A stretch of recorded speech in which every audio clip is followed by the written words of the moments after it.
and I'm here to give you your daily collective read. We are going to get started on today's daily collective read in the next few minutes, but if you would like to get on the list for a personal reading, the list, as always, is open. As always, it is 3 cards for a donation of $29 or more, 4 cards for a donation of $23 or more for my subscribers. Links in my bio. Please keep in mind there are 2 things I do not read for across these apps. Those are pregnancy and medical. Happy to give insight on anything in private readings, and you can book private readings on my site. We are also doing 2 giveaways today. Our first giveaway will be a free reading for the highest gifter between now and the conclusion of the daily collective read. The other giveaway we'll be doing today is we will be doing a reading giveaway at 50K likes. So make sure you're tapping that screen. We will get to 50K in no time and be able to do that giveaway. Also, when you tap the screen, it encourages this live to be pushed out to those who have not received it before. So thank you so much for doing your part and helping to share these messages. Prior to beginning today's daily collective read, I will be giving a brief recap on what we've been seeing in the cards over the last few days. If you would like to catch any of those full readings, you can find them, as I mentioned, over on the place where we keep the videos. You can also find them over on the place where we keep the photos. You can also find them as a podcast over on my spot at Tarot Church and over on my Substack. But before we begin, most important question today: how are you feeling? Scale of 1 to 10. There are no wrong answers. Let me know how you're doing today. We've got, hi there, Haley. Good to see you. Welcome, Little Vamp. Thank you so much. Grand Rising to you as well. Good to see you, Haley. And Steph Lynn, thank you for joining us too. See Mike, heads up. Your subscription's ending soon if you'd like to renew. Welcome, Kurt. Oh, thank you so much for the compliment, Haley. I'm so glad to hear you're doing well today. A 3-ish. We got to get that up today, Little Vamp. Hi there, Davey. Oh, thank you so much. It's actually, the funny thing is, I got to point this out, Davey. There's the white, they're not white border. I use them so much. This is my older deck. I need to point out, like, I'm actually in the process of transitioning decks. We got the newer deck over here, but we're getting ready. This deck is getting a little long in the tooth. I've only had to retire 1 deck so far. So we're getting, this deck is going to be retired shortly.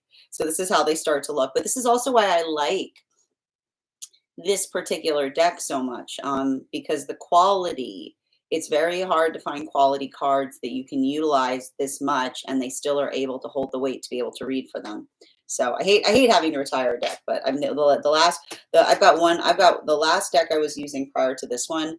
I can hardly pick it up at this point. Hi, Tori. Good to see you today. And just from where and Tara. Exactly. Even better. Thank you. Super tired. The Cancer energy can do that. We've got, and I got to tell you, the moon's in Aries right now. The Cancer and the Aries energy in combination can feel, it can be a little cranky. Okay. I'm just being honest with you guys. And it's because it's because it's different, right? It's like Aries energy is like, and Cancer energy can be a little like, but not in a bad way, right? So I was telling you guys, make sure as we're continuing through like this tail end of Gemini season that you're prioritizing care of the self. Remember, care of the self, care is not disparate to work. It's necessary in order to work positively. So make sure that you're prioritizing that care of the self. Oh, thank you, Tori. That's good to see. V, so good to see. They do have character. Yeah, all of my decks have character. Oh, yes. I have that deck. I love it. And I love the borderless cards so much. Aren't they nice? Yeah, the big open artwork. I agree. Well, Pamela, you kind of had to have, I don't feel like there's anything lost in going borderless. The only reason the deck had white borders initially is to save on printing fees. You know what I mean? Like, it's to have a full bleed is expensive. So I think it's really lovely the fact that we are able to have the Smith weight system. The only one thing, one thing just like drives me batty about it though, Davy. Why, oh why? Why, oh why? Riddle me this. Why, oh why would you go to all the trouble of making the borderless version, and then you make the back of the cards have the border? Like, I will never understand it. Like, it's the one thing about it that drives me really, it just gets, I actually tried to paint one once. Like, I tried to go in and line them, but it didn't hold the ink. So like, it just seems, I'm like, you were doing so well. You were doing so well. Why? Why would you do that? It's fine. It's fine. um, Yep. And Phoenix, thank you for the recharging your heart, me's and the gifts. Mary Grace, good to see you too. Yeah, cranky feels right. Someone called me salty this morning. Yeah.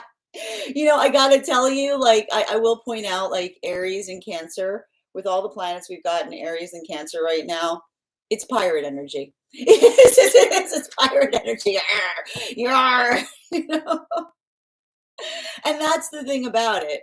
It's gonna feel a little like pirate energy right now, because, like, I like to point out, even though we're still in Gemini season, we had some big energy transit into Cancer ahead of time, ahead of Cancer season. We had Jupiter and Mercury dip into Cancer at the same time. Now, it's going to be great for the dream space. It's going to be great. I feel like it's great for manifestation goals, right? But the thing is, and we've been talking a lot about this has been coming through for all of the energy across all of the frequencies, that of feeling like I got to point out, it's very common as you're moving towards a manifestation goal to feel energetically frustrated, because we've talked about the fact that a healthy manifestation goal is one that you see more as you move towards it. And so what is often the architecture of moving towards a manifestation goal? You get frustrated with yourself. You feel like you're thinking too small about things. You feel like you're going about something completely wrong, right? This is the vibe right now. And I got to stress this. If you're feeling like this, you're probably headed in the right direction, because it's like a lot of the conversations that we've been having in the cards is that, it's not always smooth sailing, right? But this is what we see a lot with that Gemini energy. It's not about what feels like it's easy, but it's how you navigate the waters of the self, right? How we navigate our own feelings of frustration with ourselves, how we navigate our frustration with those around us, right? It's all about the coping mechanisms right now. But this is also what we talk about, because I feel like, and I feel like for a lot of the energy doing this work right now, there's this like false premise that you move on to like a spiritual path, and suddenly it's like all your problems just poof disappear. Oh, it's great. And that's just not true. It's not true. It's not what happens. And we see that with a lot, and because I'll point out too, um, you know, we've got Chiron and Eris are almost on top of each other right now. And the thing about it is, when we see Chiron and Eris on top of each other, it can have to do with the fact that we work on the self. And it always feels like there's more work to do, right? The work of the healing of the self can sometimes feel bottomless, but that's because we are vast. And when we allow for that expansiveness, right? When we allow for the possibility of arriving to ourselves, you know, it's a lot of that. It's a lot of working through the things that we carry, but also in such a way that we find ways to communicate and fortify ourselves through that work. This is really important right now for energy across the frequencies, because I have been seeing a lot of energy shifting over the last few days. Now, for energy and separation, what I effectively see is this is kind of the summation Like, and I feel like this is what we're getting right now. Like there's another shift that we're seeing for energy and separation. And I want to just kind of walk you through the last two cycles that we've seen the energy and separation has been going through is we had the chariot partnerships. Now, the chariot partnerships were around the time that Mars was stationing direct up until Mercury and Venus woke up behind Neptune. And there was a heavy prioritization point in the identification of authenticity. Like for the chariot partnerships, reliability was the priority, right? Understanding that when we create that reliability in one another, it allows us to go into the inner sanctum of the self. The magician partnerships have been prioritizing authenticity above all, the ability to be one's authentic self that allows for that expansiveness. And in that expansion point, we feel the vibration of being fully seen, fully recognized by counterpart. And at the same time, well, what do we see is the result of being able to be felt and experienced and seen clearly. One of the things that we see that's happening for a lot of those relationships, and this could potentially be also happening for energy and separation, because you have to remember when we do these readings, we're either talking about the work internally or externally. It's being able to dispel something that doesn't feel like it was effectively yours to carry in the first place, right? This is what we do when we heal from trauma, right? And this is why it's often hard, because a lot of the messages that we've been having coming through is a recognition point that often the difficulty of trauma is we have to believe things about ourselves that are not true in order to stay in unhealthy connection. And that can be very painful to recognize. But this is how we see that a lot of those energies that are moving deeper into union right now are healing. They're reaffirming the positive and they're moving away from the negative. And this is why I see that for a lot of the energy and separation, that transition point, I feel like what we're seeing right now is the energy shifting out of magician energy and it's moving into temperance. And the reason we see that it's moving into temperance is, and I love it, we just had a whole class on this card. You can find it over on my Tarot Church class program, over on the Substack for paid subscribers. We've been talking a lot about the fact that we see the figure on the temperance card that moves water between itself. And why do we see the figure that moves water between itself? Because this is how, when we didn't have clean water, this is how we removed sediment, right? If you wanted to clear the water, you had to move it, you had to let it settle. And only once it settled, you could pour it from one cup to another in order to get clearer water. So this is why we see that is the shift of the energy moving into divine union, because that is the energy of the work that we do when we start to heal.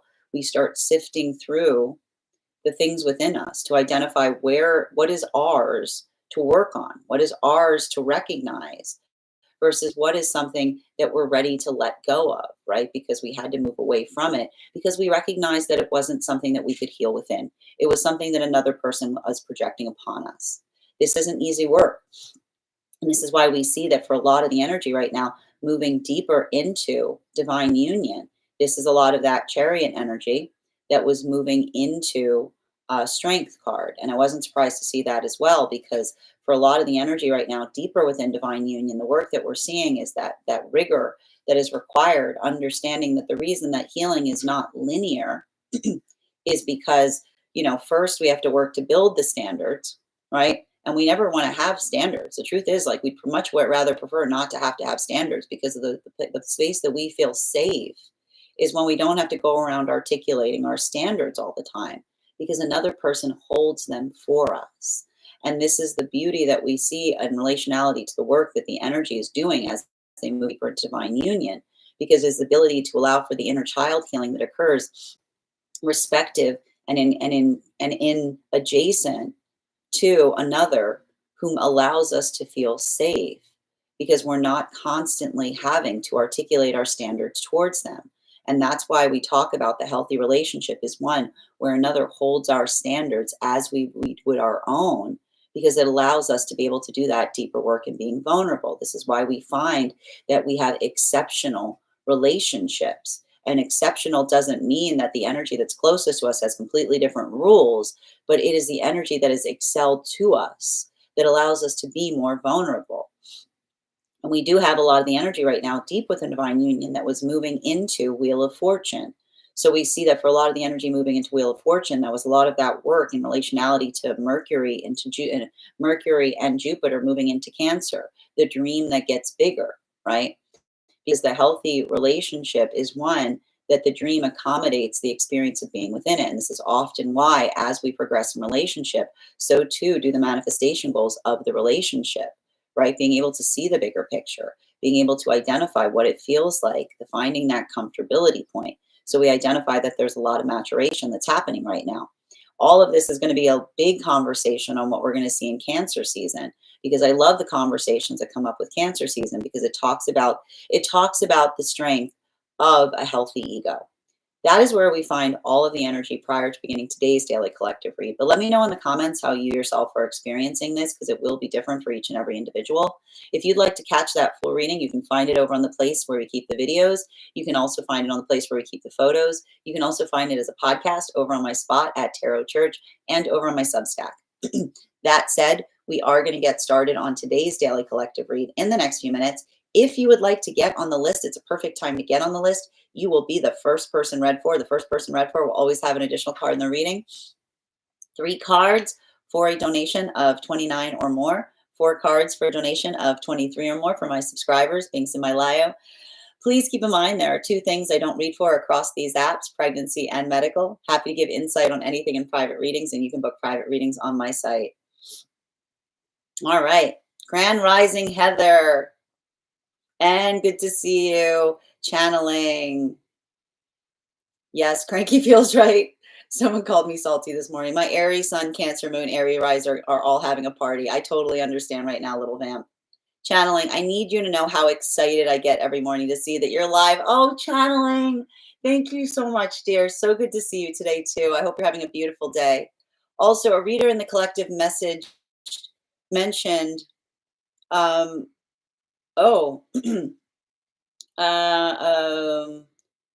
reader in a collective mentioned drowning. My head tingled and a bird slowly glided by the van. Well, you know, the thing we've been seeing with a lot of this Cancer energy is working through the space of the emotions. So I feel like a lot of that is having to bring up a lot of the feelings related to water right now. Haley, my back and shoulders have been hurting the last couple of days, and I haven't done anything strenuous. Yeah, you know, like the thing is, I gotta point out, like, one of the things we're also seeing, like, you remember when I said the Cancer energy can sometimes, like, it can, like it can create issues around like retention, if that makes sense. So and I feel like it's, you know, it's one of the things we have to be conscientious with about right now, with both with the energy in Aries and Cancer, is what I'm seeing. So make sure that you're hydrating a lot right now, um, because it's interesting stuff. And I do feel like there's something that could come through in relationality to soreness. Same here. I think my stress is housed there. Yep, it's fine. Grand Rising, Heather. Good to see you today. Yes, we will persevere. They weren't wrong. Yeah, dreams are wild right now. Thank you for confirmation. I would not be surprised if the dream space is wild.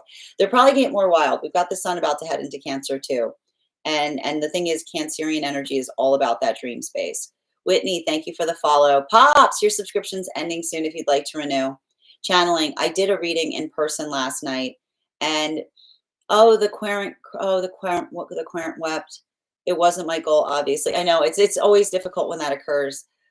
She said it was worth it. I'm glad to hear. I mean, you know, I hope it sounds like it was a healing moment, and continue to do that work.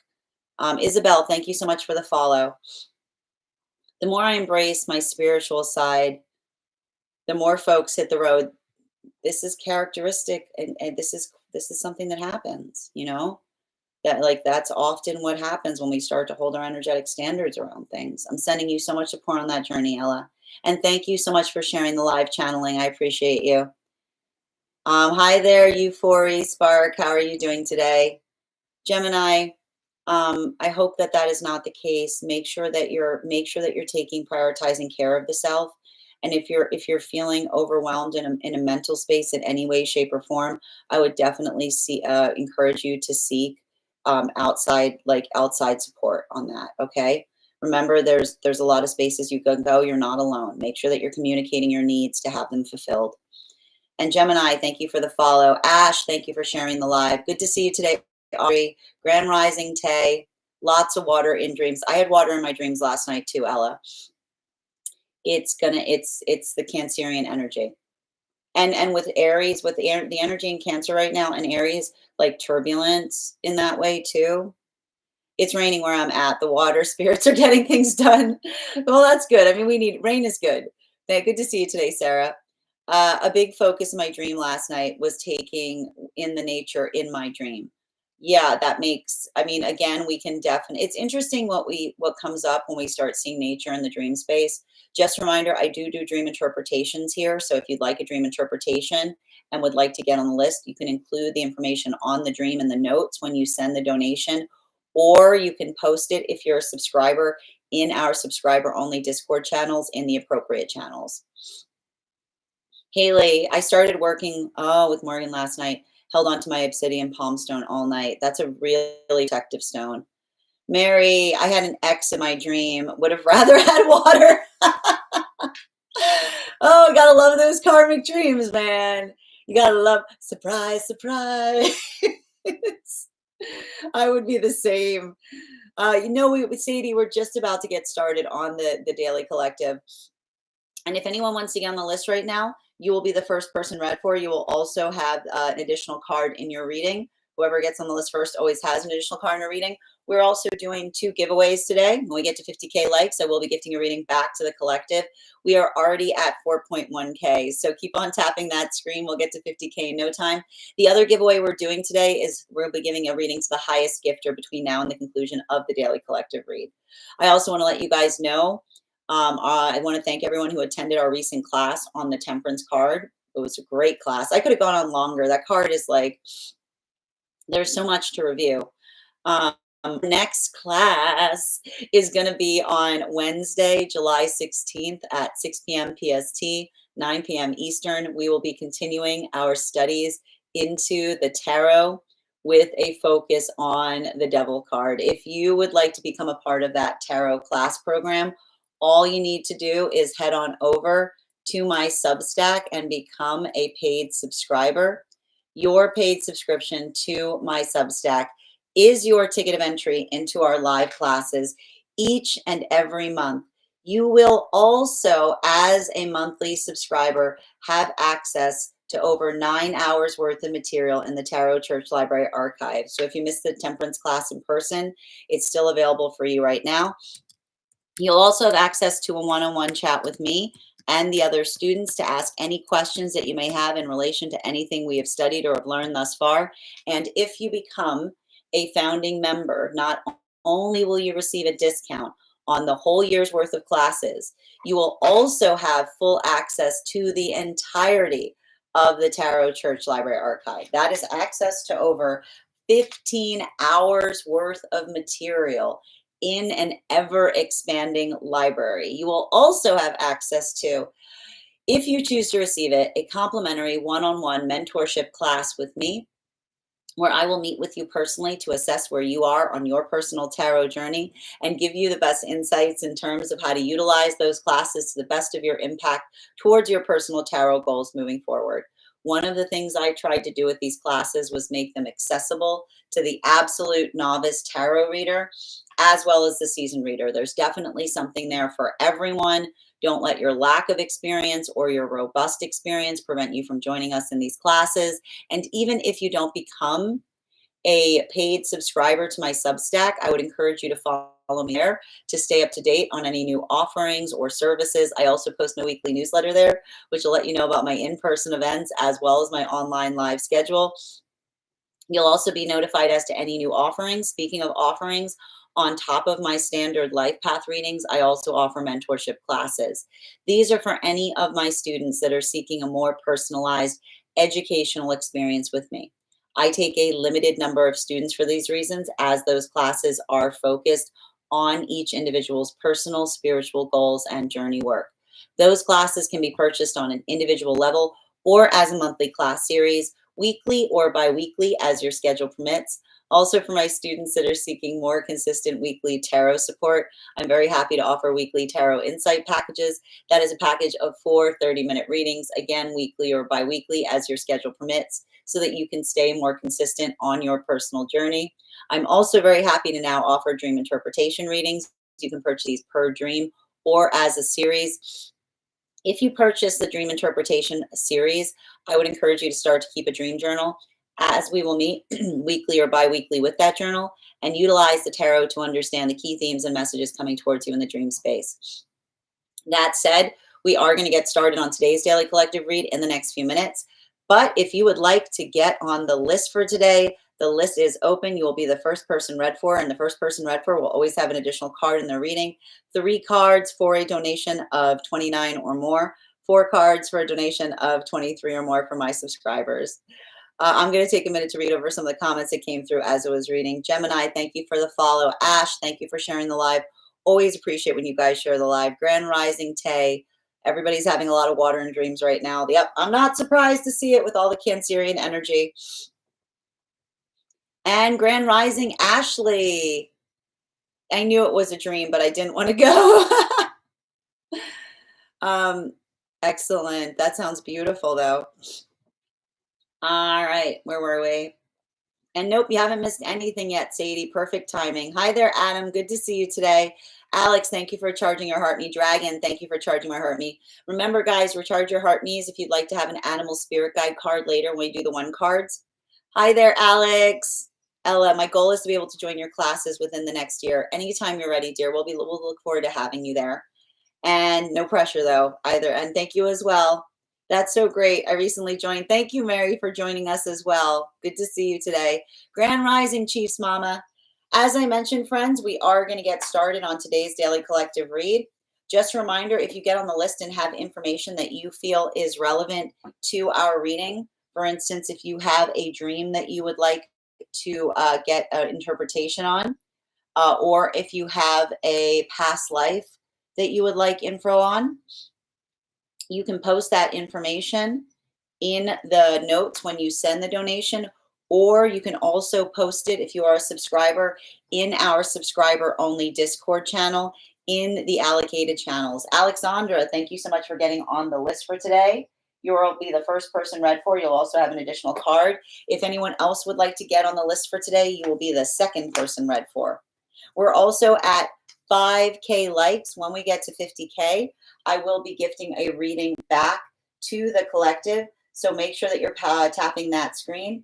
We will get to 50K in no time. Also, when you tap the screen, it encourages this live to be pushed out to those who have not received it before. So thank you so much for doing your part in helping us share these messages. That said, and if you are joining us across any of the other apps, you can also get on the list today via those same methods. That said, no better time than the present. Why don't we? Oh, that's excellent. Excellent. Wonderful channeling.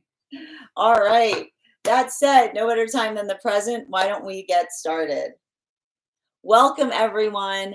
Happy Thursday. I'm the Grace Strega, and I'm here to give you your daily collective read for today, Thursday, June 19th, 2025. What do we have coming through in the cards for today? Can I please have the first 2 cards in our 5-card spread?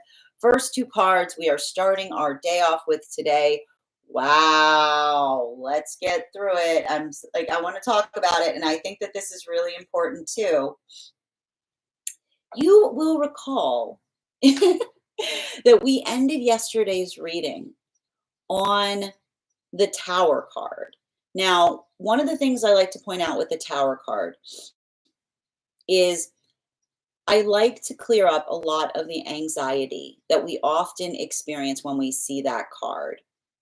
Because, the one thing that we identify, and I almost feel like at times that the Tower card can be very, very helpful in relationality to being able to identify and see what one is trying to work upon, right? There's a lot of that. There's a lot of that space in terms of working towards what feels energetically foundational. And I'm not surprised to see the Tower card coming up right now as we start to move into Cancer season. And I feel like in a lot of the two cards that we just drew, like the two cards that we just came out with today are a lot of the continuation of yesterday's lesson, because the two cards that we're seeing here right now are the Four of Pentacles in its reversal, in combination with the Devil card. And, we're going to talk a bit about this Devil card next month, because this is the next card that we'll be studying in our tarot church classes. A lot of the work that we do in healthy spirituality is working and identifying and being able, I keep on hearing, being able to perceive the ego. There's this misconception that we often experience in relationality to the feeling that we need to shed the ego. But the thing you have to understand is you can't ever shed your ego. It's not going anywhere. It's not going anywhere, and often, and this is the thing about it, and this is what Cancer season teaches us. Okay? Because I want you to think about it. The reason that Cancer's, like, the lessons that we have in relationality to Cancer season are always so profound, because they often bring up how much we have changed, right? And that's the thing about it. Like, we often come into those moments where we shed the ego. We shed the ego but even in the space of shedding the ego, we don't get into the space of saying, I did it, I don't have an ego anymore. It's like, right? Because it's like a soft shell crab. Like, that's not safe. Like, the ego, the journey of the ego, right? The conversation that we see is, we need the ego, because the ego is there to energetically protect us. Why is the ego there to protect us? Because in a perfect world, right? In a perfect world, we would not require egos, right? Because everybody would be in a space that we honor each other's standards, right? But alas, we don't exist in that modality, right? We identify and recognize that the vulnerability is a gift that we bestow upon those that are energetically worthy to receive it, right? Like, that is the gift of the self. And this is often why we talk about, in healthy connections, it often feels like when we come to know one another, we reveal more to one another. We plumb the depths deeper of ourselves, right? It's the identification point that we talk about in relationality to why we describe the space of being vulnerable as almost being one that feels like we bare our souls. Because we bare our souls, right, when we feel energetically safe to do so. But it's not easy work. And a lot of the work that we see, like, this is what I meant about, and I told you, like, this is a lot of that work that we saw that was coming up during the Sagittarian full moon, because the Sagittarian full moon has a lot to do with the ability to embrace the self in all of one's facets.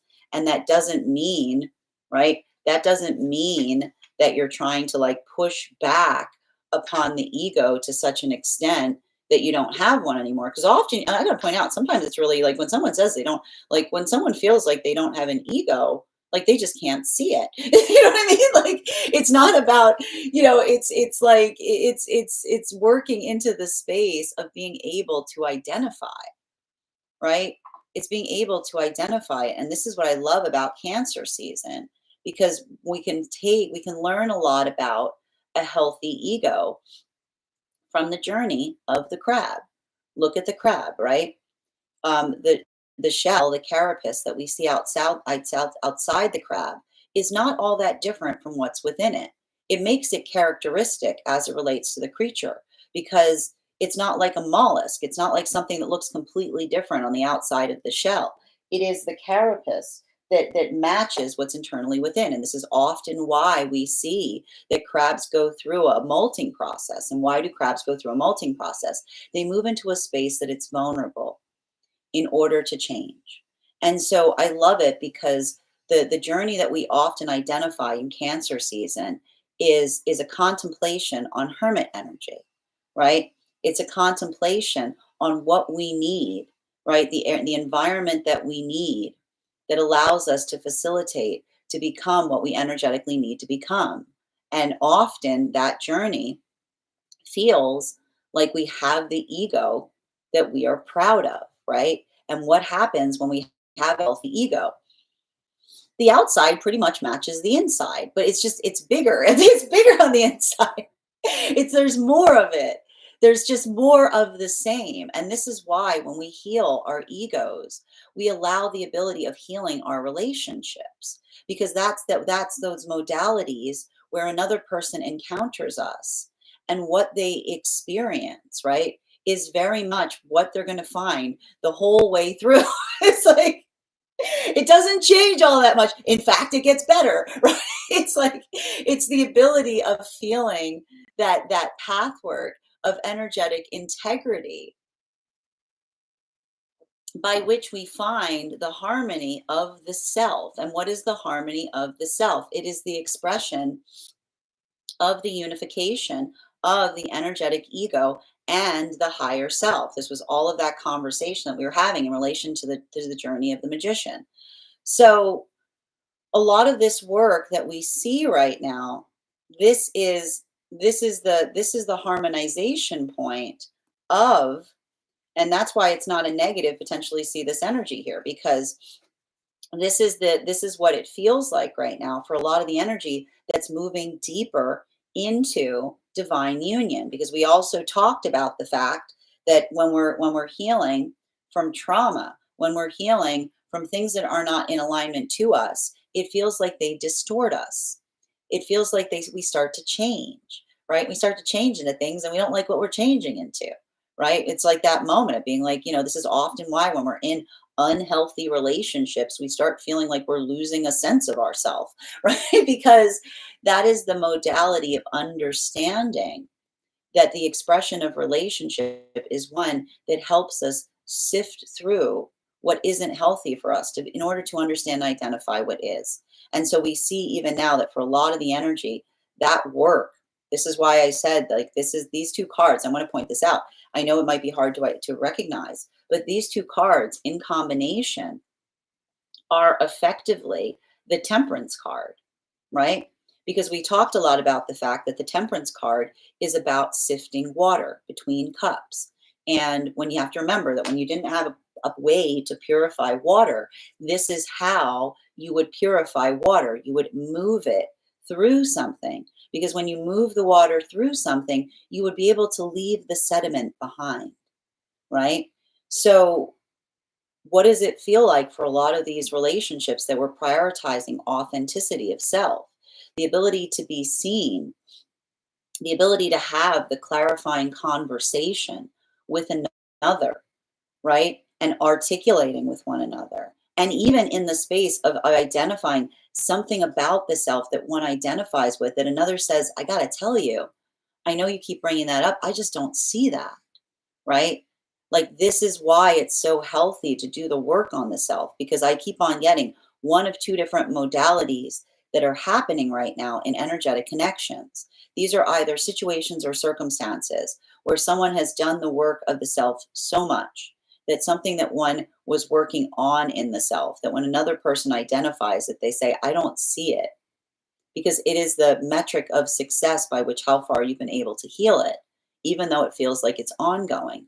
Or, and this is more difficult, circumstances or situations where another recognizes that they internalize something about the self that was not true, because the devastation point of trauma is trauma will have you consume things about yourself that are not true, that you have to you have to embody, like you have to internalize in order to experience, in order to persist within it, right? And so that's why I keep on hearing a lot of the work that's happening right now is healthy sifting, right? This is what we do in a healthy spiritual context. We don't say, oh, that was all them. Like, it's them, right? And we also don't say, oh, it's all me, oh, I'm the worst, right? We sift through to find the balance point between what is actually ours to work upon, right? The journey of the self versus what is another person's projections upon us. And it's heavy, right?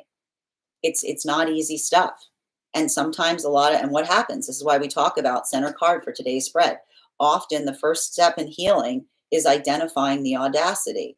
Why do we start? Why, like, the first thing you'll feel when you start to heal is you'll start to feel upset. You'll start to feel you'll start to feel upset because when you're holding yourself to a higher standard, right? And you understand and identify the work, right? Either that is the frustration at the self in the identification point of what you could wish or you wish you had done better, or it can be the moment of saying you didn't energetically deserve something, right? It's a lot of that. It's a lot of that unpacking. But I keep on hearing the beauty of that energy right now. And I keep on seeing like the identification on that. And this is how, and this is also why knowing the self helps to heal the self, right? Because when we know ourselves well and another person starts projecting on us, we are much easier at recognizing it. Okay, we're much easier. It's much easier to recognize it, right? Because it's allowing for the ability to identify and articulate upon how, like what is, I keep on hearing, what is of us versus what is beneath us, right? And this is why I keep on hearing in healthy spaces we don't match energy, because why would you ever match energy? Like, why would you ever match energy of some, like all you do when you match energy is you lower an energetic standard, right? Matching energy is the song of the bar being lowered to the floor. Okay, like matching energy. Matching energy is the song of the bar being lowered to the floor.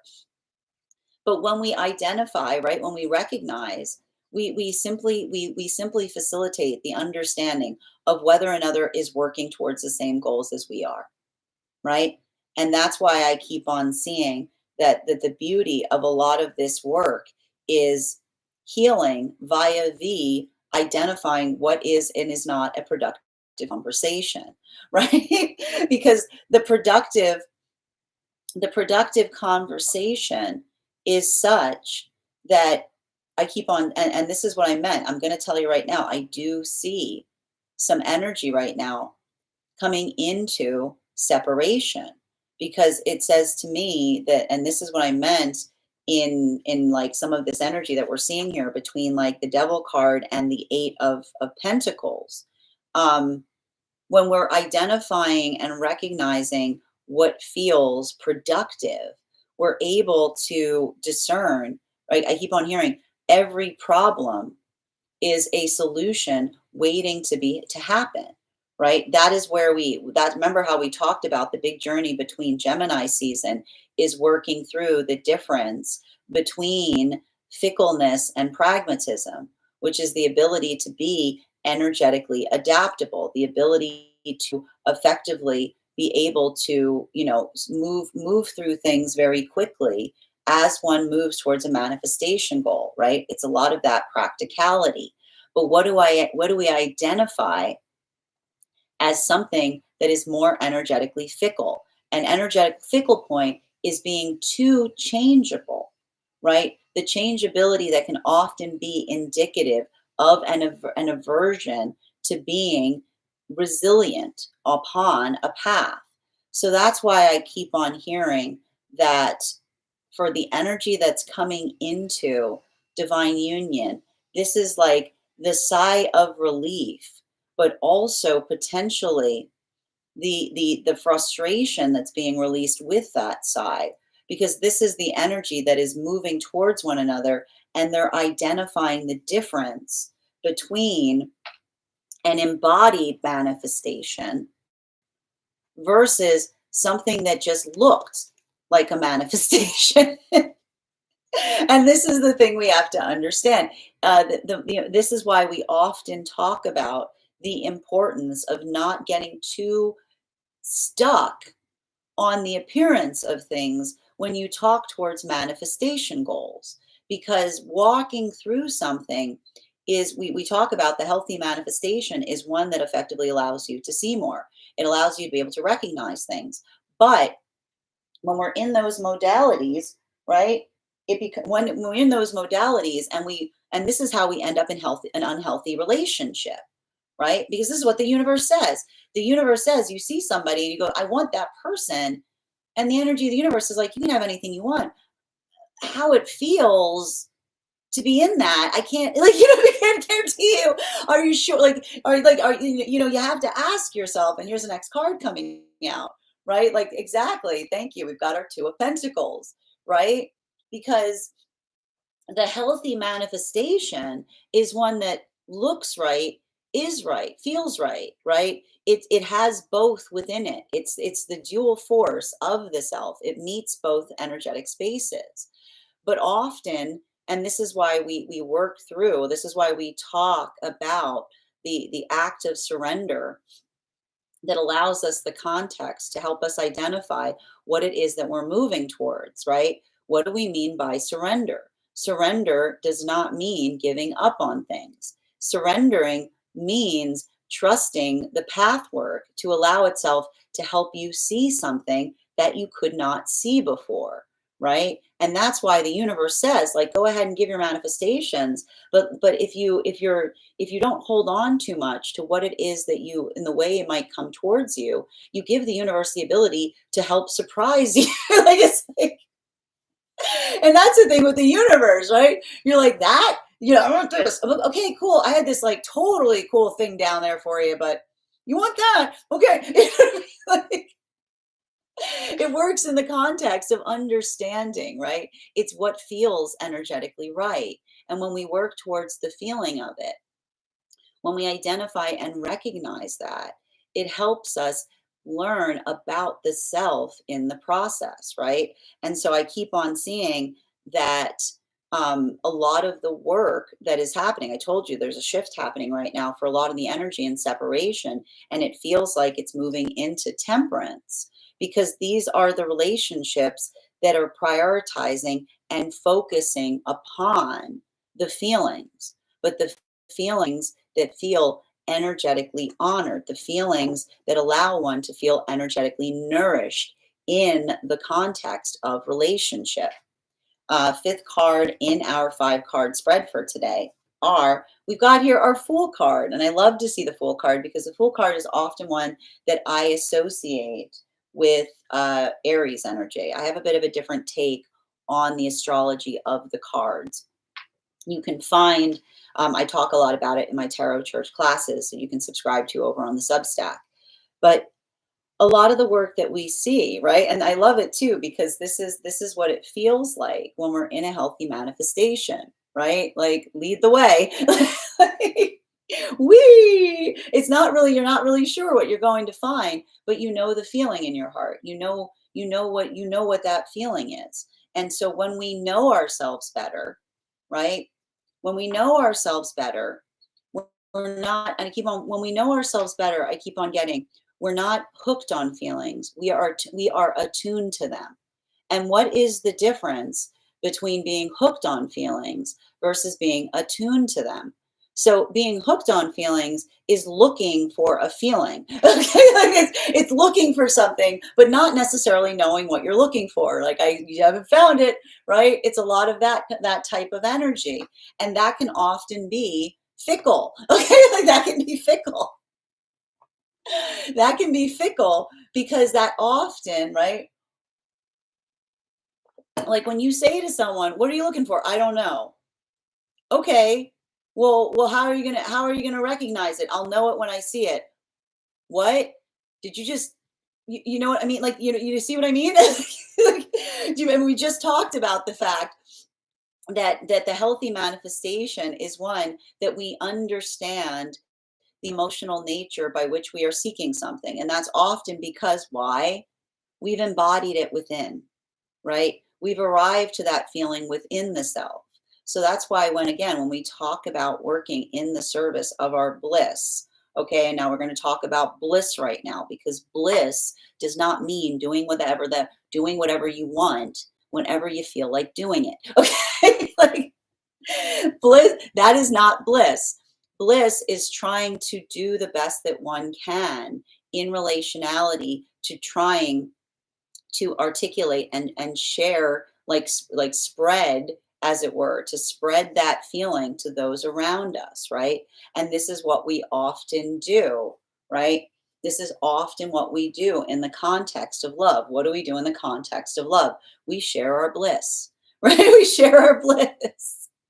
We share our bliss with those around us, because that's the space by which we're able to identify and recognize the harmony that we experience in that work. Now, this is also the conversation that we have in relationality to vulnerability, because again, this is often for a lot of the energy right now. And this is what it feels like for a lot of those relationships that are coming into fruition right now. It feels like they are following their bliss, but they're not. You have to understand this. They're not following their bliss in relationality to just throw, like taking a leap of faith.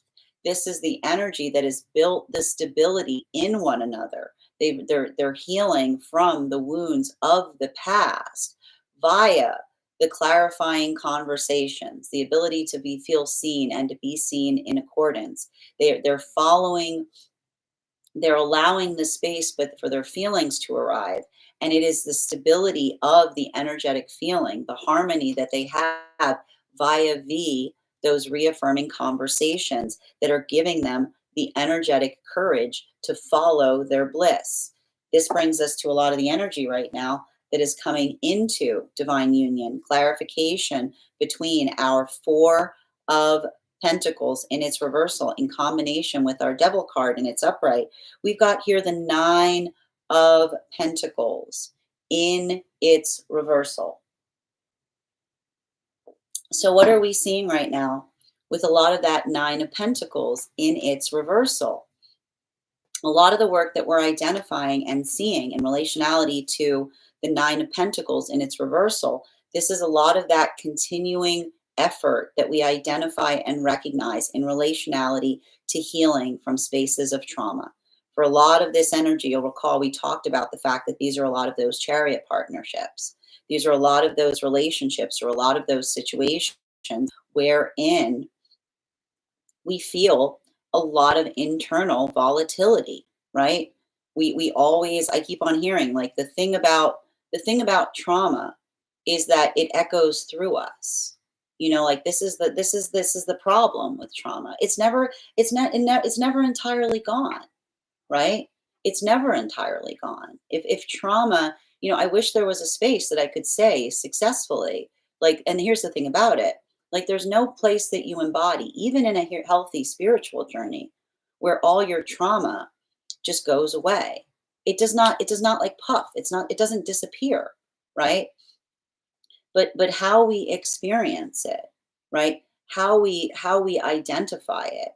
That is how it allows the context by which we are able to observe, you know, we observe its volatility.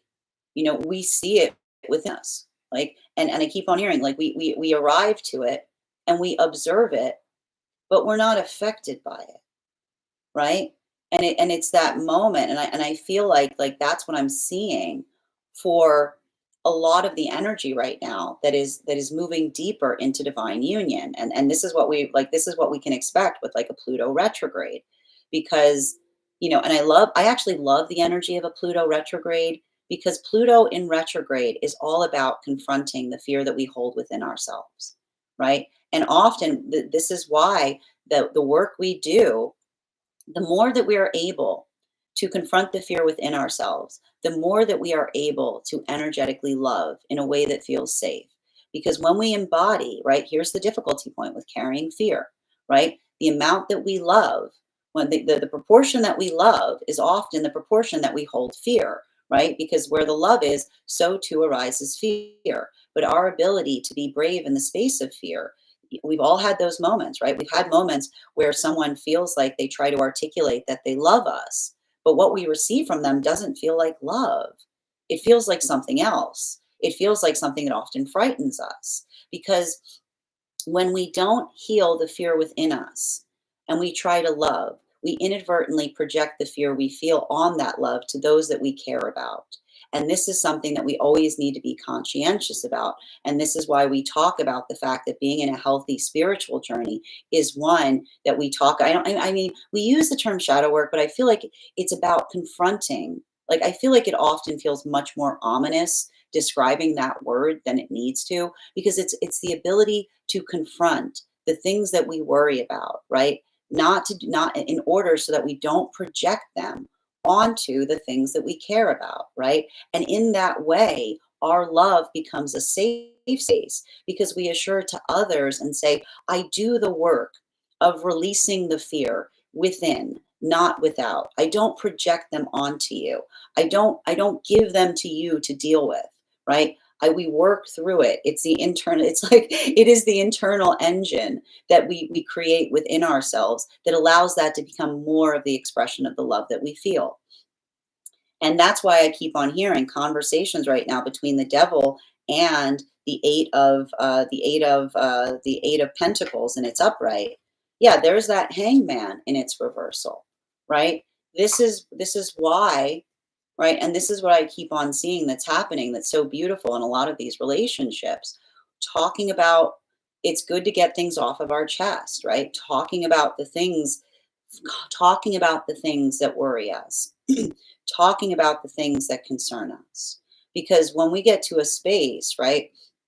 When we get to a space that we can articulate our concerns rather than react to them, well, we're no longer projecting them onto others. So that's why I keep on hearing that for a lot of the energy doing that work, right? Being able to recognize, being able to identify, being able to speak from something in such a way that it feels expansive.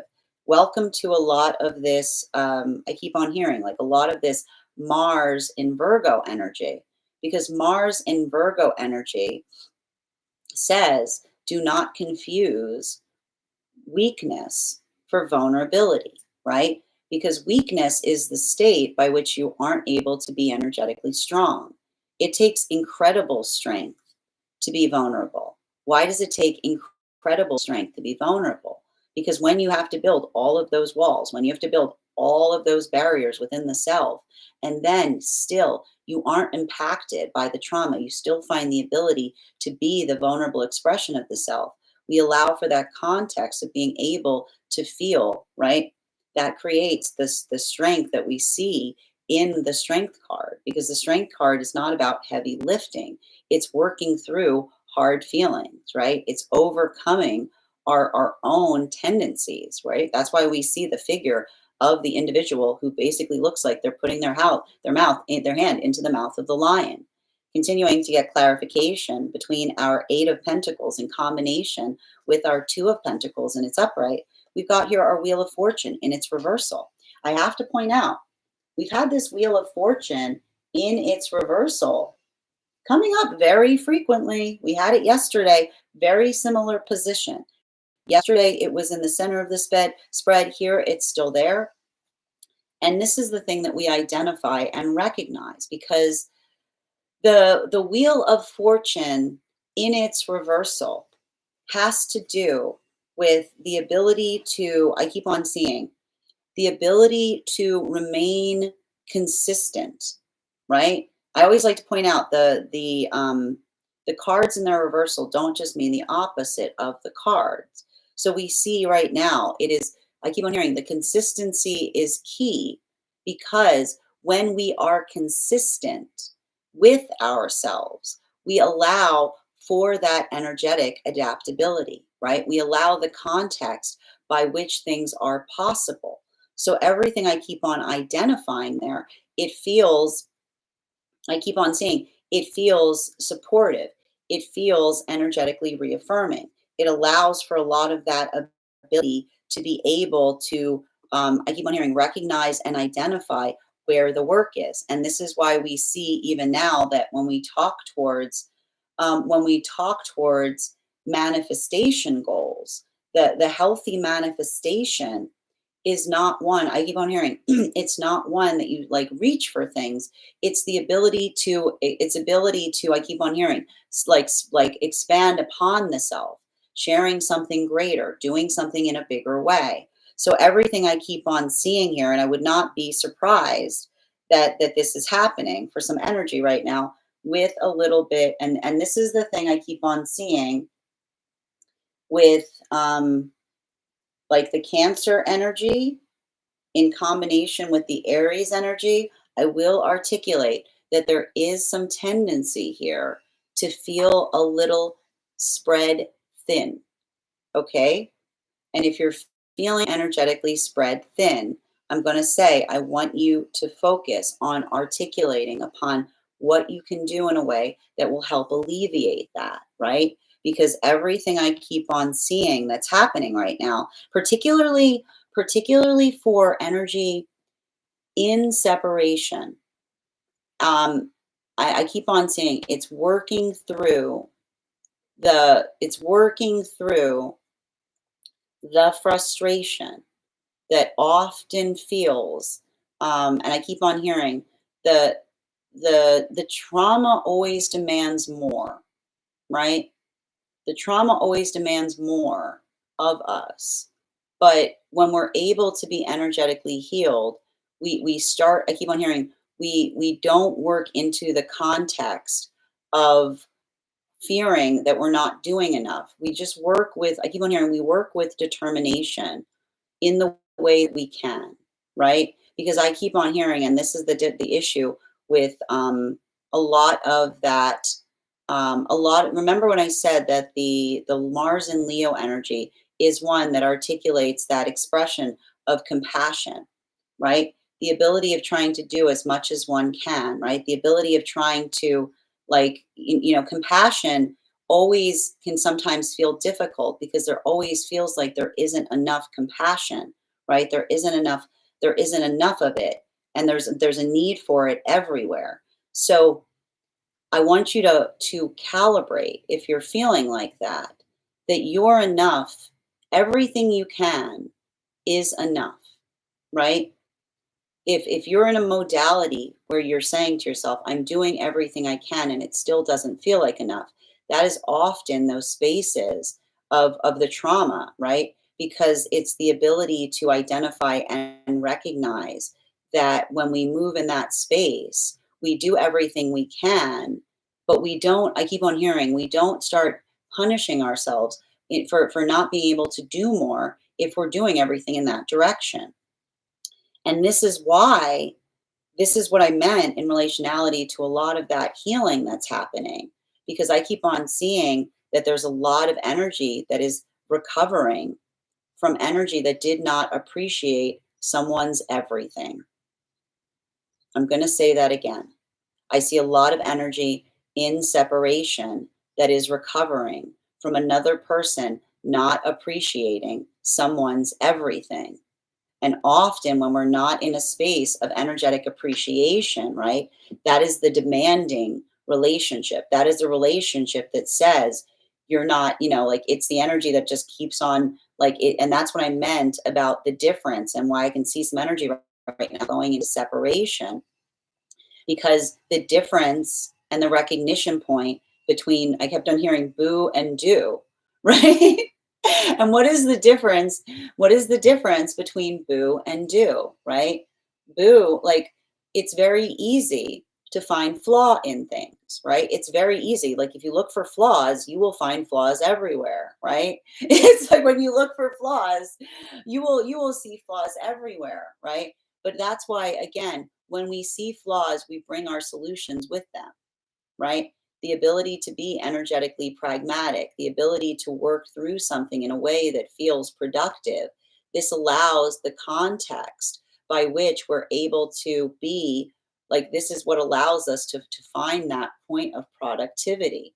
And I keep on hearing that, um, you know, like the relationships that are coming into formation right now, Like, this is why I keep on hearing that there's a lot of potential audacity that is being relieved, because another person, when we have those modalities, when we have those moments where we build into being fully seen, then often it feels like the energy that says to us, I see everything that you do, and it's deeply appreciated, right? It is that celebration.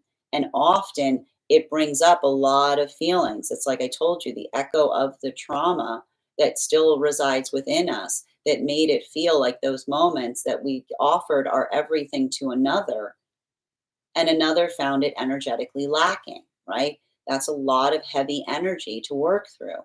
But this is what we talk about, and this is what we meant in relationality to making sure that we heal the ego before we move into relationship.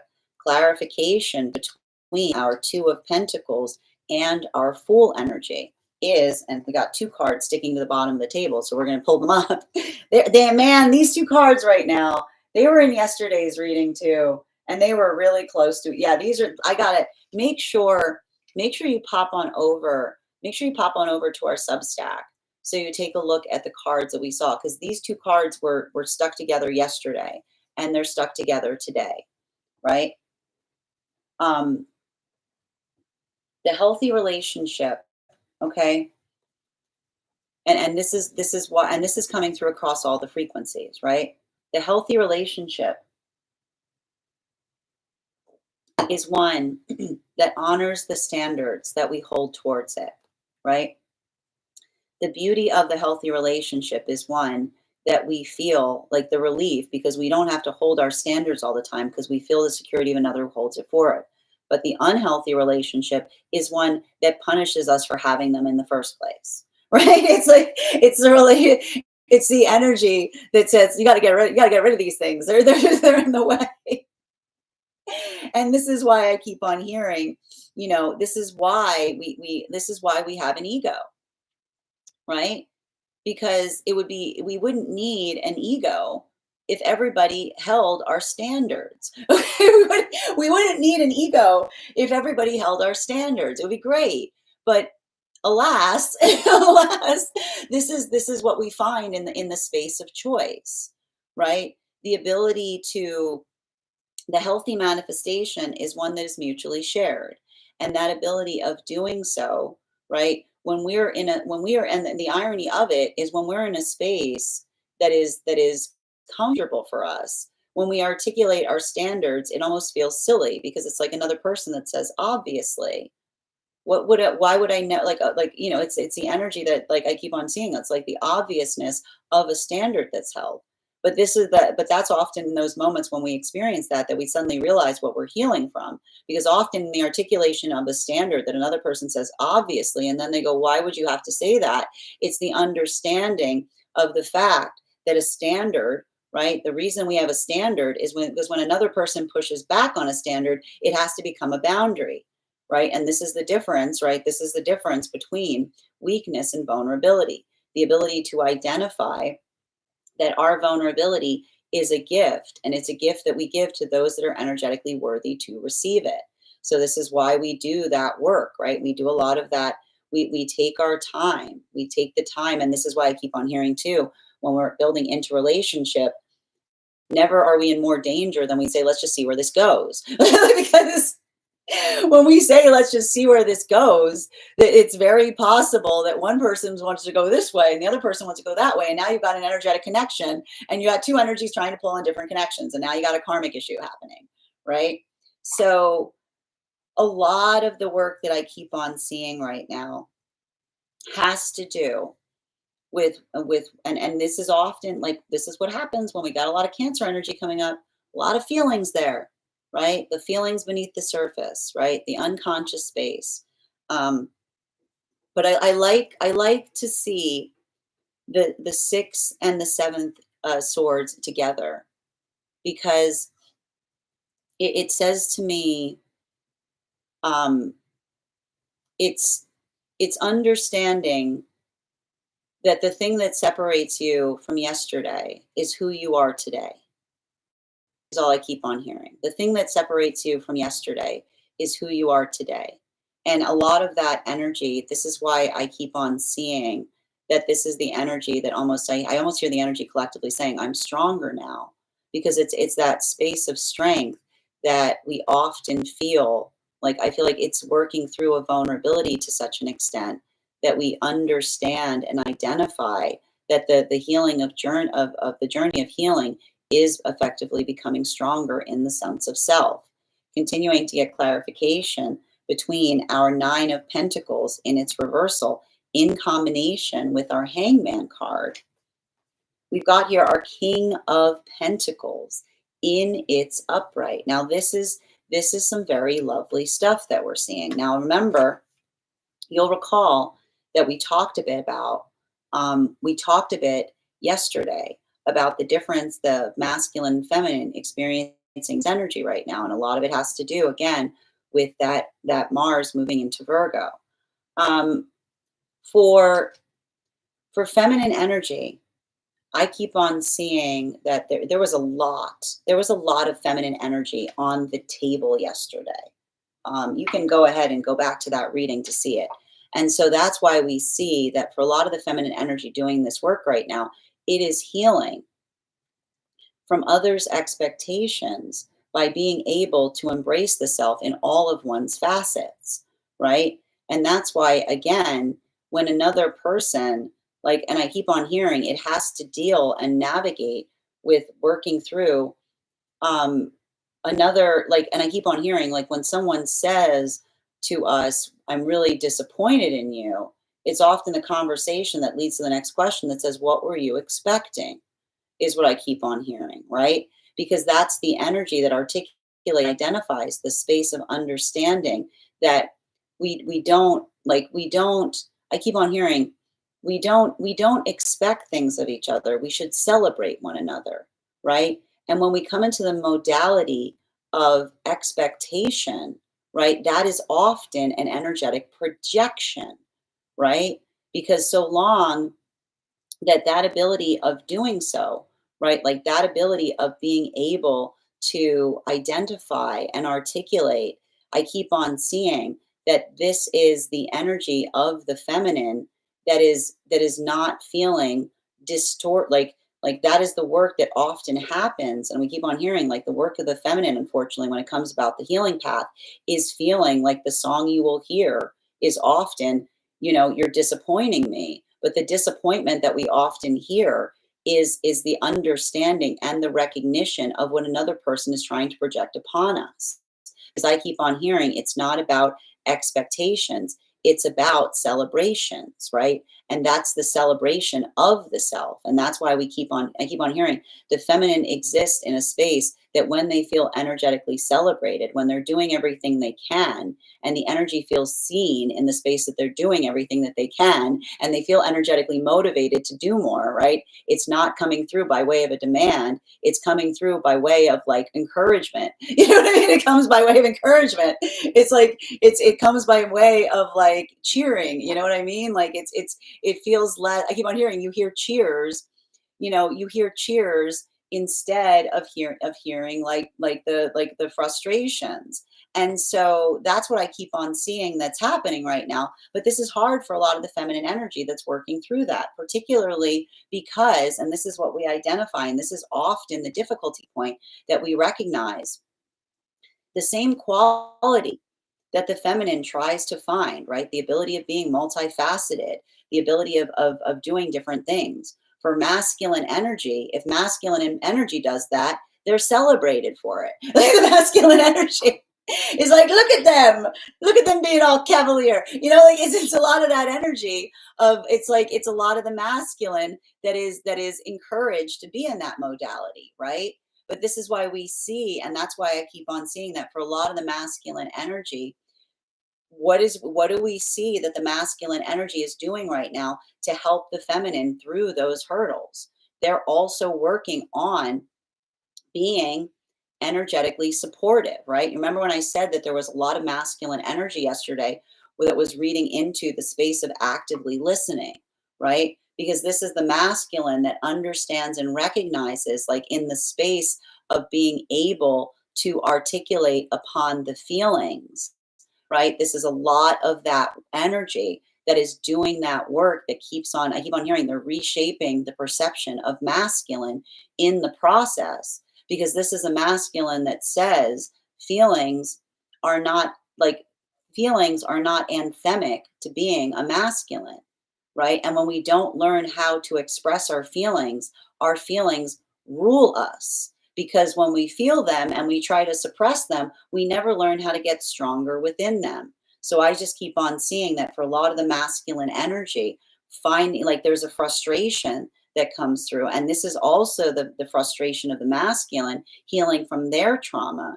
because it is the energy that I almost hear the masculine energy looking at their emotions and looking at the things that they were given to try to work through them and saying, I never had a chance, right? Like I never had a chance. Because again, right? Like when someone's like, what do I do with these emotions? Put them in a box. What do I do with these emotions? Don't feel them, right? You never get the chance of being stronger in them. You never learn how to do it. You don't take the homework and throw it in a corner. That's not somebody helping you. That's someone teaching you something. That's teaching someone to disassociate does not help one to have the tools that they need that allows them to be able to do so. And that's why I keep on hearing, what is the masculine saying to the feminine right now? Be patient with me. Be patient with me. I'm just getting a hang of this. Like this is a lot of inner child healing. And this is what's so hard for masculine, is being able to come back and like get that emotional space and start to learn how to communicate in that way. It's so difficult because I keep on hearing it's like masculine that understands that they're almost starting in the space of training wheels, right? Continuing to get clarification, but this is what we meant in relationality to temperance lessons. And this is what I like to see in relationality, the fact that there's a lot of energy in separation right now. We're moving into temperance because that's the hangman with the wheel of fortune, and clarification in its reversal, clarification, the lovers. The journey of love is not one that requires one to be perfect. It's knowing how one is, right? It's knowing how one is, because when we are there is no greater gift that we can give to a counterpart than our self-awareness. Because when we are self-aware, it's not that we have to be perfect in every experience, but we can prepare another to help us through. We become each other's training wheels, right?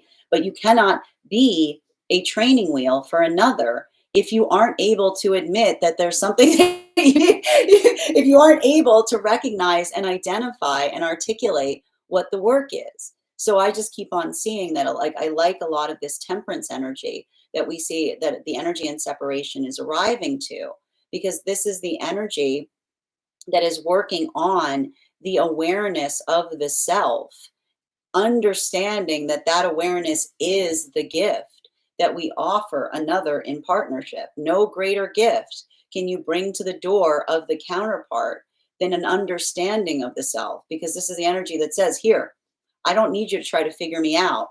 I'm also not here to help you help me figure me out. I've already done the work. I've already done the work. I know how I am. And here, I'm going to tell you how I am too. So that way we can help each other move through lessons with more ease, right? Helping us get to where we're trying to go.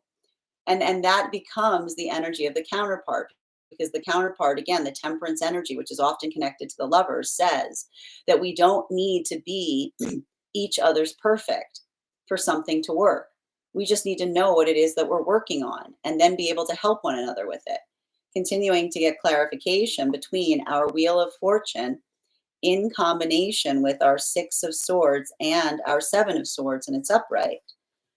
We've got our Ace of Cups. I like it. So again, I like this because there's a lot, I know it doesn't look like this, but there's a lot of temperance energy in this reading today, because look, you take the cups, you put the lovers together. What do you got? You got temperance energy. Okay, you got temperance energy, which is saying, we help each other with the work that we do, and it requires reciprocity, right? Which is not the energy. When we don't do the work on the self, when we feel like we don't know ourselves and we come into partnership, we open the door and we see another person and we say, help me. It's like, help me, which is like, we can't help each other on that journey. It's not our, like, if you don't know who you are, I can't help you with that. But when we know ourselves, right? And sometimes, but we've all been, and often this is what we see, like often, like like, and this is often what we taught. And this is why you'll remember that these energies right now are doing that work, because we're like these three cards in combination, right? The King of Pentacles, the Lovers, and the Ace of Cups speaks towards, right? It speaks towards the gift that we bring to each other when we're energetically complete. Because when we're not energetically complete, we may say we want something, we may have a manifestation, but we're not moving and we're not embodying the manifestation, right? It's a lot of that energy that says, I don't know why I'm not finding it, even though, like, it's like that ability of articulating that you want something, but you're not doing anything. You're not doing anything. You're not doing anything that requires one to do it in order to embody it, right? It's, you have to be in that space. Or simultaneously, we also have those modalities where, again, we work through something. We identify and articulate when we're too fickle, right? So that it's the difference when we say we want something, but we're too energetically adaptable, because we're not, we again, change for change's sake is not a manifestation goal. And that's that moment that we say, I changed my mind, I changed my mind, I changed my mind, I changed my mind. And like it, the energy of the counterpart like goes haywire in the space that they can't keep up with all of the changing manifestations. So what we effectively see is, this is why I keep on hearing that the shift that's happening right now for the energy and separation is to temperance, that says, right, if I know my business and you know your business, then we can be together, because we unify that energetic work, right? We are able to identify, and that's not the energy that's the energy that doesn't feel like they're leaning on each other. It feels like they're working together, right? They're working through their imperfections. They're identifying what it is that they need to get better at. And so that's why it feels like, I keep on hearing, the temperance relationship is one that focuses on the bliss that is created as it relates to the productivity of the self, and the productivity that the gift of the self, and recognizing who the self is, identifying what one is working on, makes it easier to allow for that calibration to occur. So I see even now, like, that's beautiful, because I feel like this is the energy that's like, no more of this, like, no more of this energy saying, like, what are you looking for? I don't know. I'm looking for a relationship. What kind of relationship? Like, no shrugging is what I keep on hearing. Continuing to get clarification between King of Pentacles and its Lover's card. Yep, we've got here our Page of Wands, right? Because when we are able, when we are stable, we cannot do inner child healing unless we are stable. Because if you go into inner child healing and you're not stable, you can't do it, right? You can't do it. You can't be vulnerable if you're not with someone who's energetically stable. If another person, and that's the thing, sometimes we have those moments, where you can't, we are vulnerable where we are energetically comfortable. And often, like, the difficulty point is, and I keep on hearing, it is the demands that we make upon each other rather than the appreciation of what we have for one another, right? And this is why I keep on hearing, every relationship is unique. We don't demand more of it. And that's often what breaks a healthy relationship, when we start making unreasonable demands towards it. And this is why I told you I could see some energy moving into separation right now, because it's a lot of that. What do you want from me? Right? It's a lot of that. It's a lot of that. And this is sometimes what happens, right? Because if we are not stable in relationality to our manifestations, and we change too much, then it often can create the frustration in the counterpart that feels like, I keep on hearing, like, feels like they go through those whiplash moments of having to move back and forth between things. But when we're working on that together, right, like, it feels more, like I keep on hearing, it feels like constructive. It feels like critique. It feels like energetic support. So this is why I think it's wild right now, because there's energy that's coming into divine union that is so good at this. You're gonna love this. There's energy right now. These are the chariot relationships that are so self-reliant. They're so good at this that they're working on healing vulnerability by learning how to receive support from one another. Remember I told you that these were chariot partnerships? So these chariot partnerships, they're very self-reliant, right? But this is why I told you that they're working to, like, let go of those, they're letting those boundaries down so that they become standards. And what happens in the space that we're letting another hold our standards? I hear the energy saying it's okay to ask for things. Is what I keep on hearing. It's okay to ask for things, is what I keep on seeing. So this is how the chariot energy is moving deeper into partnership. They're learning how to ask for things. They're finding the ability to communicate, and it's hard. I see the energy going, and why? Because the energy's like in the space of asking for something, they're healing inner child wounds, especially if these were the chariot relationships where there was a lot of self-reliance. Because what happens? Why were they in chariot relationships? Because chariot relationships are healing from traumas that made them feel like they had to do everything themselves, is what I keep on hearing.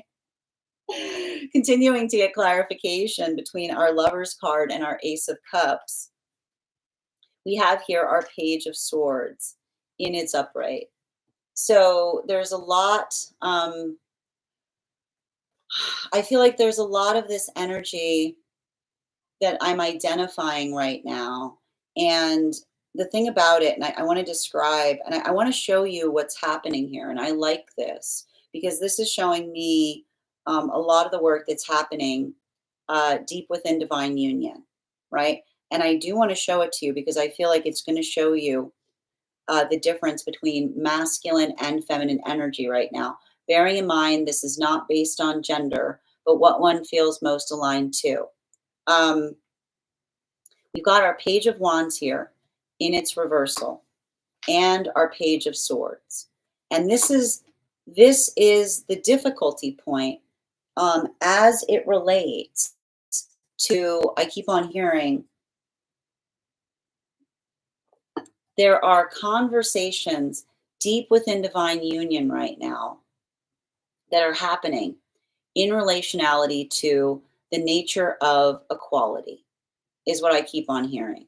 And why do we see that there's conversations in relationality to the equality? Because like, you have to remember that this is and I need to point this out.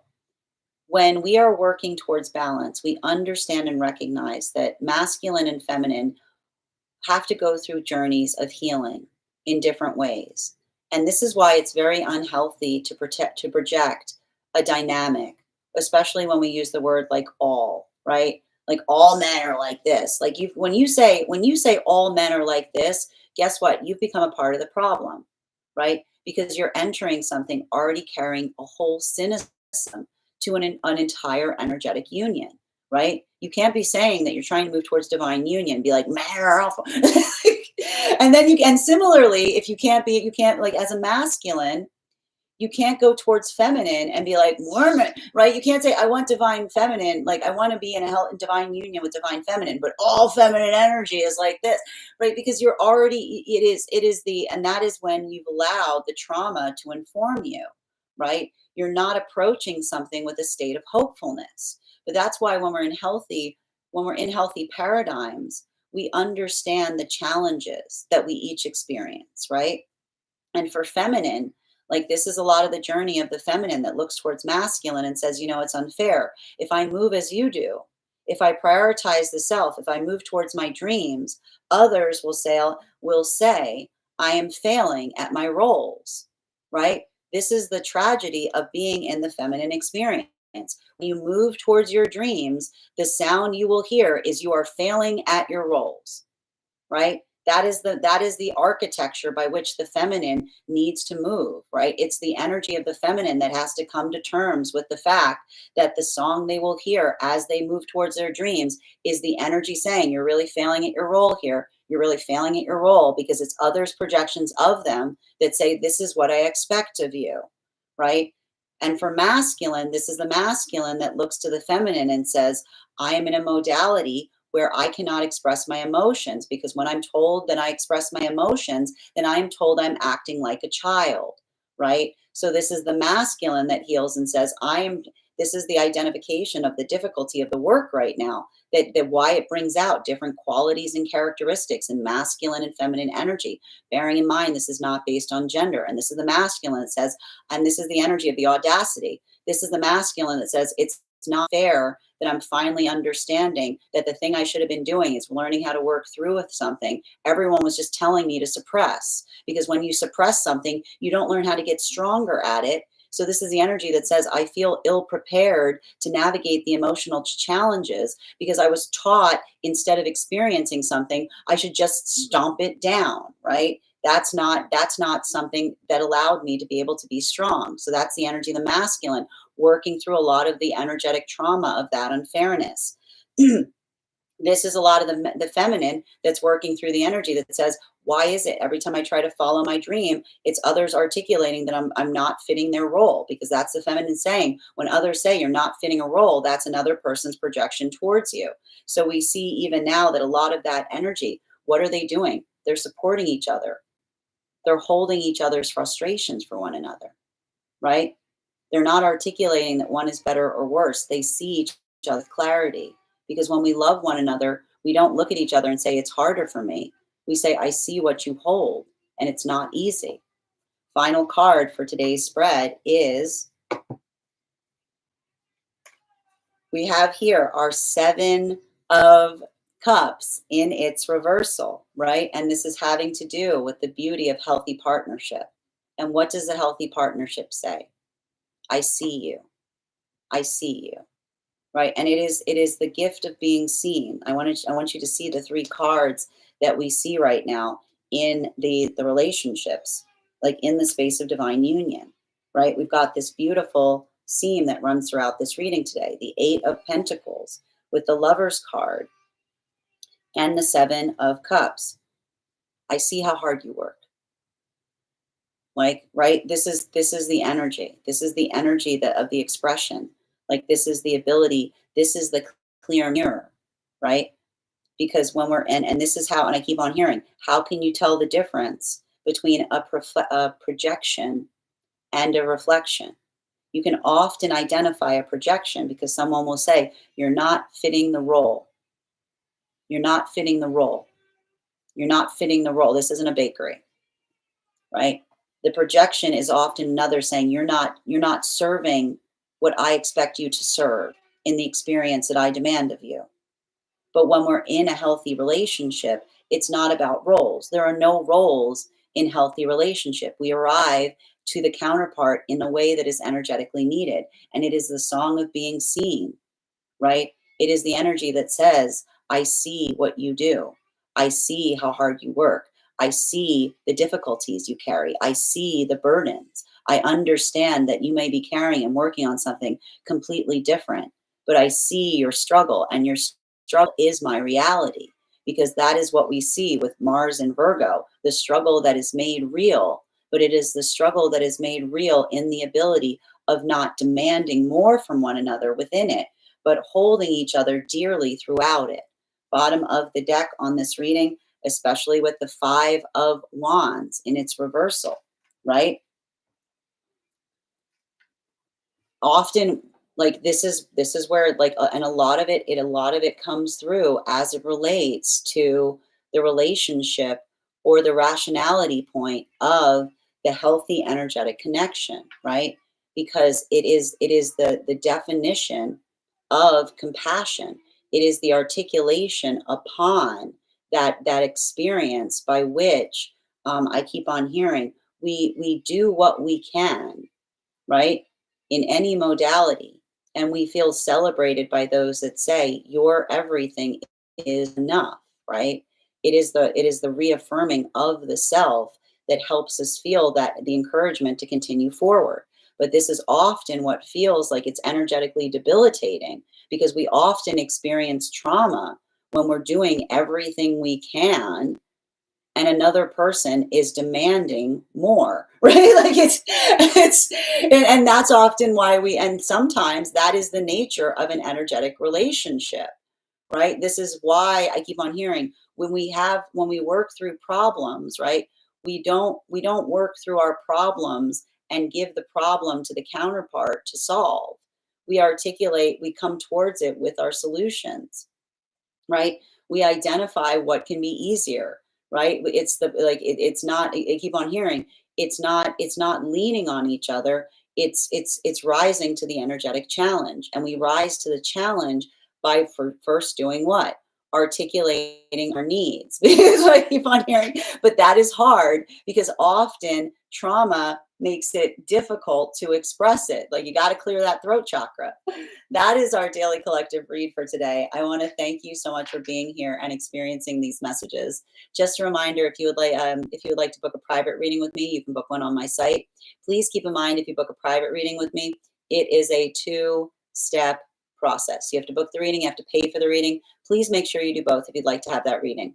Most importantly, please remember that I will never, ever, ever, ever, ever, ever, ever, ever, ever reach out to you for a private reading. I will never DM you. I will never PM you. I will never slide into your inbox and tell you that I have a very important message that only I can deliver. The only way you can book a reading with me is if you book one on my site. So I would encourage you to do it there. Also, a couple of updates before we move into personal readings today. First and foremost, I'd like to thank everyone who attended our recent class on the temperance card. The next class we will be teaching will be held on Wednesday, July 16th, and we will be focusing our studies on the devil card. If you would like to become a part of that tarot class program, all you need to do is head on over to my Substack and become a paid subscriber. Your paid subscription to my Substack is your ticket of entry into our live classes each and every month. You will also, as a monthly subscriber, have access to over 9 hours worth of material in the Tarot Church Library Archive. Now, it's not necessary to catch up. I'll be doing my best to give you a recap on the classes, but if you wanted to catch up, now's a great time to join. You'd have lots of classes between now and the next class. You'll also have access to a one-on-one chat with me and the other students to ask any questions you may have in relation to anything we are studying or have studied thus far. And if you become a founding member to my Substack, not only will you receive a discount on the full year's worth of classes, you will also receive full access to the entirety of the Tarot Church Library Archive.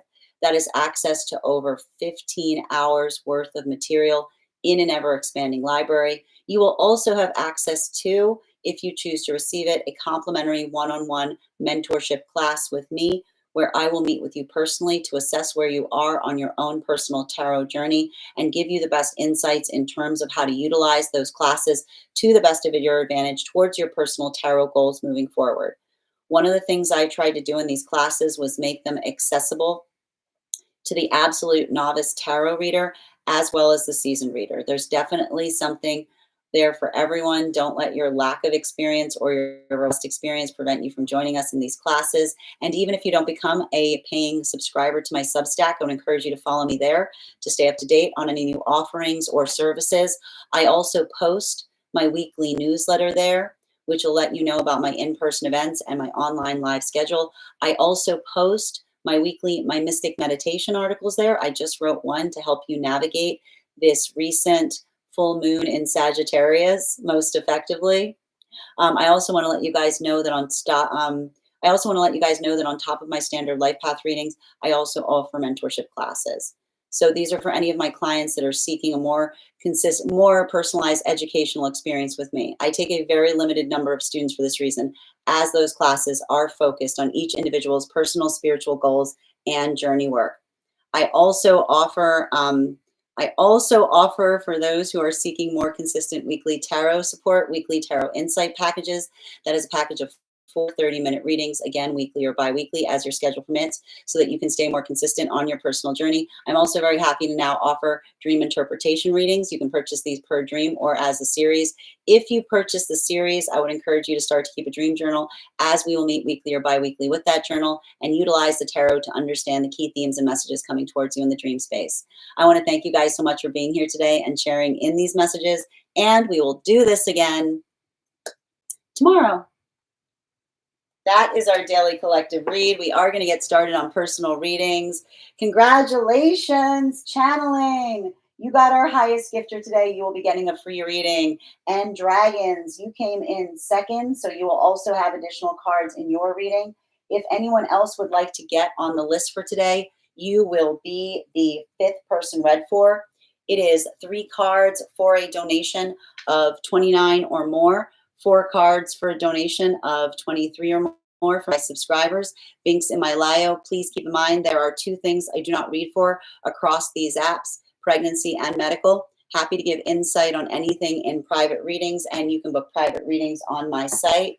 I am going to take a moment to read over. We're also still in the midst of a second giveaway. When we get to 50K likes, I will be gifting a reading back to the collective. We are already at 23K. So keep on tapping that screen and we will get to 50K in no time. I'm going to take a moment to read over some of the comments that came through as I was reading. But if you'd like to get on the list right now, the list is open. You can also get on the list right now for gifts if you choose. You can do so with the gift of a baby dragon. Ash, thank you for sharing the live. Always appreciate when you guys share the live. Grace, thank you for getting on the list. You will be read for after channeling. All right. Good to see you today, Alex. Grand Rising Chiefs. Welcome to those joining us across the other platforms. You can also get on the list via the links in my bio. Hi there, Deedan. How are you doing today? All right. Excellent. Welcome, Alexandra. Ella, the tower card at the end. I know, remember that? Yesterday, it was like, surprise, surprise. But I need to stress this, and this is what's beautiful, and we talked a lot about this yesterday. The temperance card was right next to the tower card, right? And it's a conversation about being able to recognize and identify energetic obstacles, right? It's a lot of that ability to kind of see, I like temperance with tower because it's being able to see what's energetically happening. You know what I mean? It's like, that's interesting. It's like that. It's like that kind of energy. It's like it's a lot of that. You know what I mean? And here's the thing, I love reading the cards in combination. But that's the thing about it. Like temperance next to tower is like, oh look, a tower. You know what I mean? It's like, I told you, 2025, the year of honoring your nope. Yep. Thank you as well, Alexandra. Excellent. And thank you, channeling, for those gifts. All right. And sincerely, your subscription's ending soon. If you'd like to renew. Karen, thank you for the follow. Grand Rising Minnie, good to see you today, Love and Light. And thank you as well for those gifts, Lisa. Kimberly, your subscription's ending soon. If you'd like to renew. Louise, I hope I'm saying your name correctly. Good afternoon, dear. Rose, I used to be so anxiously attached, but lately I feel more detached. Sending you support on that journey, dear. And thank you so much for the follow, Jules. Oh, it's okay, Adam, if you're out of heartbeats. It's totally okay. I still see a heartbeat for you. Trauma is like a tattoo. That's a really beautiful way of describing it, channeling. Data in our library. I like that too, Iris. And thank you, Raina, for the follow. You're so welcome, Adam. Iris, you helped me confront my mother. I'm so glad. I'm so glad I was able to help in a positive way. The love we felt in conversation allowed us both to confront our fears. I'm so happy to hear that, Iris. Yes, that's exactly what happened and how it happened. I'm so happy to hear that. They understood, and they understood me. Oh, I love that. They understood and witnessed the consequences of their words. I got to do some edits. No problem, channeling. Dwayne, Grand Rising, dear. Being crazy. I just used whose voice is that because that's not what I see. Oh, that's beautiful, Bean. Grateful for the guidance. You're so welcome, dear. Elisa, thank you. I've been suffering in my mind so much. Make sure you're prioritizing rest right now, Lisa. Okay? And Kaylee, thank you for those hearts. That's me. I told them I was never happy, always complaining, and released me from caring. I realize now I'm in the shadow or the light in that. That's a beautiful way to describe it, Iris. Hi there, Little Hawk. And Kaylee, thank you for the follow. Thank you for those hashtags, Little Hawk. Iris, I realize now we're learning each other in new ways. Tap to claim. Edie, so unrelated. I'm sorry, but your hair is. Oh, thank you so much, Eddie. That's really kind of you to say. And Denise, thank you for those gifts. I can relate. Transformation is healing. Tap to claim. And thank you for the hashtags. Little Hawk, good to see you today. Thank you for sharing the live, Mary and Eddie. Thank you for the follow. Absolutely. Grand Rising, Team Olsana. Thank you for those hearts, Ella. I realize I'm releasing a lot of shame and guilt. Continue to do so. Continue to do so. I redefine my definition of the words bond, loyalty, trust, and obligation. Tap to claim. I feel bad.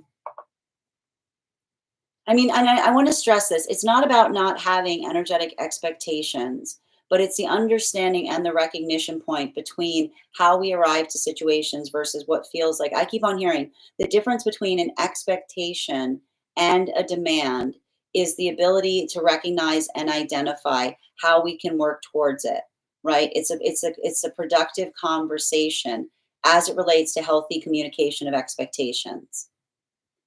Yes. Know how one is. Absolutely, Tay. We don't need to be each other's perfect. Exactly. Tap to claim. We just need to help each other, love each other. Exactly. Hi there. How are you doing, Maya? These, I mean, I've got here, it's they say amor fati, so love of fate. Thank you so much. Struggling feels like the audacity. Thank you, Ella. I have ran into lots of those. What are you looking for in a relationship? I don't know. And that's the thing about it. If another person cannot identify what they're seeking, it's often going to create confusion in relationship because the relationship is not the space we go to try to figure out what we want. Is what I keep on hearing. Relationship should not be the place we go to figure out what we want. Yes. Once they faced their fear and transformed it, I forced to face mine. Continue to do that work. For real, it's hard work. It has to be. Continue to do that hard work, Bean. Yes. Yes, all men and all women movement has been difficult to watch. It's not productive. It's not healthy, and it doesn't allow the context of being able to support each other along the way. Yes, I'm back. We just finished, dear. Good to see you, Grace, and I've got you on the list today. Received. When I suppress it, I don't deal with it. It doesn't allow me to be stronger. Tap claim Iris, and thank you for the follow. Thank you, C. Mike. Your subscription's ending soon if you'd like to renew. Yes, we come forth with our solutions. This was such a good one. You're so welcome, Bean. All right. And Ryan, thank you for those heart puffs. Thank you as well, Tay. I appreciate you as well, Team Asana. Welcome back. How are you doing? Channeling. Yeah, I've got you listed right now as the 4th channeling. Temperance in the Tower, having a clean slate. It's good energy, right? Like it almost like I feel like Temperance in the Tower is like old me, new me. You know what I mean? Like Temperance in the Tower is like the old me would have done this. The new me does this. Love and light to you as well, Metal. Peace and love.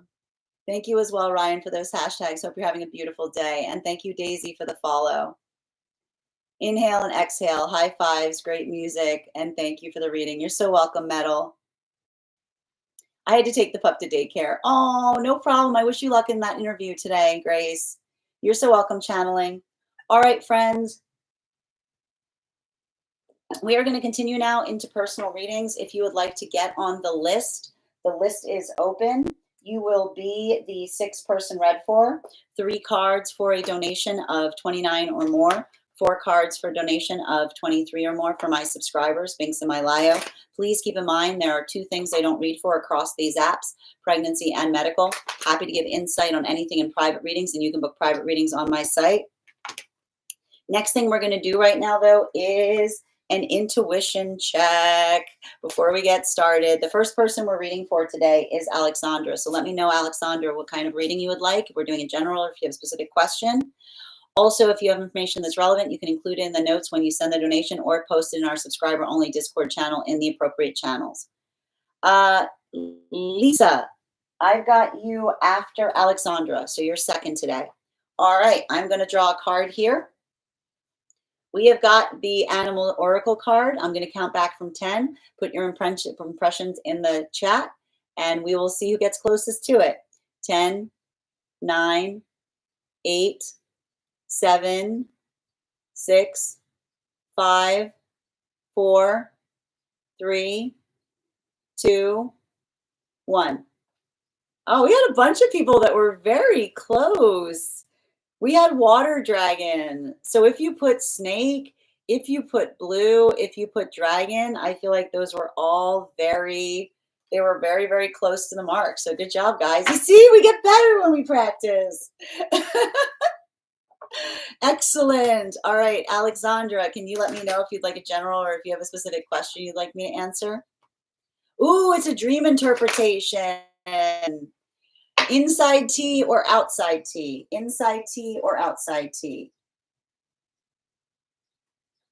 All right.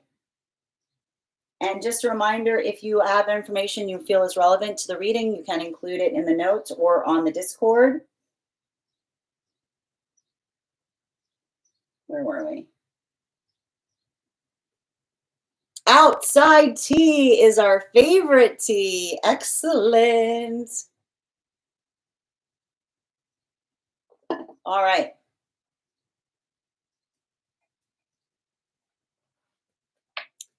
And if anyone else wants to get on the list right now, we've got 1, 2, 3, 4, 5. You will be the 6th person read for. Let me just put the offer here before we get started. Also, friends, we are at 28.5K likes. When we get to 50K, I will be gifting a reading back to the collective. So make sure you're tapping that screen. We'll get to 50K in no time. All right, this is the dream. I was in a town I've been in before, and there was a scene where I wanted to move away from something. I envisioned I was riding an invisible motorcycle to get around. It was really fast, so the idea of an accident scared me. In my dream, driving tends to make me feel out of control. I don't remember what else happened. Then I remember transitioning to a desert place. I was walking across the sand alone and appreciated the flowers that were being sold there. No one was around, but it was a flower market. I was observing what was able to grow there with desert being an almost unfamiliar environment. I loved the silence and paid attention to the feeling and the sound of the soft sand beneath my sandals, and then comparing salt flats texture. From afar, I noticed the turquoise beach completely empty, but I never went up to it, only acknowledged it. In another aspect of the dream, my sister and I were trying to coordinate together to go somewhere, and I was frustrated at the unseriousness of getting there after I got tickets, but also recognizing family came before adventure, so to be flexible. Later, we were renting a place where it had a big open balcony to oversee the turquoise sea. I sat on the little grass steps outside the window. My sister and I were reminiscing of the time we would do this at our old place in front of the sea, the memory of another dream. I tried to hold on to everything, but I didn't want to wake up from it yet. I wanted to move past things that were boring because I knew any moment I may never return. I tried to anchor myself into a deeper sleep to stay. Coming back inside, I talked to the landlord.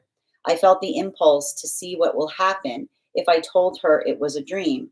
I felt I was not from here, that time, so I wanted to see her reaction to knowing. So I said, I'm from the blank future. But at future, nothing came out of my mouth, and I was instantly dragged out of the dream, feeling like I had broken the rules, revealing myself. Okay. That is a dream. All right, let's do it. Can I get 4 cards, please?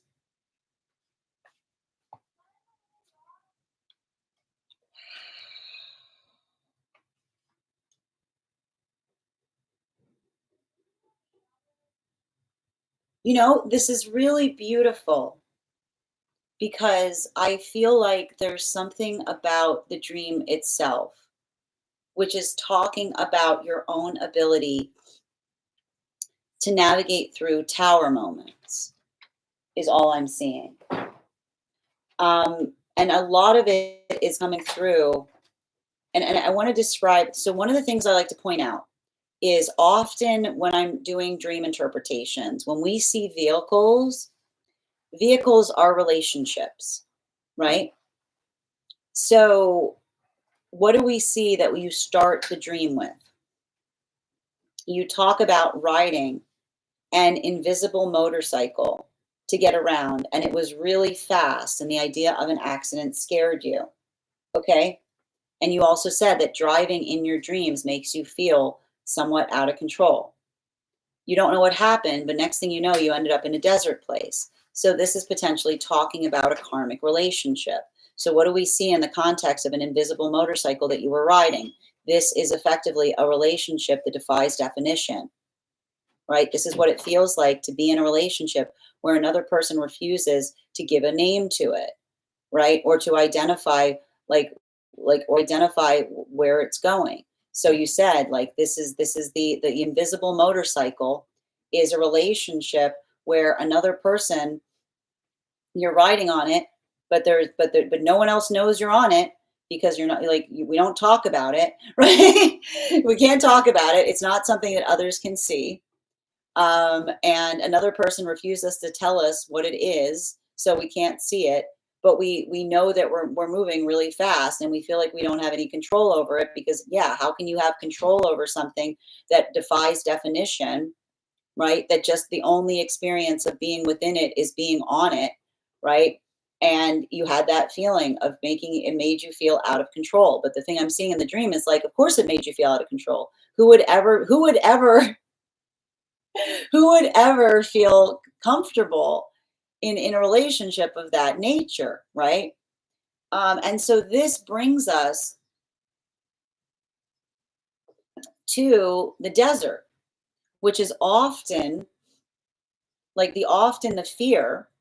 This is often like the invisible motorcycle often leads us to the desert, right? Because the thing with the invisible motorcycle is it just disappears, right? You don't even get the resolution of a healthy ending, right? You don't get the closure that you would typically get in a relationship. One minute you're on it, the next thing you know, you're not, because it can disappear at any moment and leave you what? Stranded. So this is the articulation of a relationship that you may have been in. This is like, it's almost like the situationship, if you will, which defies definition. It moves you somewhere. You're not sure where it's going. And next thing you know, you're stranded in the desert because it disappears without even like a second glance. So, but I need to point this out. It feels like somebody potentially stranded you in that space, hoping to make you like trigger an abandonment wound, right? But instead, what did you find in the desert? You found a flower market. So this can talk about the fact that you were in an unhealthy relationship, potentially a situationship, where someone refused to tell you what was happening. And then when you potentially demanded to find out why, they stranded you, potentially hoping that you'd just be willing to accept it for what it was. But you didn't go looking for the invisible motorcycle again. Instead, you found a flower garden. So when another person stranded you, hoping to trigger an abandonment wound, instead, what did you do? What did you do? They tried to strand you, but instead you grew, right? You found the flowers. You healed. You moved into hermit mode. You had a love for your own energy. And and this is why those who are not in a healthy space, where they try to bring change in us by saying, if you don't change, if you demand things, I'm gonna go away. It's the energy that says, so go. Like, so go. Like, because when you love your energy, being left alone with your energy doesn't feel like a punishment. It doesn't feel like a punishment. You find a garden there. So it feels like it feels like somebody tried to strand you or make you feel stranded in order by way to punish you, but instead you grew, you flourished. And this is the identification point of finding like not feeling devastated by the removal of that energy, but almost feeling relieved, welcoming it, feeling that peace that you described about being in the desert with the flowers. And where were your emotions, right? The emotions or the wave is the water that's in the distance. You see them there. You got feelings about it, right? But this is what we talk about when we talk about non-attachment, right? The non-attachment isn't the fact that you're disassociating from the water. It's the non-attachment that you say, yeah, it hurts, but you understand that it hurts. Like you're like, it is what it is, right? It's just it's not something that can be helped. It's the nature of it, right? So that talks about the fact that you're healing in the emotional space and potentially even saying to yourself, I know that there's more work to do in healing the emotions, but I'm not ready for it right now. Now is a time for me to celebrate the flowers, right? Now is a time for you to be able to thrive, right? And so that's kind of the message with the fact that the water was in a distance, because it says the water's not going anywhere. You don't have to rush to deal with the emotions, and this is what sometimes happens. Like we talk about the fact that when we're moving away from, this is why often we can't start unpacking emotions from a traumatic situation as soon as we're out of it. It's good to let it sit for a bit so we can find the flowers again, right? So we can remember what it feels like to be in a space of healing. So this is kind of the articulation of where you find yourself right now. This is an allegorical interpretation of your spiritual landscape at the present. Now, we then, and I need to stress this, my favorite part about the dream is you said, I love the silence.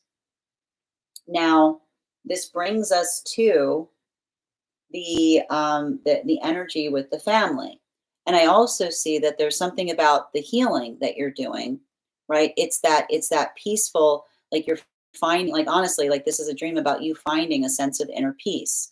And that the sense of inner peace is one that's not just benefiting you, but it's potentially benefiting the relationships around you. Because like you said, you have tickets, there's an obligation, but you're with your sister and they're making you late.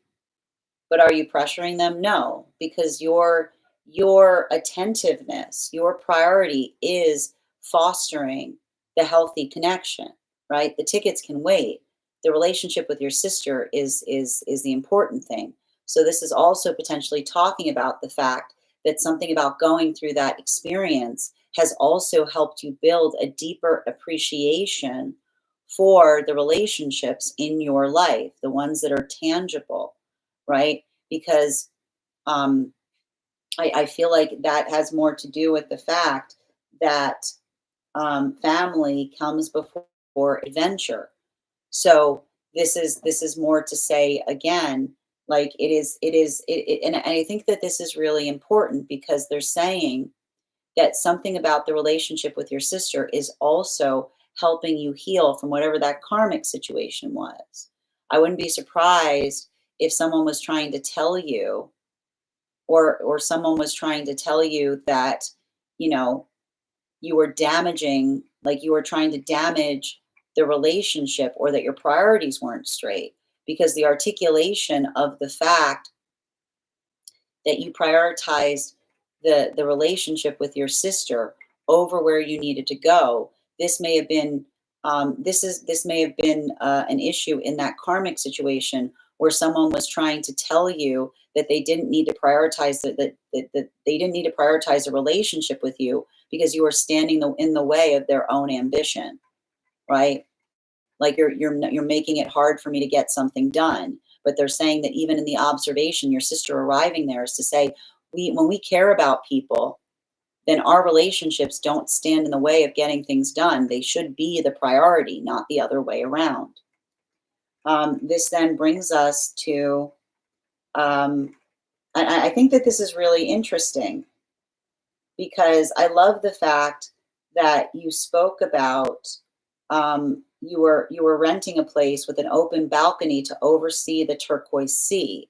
And this is bringing us back to the sea that you saw when you were in isolation in the desert, which is to say that the day will come that you'll be able to unpack those feelings about the relationship, but you'll do so with someone who you trust, right? Someone who will help you, who shares. Remember when we said that the healthy karmic relationships are those who share our standards? So that is the ability of saying you can talk to your sister about what happened in that relationship because you understand that they hold the same standards as you do, which is the idea that you put connections first. You don't put societal obligations before the connections of the energetic support that we give each other. So that's the energy that almost feels like the clear mirror of the sister that's helping you identify and recognize that you are not the one that had the wrong priorities. They were. Now this brings us, and that is the memory of another dream. I tried to hold on to everything. I didn't want to wake up from it yet. Yeah, because I feel like there's something about this that feels like a little bit of future forward evidence. This feels like a higher self dream. This feels like the higher self that you're reaching for. And we see that articulated with two different signposts in the stream. One, the fact that you said, I didn't want to wake up. This was great. this is great. I don't want to go anywhere. This is exactly what this is nice. I could stay here, right? Often the energy of the higher self gives us those indications to say, keep on going, right? But also in the space, and I like this, because your higher self slipped. Your higher self slipped in the dream. Because you are occupying, you are embodying the modality of your higher self. And in the space that you are talking to your landlord and you had a feeling that you weren't from there, that there was a time that you wanted to see their reaction and you said, I'm from the future, was the moment that you slipped out of the dream space because it was the higher self telling on the self. It was the higher self telling the present self, I'm not from here. I'm not from here. I'm from over there. She hasn't met me yet. She's not me yet. Is what I keep on hearing. But she's gonna be. Is what I keep on hearing. But she's gonna be. And that was like poof, right? Dream wakes up because you when the higher self couldn't help it because the higher self wanted you to know. And I think it was intentional on the part of the higher self to say, like, this is not a dream. This is what you're moving towards, right? And in the space that the higher self like couldn't help letting it slip because the higher self's like was giddy with anticipation, like wait till she finds out is what I keep on getting. Bottom of the deck, yeah, especially with that 9 of Pentacles in its reversal. I feel like this is to help you. Like I feel like dreams like this, like it feels like a dream that's trying to reaffirm that if you're feeling a little lost right now, you're exactly where you need to be. Keep going, right? Because I feel like this is like you said, like the higher self told itself, this is what awaits you, right? And I feel like it's also the articulation of and I feel like there's something about that invisible motorcycle that feels like potentially something that still feels like the possibility of going back into. And I feel like there's something about the dream that's trying to say, don't get back on the invisible motorcycle. Like I feel like that is kind of like the major, like that's kind of the major message about the dream, which is the fact is like the invisible motorcycle, like the message that the angelic guidance from the dream, the koan of the dream is the invisible motorcycle leaves you stranded is what I keep on hearing. The invisible motorcycle only leaves you stranded, which is it's always available for you, but it's not about whether it's fun. It's just about the fact that its only destination is to leave you stranded. So I feel like that's the energy that says you don't need to go back to that because that is the destination. Like that's where the invisible motorcycle goes. Is what I keep on hearing. Thank you so much for having that reading with me, Alexandra. And if this message connected to you as well, because again, and they're saying the reason that the invisible motorcycle will keep you stranded is because they have different priorities than you. They don't prioritize connection. They only prioritize going places instead of being in the presence of another, is what I keep on hearing, right? The invisible motorcycle says, I've got places to be, Thank you so much for having that reading. And if this message connected to you as well, it's very common for those who need these messages to be here to experience them. Thank you so much for sharing that beautiful reading with us, Alex, that beautiful dream with us, Alexandra. If you would like to get on the list today, you will be the 5th person read for. 3 cards for a donation of $29 or more. 4 cards for a donation of $23 or more for my subscribers, Binks in my Lio. Please keep in mind there are 2 things I do not read for across these apps, pregnancy and medical. Happy to give insight on anything in private readings, and you can book private readings on my site. Next person on the list for today is Lisa. Lisa, if you're here, can you respond in all caps? Let me know if you'd like a general reading or if you have a specific question you'd like me to answer. And I'm just going to take a moment to read over some of the comments that came through as I was reading.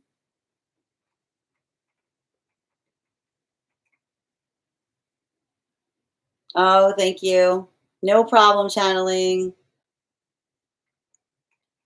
We are 2nd on the list right now. It was a beautiful dream, Minnie. And you're so welcome. Thank you for subscribing, Amy. Elise, thank you for the follow. Thank you, Dada, for sharing the live. Always appreciate when you guys share the live. Thank you as well, Erudite. And yes, Amy, the list is open. The storms that bring growth and clarity. Tap to claim, Tay. So true. Thank you. You're so welcome. That was a fantastic interpretation. Oh, thank you, Dwayne. Good to see you.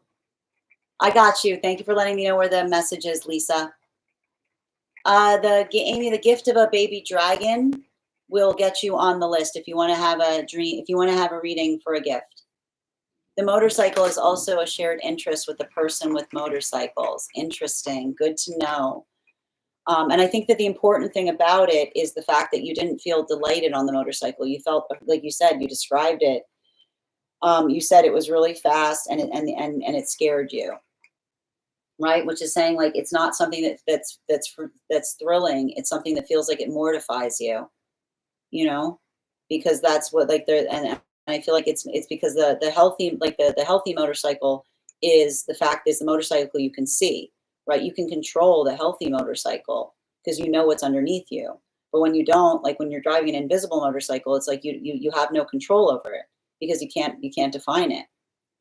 Oh, that's so great! I love that there's so many riders here. Excellent. Okay, so we're going to do Lisa next. Yep, the instability of the relationship that defies definition. You're so welcome, Alexandra. So we're going to do another intuition check before we proceed. Also, friends, we're at 35K. When we get to 50K, I will be gifting a reading back to the collective, so make sure you're tapping that screen. All right. I've got an animal spirit guide card. I'm going to count back from 10. Go ahead and put your impressions in the comments, and we'll see who gets close.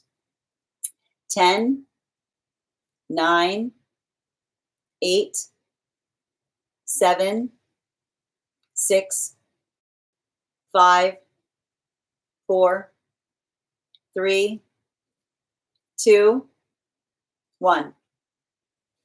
We have the Raven. Good job, guys. We'll do that again next time. All right.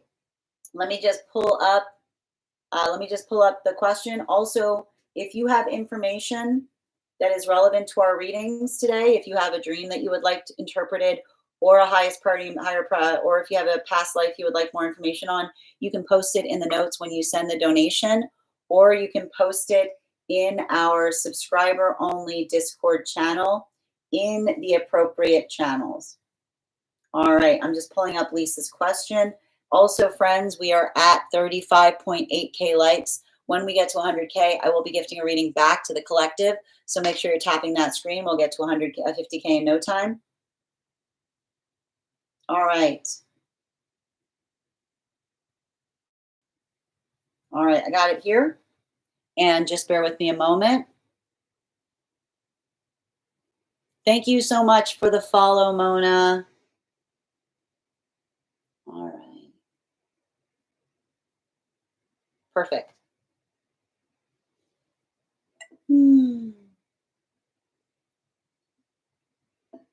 All right, we are reading now. You did say bird, Amy. Okay. All right, we are reading now Outside Tea for Lisa. I have been struggling with existential anxiety issues for a couple of weeks, and I keep reaching a point of breakdown over the condition of the world. I feel I have a personal responsibility for the faults and fixing all of it. I fall very short of that. The climate of things feels overwhelming and escalating. I'm tired of being a bystander, and it's heavily affecting my day to day mindset. This, of course, is leaching into my relationship. I don't know how to compartmentalize this weight. Surrendering to it feels like turning a blind, ignorant eye to the humanity I carry. I don't know what to do, really. I've prayed about it, but my heart and my mind continue to be wrapped up in it. I'm scared. My partner's scared too, but doesn't allow it to stop him from rooting into his role and joy in life. I don't know what I want to do and what these big feelings and strong sense of justice. Okay. Can I get 4 cards, please? 4 cards, please, for Lisa. Highest priority messages from Spirit.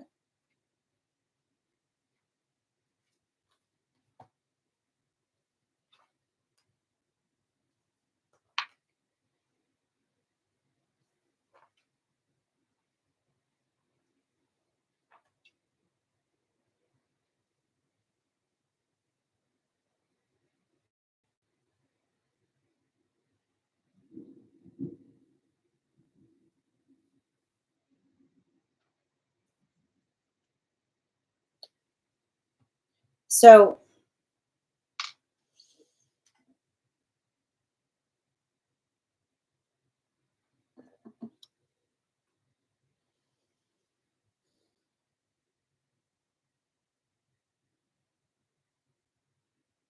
I feel like the way you have to navigate it, the message that's coming through is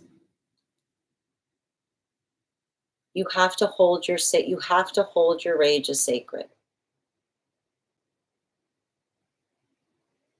And they're saying the reason you have to hold that rage as sacred is specifically because um, it comes from the space of compassion.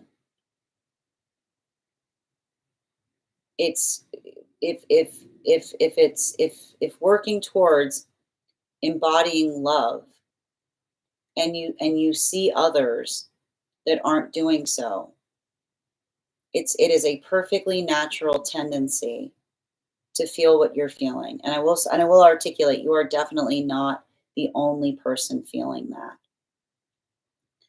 But the other message that I'm getting is I want you to identify and recognize, and I keep on hearing, manage your drop. And what do I mean by manage your drop? Which is um, when we feel the difficulty in feeling all of the feelings that we feel about something that is not okay, it can create that space of not feeling that there's not enough that can be done, right? It's that feeling that, like, no matter what you do, it doesn't feel like it matters, and it almost feels like there's more that you could do. But that's why I don't want you to focus on what you could do. I want you to focus on what you are doing, right? I want you to identify what feels manageable. I want you to identify what feels practical, right? Because that space, right? The space that we say that we're doing the best that we can, but also we're not going to allow ourselves to be overwhelmed in terms of what more we can do. Focus more on the doing than what needs to get done.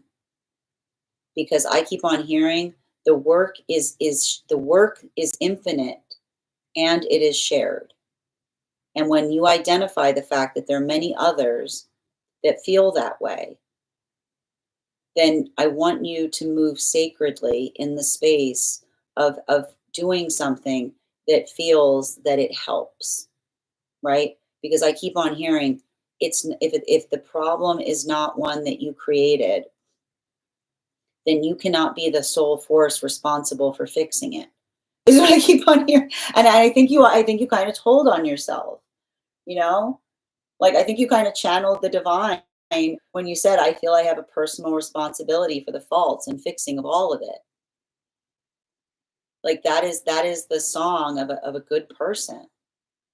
You know, that is the song of someone that is connected to the divine, which sees harm and says, I want to make it better.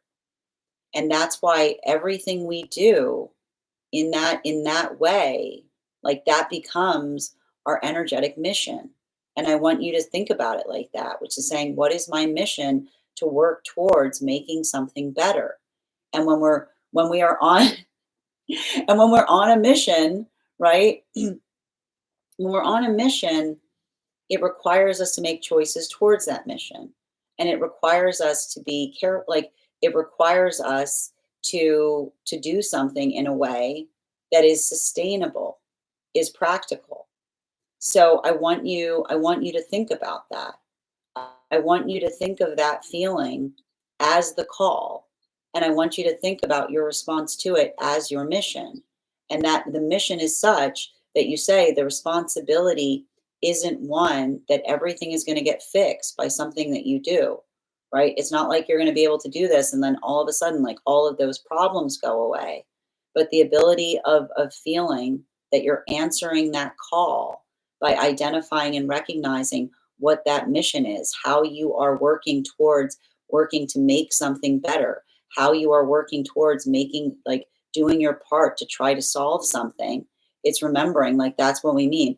Understanding your mission is managing your drop, because your job is not to move the ocean, it's to move what you can move, right? It's understanding that the ocean is made by millions of drops, and if we all do that, then it has a profound impact. And I keep on hearing, remember, remember. I know how isolating that feels, but you are not isolated in that feeling. That is a feeling that is collectively shared. Bottom of the deck on this reading, yeah. And those that appreciate it, right? And this is often what we have to navigate. We often have to we often have to navigate this because it is helping, like the difference. And I feel like there is some kind of trauma that you're also working to heal, which is, I feel like I see some kind of experience from the past that like has you very like you're a fixer, you know? Like I feel like there's something connected to some trauma that you carry in others blaming you for things that are not your fault, or trying to come into some space of identifying that if something isn't working, you must be the reason for it. Um, I want you to understand. I feel like I see some kind of counterpart here helping you with this too, which is, um, you know, our intentions are important. And when we are in a space of love, um, I keep on hearing the work that we do, um, you know, isn't viewed as silly. It isn't viewed as trivial. I feel like you're healing from some kind of energy that was trying to make you feel like what's the difference? Like who cares? Like it's giving me like I feel like there's some kind of energy that was trying to trivialize something that you were doing in some way. Don't let the I keep on hearing, don't let the trauma trivialize your impact. I just keep on hearing, don't let the trauma trivialize your impact, which is because like what does the trauma say? Like the trauma, I keep on hearing, like the trauma tries to say, like, doesn't matter what you do, you know? was wasted effort. Nothing is wasted. The trauma says it's a wasted effort. The higher self says absolutely nothing on this earth is wasted. Absolutely nothing on this earth is wasted. There is no such thing as wasted effort. But trauma will have you thinking there is. Trauma wants you in a space that makes you feel like there's wasted effort, because that is the it's wasted effort is the song of resignation. The higher self says nothing is wasted. So continue to move. Remember, like, manage your drop, and as long as you're doing something in a way that helps you move something in the direction you hope it to be, even in that space, identify and recognize that that is enough. Because if we all did that, it would have a huge impact. Thank you so much for having that reading with me, Lisa. And if this message connected to you as well, it's very common for those who need these messages to be here to experience them. We are doing personal readings right now. If you would like to get on the list is open. It is 3 cards for a donation of $29 or more, 4 cards for a donation of $23 or more for my subscribers. Links in my bio. Please keep in mind there are 2 things I don't read for, pregnancy and medical. Happy to give insight on anything in a private reading, and you can book private readings on my site. Next person we are reading for today is Hannah. But before you do Hannah's reading, I'm going to take a moment to read over some of the comments that came through as I was reading. We're also going to do another intuition check. All right. Am I sassy today? Am I sassy today? Mona, thank you for the follow. Wrong bird. I saw a bird. I like that, Amy. Hi there, Batty. It weighs on me heavy. I know. It's you're not the only person feeling it, dear.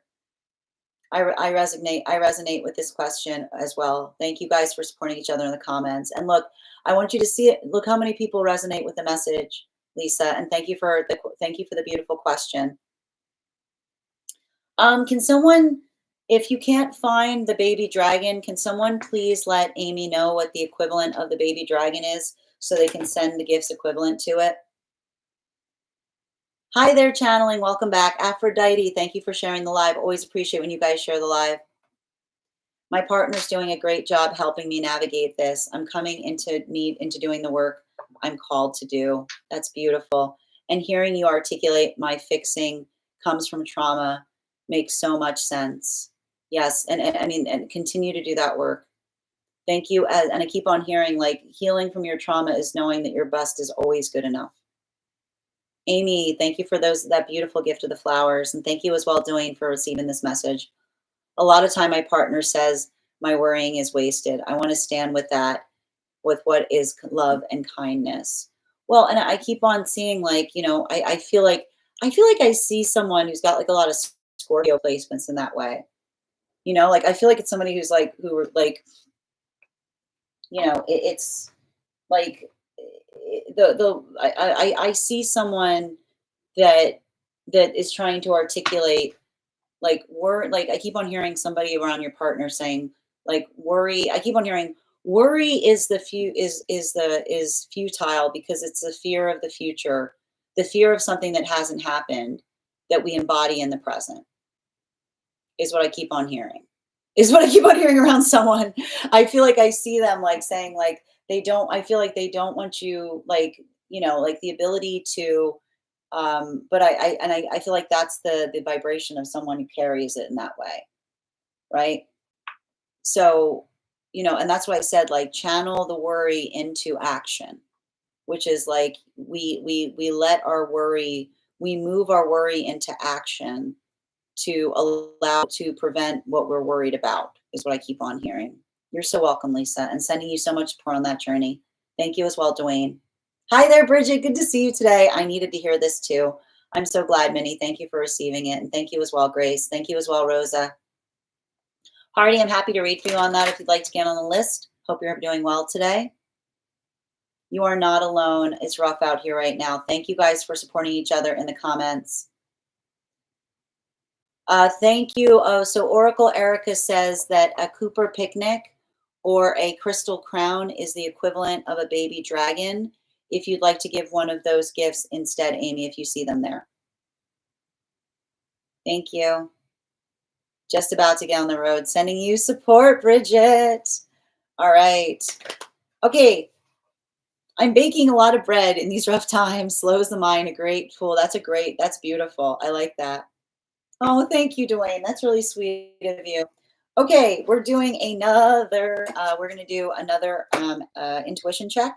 Also, friends, we're at 38.2K likes. When we get to 50K, I'll be gifting a reading back to the collective. I have an animal spirit guide card. I'm going to count back from 10. Let me know your suggestions or your impressions. 10, 9, 8, 7, 6, 5, 4, 3, 2, 1. Tay got it with the dragon. Good job, guys. We'll do that again after the next reading. All right. The next one, next person we're reading for today, second call for Hannah. Second call for Hannah.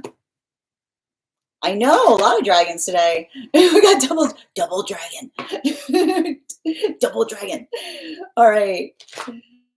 Hi there, Hannah. Can you let me know if we're doing a general or if you have a specific question you'd like me to answer? And if you'd like to get on the list right now, you will be the 1, 2, 3, 4th person read for. Dude, I can't with these intuition. It's okay. Listen, sometimes we're on, sometimes we're off. Okay, excellent. It's for your cousin, dear. Can you let me know what the question is? And Helena, thank you for the follow, dear.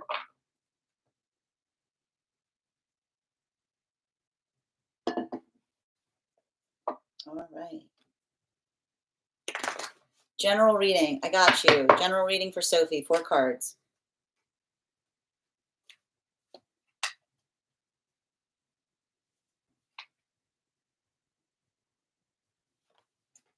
Who are all these people?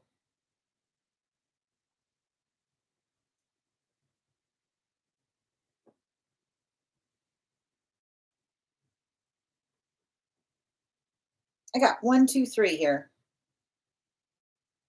I'm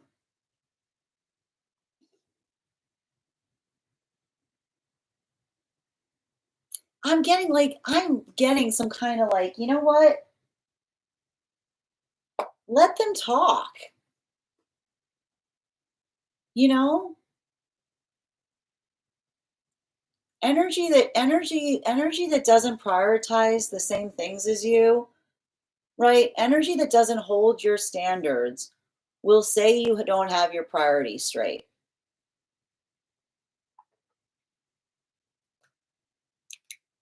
Energy that doesn't that don't hold your standards will say you don't have your priorities straight. I need you to write it down.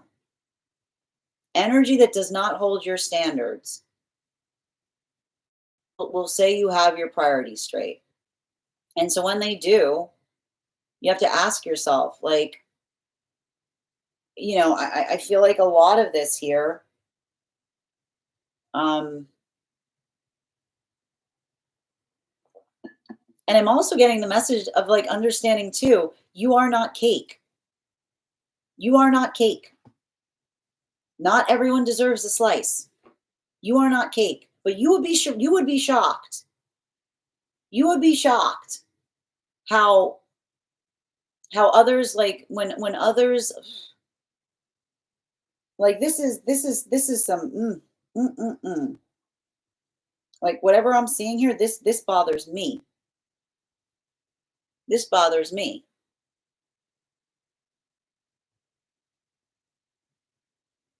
Because I've got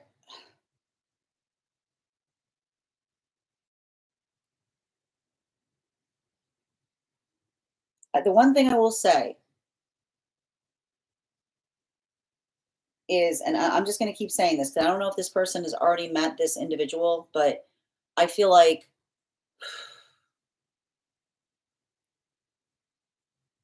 I see somebody finally coming into being appreciated. I feel like I see somebody I don't know if they've already met this person. I don't know if you've already met this person, or if there's like, or if you're doing some kind of work here, but I keep on hearing the same message. Your standards, the partnership that you seek,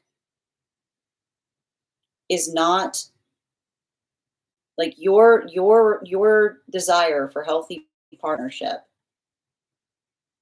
is going to be articulated to you as unreasonable to someone that does not want the same things as you. And that's what I keep on hearing. If there's somebody trying to come towards you right now, arguing, if there's somebody like trying to like tell you you're being unreasonable, um, don't, I keep wondering, don't let them gaslight you. You know, like this is giving me a lot of that energy. You're like, I keep on hearing honest connection, because I'm just going to walk you through this.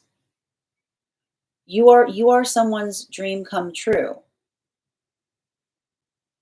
But you like when someone says that they desire something and they're not ready to receive it,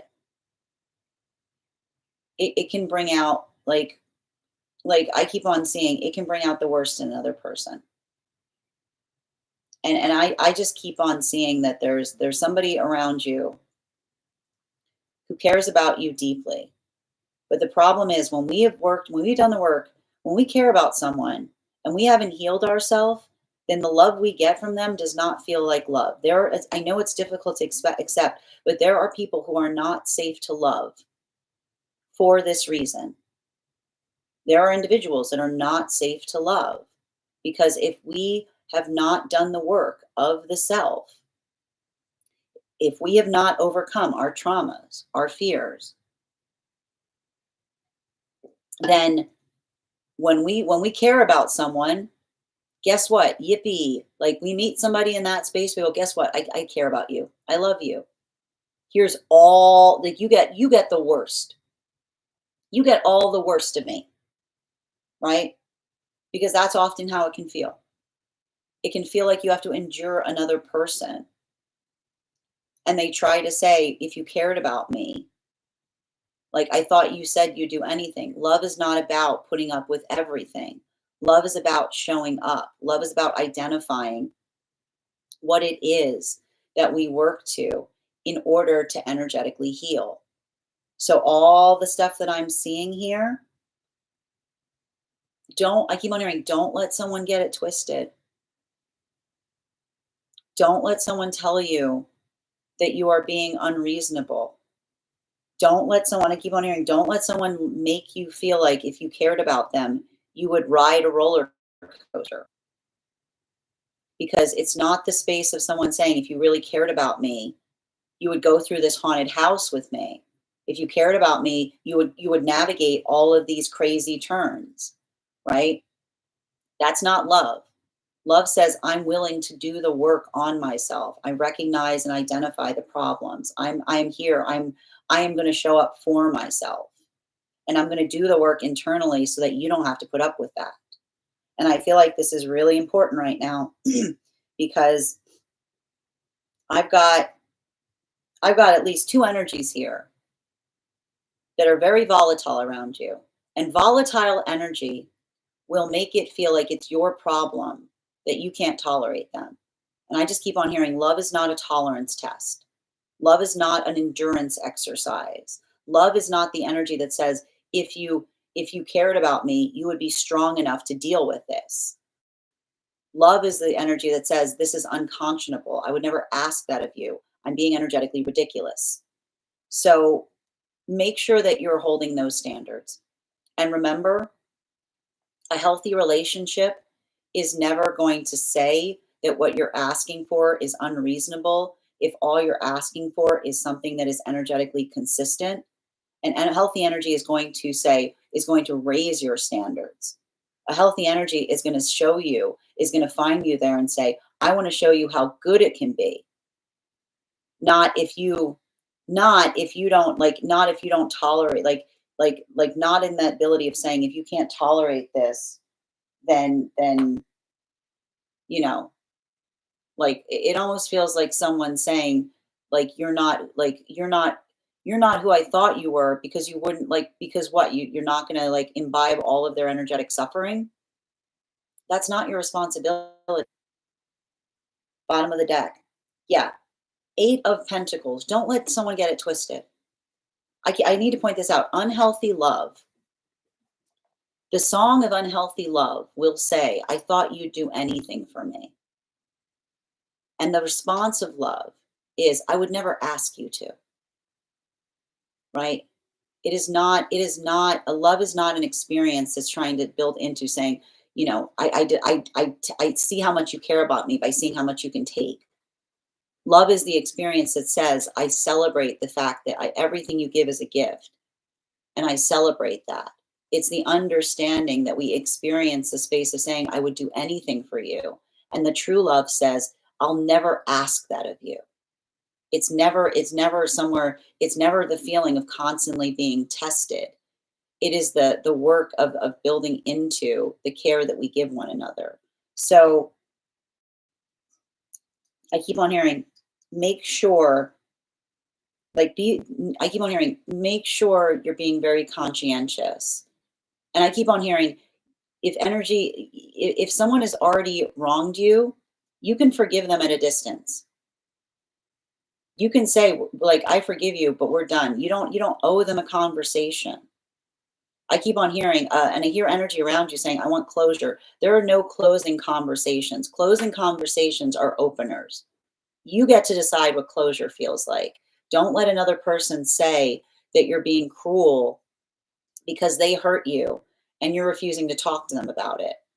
You don't get that. You get to decide. You get to decide what is healthy. Don't let someone try to tell you that you're being harmful because you're not letting them come back towards you to hurt you again. Thank you so much for having that reading with me, Sophie. And if this message connected to you as well, it's very common for those who need these messages to be here to experience them. We are doing personal readings right now. If you would like to get on the list is open. It is 3 cards for a donation of $29 or more, 4 cards for a donation of $23 or more for my subscribers, Binks in my Lio. Please keep in mind there are 2 things I don't read for across these apps, pregnancy and medical. Next person on the list for today, I'm going to take a moment to read over some of the comments that came through as I was reading. Also, friends, we are at 40K likes. When we get to 50K, I will be gifting a reading back to the collective, so make sure you're tapping that screen. We'll get to 50K in no time. Brittany, thank you for the follow. And thank you for the follow as well, Pat. And thank you as well. Amy, seems like you found the baby dragon. You've been added to the list, dear. And Fee, thank you for the follow as well. Eros, your subscription's ending soon if you'd like to renew. All right. Lies destroy love. Facts. Love doesn't lie. Beautifully said, Dwayne. Thank you for being here and supporting each other in the comments. And Kanisha, thank you for the follow. All right. Spot on. Thank you so much. Oh, sending you so much support on that journey, Sophie. And thank you, Hannah, for giving them for offering them that reading. Raina, I've got you on the list, dear. We've got 4 spots left for today. If anyone would like to secure a spot. Next person we're reading for today is Channeling. Channeling, if you're here, can you respond in all caps? Let me know if you'd like a general reading or if you have a specific question you'd like me to answer. And we are going to do another intuition check. I'm going to pull a card. All right, I'm going to give you guys to the count of 10. Go ahead and put your impressions in the comments. 10, 9, 8, 7, 6, 5, 4, 3, 2, 1. We got the bull. Thank you guys so much for playing. We'll do that again next reading. All right. We are doing spirit-led, highest priority, I believe, from spirit for, spirit-led for channeling. 4 cards, please. 4 cards.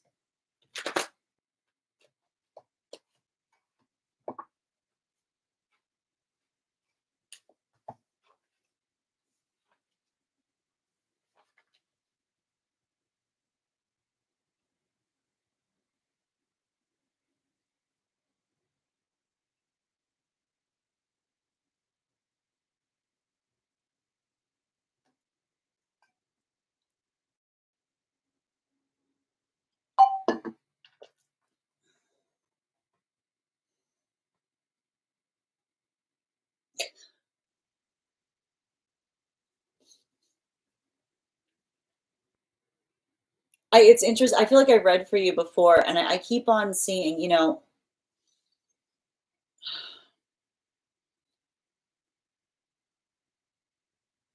I keep on like the beauty. Hmm, how do I explain this? It's interesting because it's coming through. Um, it's coming through from the perspective of one of your guides, and it's funny because um, it's funny because I feel like the message is coming from your guides is talking about the reason that they like you is that you understand the difference between an inside or an outside conversation, which is to say, which is like effectively to be able to say that um, I feel like the space by which we're able to see and identify a problem also helps us understand um, like the way we can go about having a conversation with someone that feels that it's productive versus those moments of experiencing and seeing something and being like, and I keep on hearing like the weighted words, but that's not a conversation they're ready to have yet. Is what I keep on hearing. Like it's giving me a lot of like the truth will set you free, but only if you're ready to embrace it kind of thing is all I keep on hearing. Because and that's the thing that's difficult. Not everyone, like not everyone is ready to embrace their truth. We all have that issue, but like, and I keep on hearing like your job. I keep on hearing your job is. I keep on hearing your job is not to rip the blinder, like the blindfold off of another person. It's to help them do it. It's to help them do it. Is what I keep on hearing. It's to help them. It's to help them do it. I keep on hearing, and the difference between like, that's what I meant between the difference between a productive conversation is and something that feels like a shock to the system is all about the ability. And I keep on hearing this is where your empathy is helpful because this is why guides like working with us because they understand those that are empathetic, like it's like helping another person work through something in a way that like sometimes like and I keep on getting okay, I want to put it, I'm gonna give you the allegory of truth like hot water, okay. Which is like you have to think about hot water, right? And that's the thing. Telling someone something just because it's true doesn't necessarily mean that it's healing when we say it, right? Because we can hurt others with the truth. Like the truth is like hot water. When we care about someone, and that's why we can't say, well, I wasn't trying to hurt you. I was just trying to tell you the truth. That's ridiculous. You can hurt someone far more with the truth than you can with a falsehood, right? Because you have to think about it like truth is like hot water, which is to say, if you can take the same temperature water, all right, and you can guide someone into it, right? You can guide someone into it like a bath, and it will be what happens. It's a little it's it's hard, but it's a gentle experience, right? Because they're able to, right? They're able to move into it at their own pace. So when we're able to move into our truth at our own pace, it feels, what does it feel like? It feels comfortable.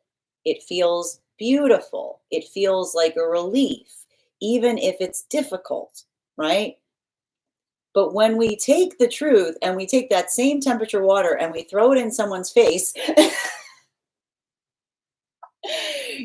that is not the same thing. Same stuff, very different experience. So I want you to just I want you to keep that in mind, because I keep on seeing, and I keep on hearing, both from relationality to how you help others with it, but also in somebody around you that does this. It's giving me somebody who, like, it's giving me someone being like, what did I do? I was just being honest. Like, this is what you have to say to someone who tries to always give the excuse. They're going, I was just being honest. Be like, no, it's not about being honest. It's about being kind. It's far more important. It's being honest isn't enough of a reason for doing something, right? It's about being kind. So make sure you're having that conversation. And it feels like someone younger. You know what I mean? It feels like somebody younger being like, what? I was just saying, like, no, like, it's not about being honest. It's about like, I keep on hearing, the kind response is the nice response, because the kindness, and I keep on hearing, you can calibrate kindness, and I keep on hearing, it's not being, it's not being, I keep on hearing, it's not, this is why, like they're saying, this is why being kind, it's not about not being it's being kind with the truth that we give to others, which is to say, we carry truth between us kindly, right? We do so in a way that we help each other with it. We don't hurl it at each other. Is what I keep on hearing. We don't hurl it at each other. Rah! Bottom of the deck. This is often, you're not for everybody, because this is often the issue with those who are very honest with themselves. Those that are really honest with themselves have a very hard time with someone who's too much in their ego. Because what happens is, with honest with the self meets somebody deep in their ego, you give them something that you wouldn't think twice about, and they take it personally, right? It's like when another person is too deep in their ego, you try to give them something that is helpful and productive, and they'll say, how dare you, because they're not in a space that they can take the energetic note. So I feel like that's what I keep on hearing, is like, you're remember that is a quality that will be a gift, right? It will be a gift. You will be an absolute gift to someone that is in alignment to you. It'll be like, it's the energy that says, give it to me straight, doc. You know what I mean? It's like the energy that, like, I keep on hearing, like, you need like, you need like a whiskey drinker. You need somebody who's like, you need someone who likes it straight, right? When you meet someone who likes it straight and you give it to them straight, you are like, they will you will be a delight. You will be a delight. But if someone is too much in their ego, then you're going to be too strong for them. You have to look at it like that. You are I keep on hearing, you're a strong shot. you have to think of yourself. You're not a specialty. You're a strong shot, which says you need someone who, you need someone who matches your strength. You need somebody who likes, you need somebody who can keep pace with you. You need somebody who is not like, I keep on hearing like you're just you don't like sugarcoating things. And this is often why like sometimes it can be really difficult, because I can see that this could sometimes I feel like this can sometimes create situations for you where uh somebody, like, it almost feels like energy. I keep on hearing like everybody wants, like everyone wants a strong partner until everybody wants, like I keep on hearing everybody wants everybody wants like a spirit, like like I keep on hearing everybody wants a spiritual baddie, except now you're running away because you're terrified. I keep on, because you see things, and that's why you need someone who sees themselves clearly, right? Because everybody wants a spiritual baddie until you have one, and now you're afraid. Now you're afraid. But that's what I mean. You're gonna be, you need someone who sees you. You need a protector, and you need someone. And what does a protector say? You are a cherished gift, and your honesty is refreshing. Is what I keep on hearing. You need a cherished gift. You are a cherished gift, and your honesty is refreshing, right? Not devastating, is what I hear. Thank you so much for having that reading with me, channeling. And if this message connected to you as well, it's very common for those who need these messages to be here to experience them. We are doing personal readings right now. If you would like to get on the list, we've got 3 spots available today before the list will be closed. We're also at 47K likes. When we get to 50K, I will be gifting a reading back to the collective in the form of a random drawing. So make sure you're tapping that screen. I'm going to take a minute to read over some of the comments that came through as I was reading. I got you on the list, Helena. Thank you so much. Hold on a minute. Hi, welcome, Grace. Welcome back. Hi, collective. Oh, welcome. I'm so glad these messages are connecting to you. It's not that, no, it's not a struggle. It's just, I keep on seeing that there's energy that you need, you need someone. I just keep on hearing this. Like, I feel like this is the message from the guide in relationality to understanding, like, your truth is a gift for those who want it. But for someone who's too much in their ego, I keep on hearing you're going to hear curse you. You know what I mean? Which is like someone saying like, "How dare you?" I'm trying to get. Yep, no problem, Amy. You never miss your reading here. So whenever you're like, I'll call for you, and if you're not ready, we'll put you on the hold list. Not me laughing when you said they like something about me. Yes, yes, yep. Thank you for confirmation. Truth is everything blessed. I like that, Dwayne. And Kathleen, thank you for the follow. The truth will set you free is saying I've been saying constantly for the past week. But here's the thing. The truth will set you free unless, like, if you're ready to hear it. If not, it will be devastating. You know what I mean? Like, that's the thing about it. You have to, like, that's the thing about it. My Sag Mercury needs to, I know, I know. Yeah, a Sag Mercury is like, whoops, I said the loud part outside. I said the soft part out loud again. This is so spot on. Yeah. No, a Sag Mercury is basically like the gift of gab. You know what I mean? Like a Sag Mercury. Oh no, I did it again. It doesn't help that I wear my thoughts on my face. Well, yeah, it's a Sag Mercury. Like that's the thing about it. A Sag Mercury, it's that gift of gab, man. Whoops.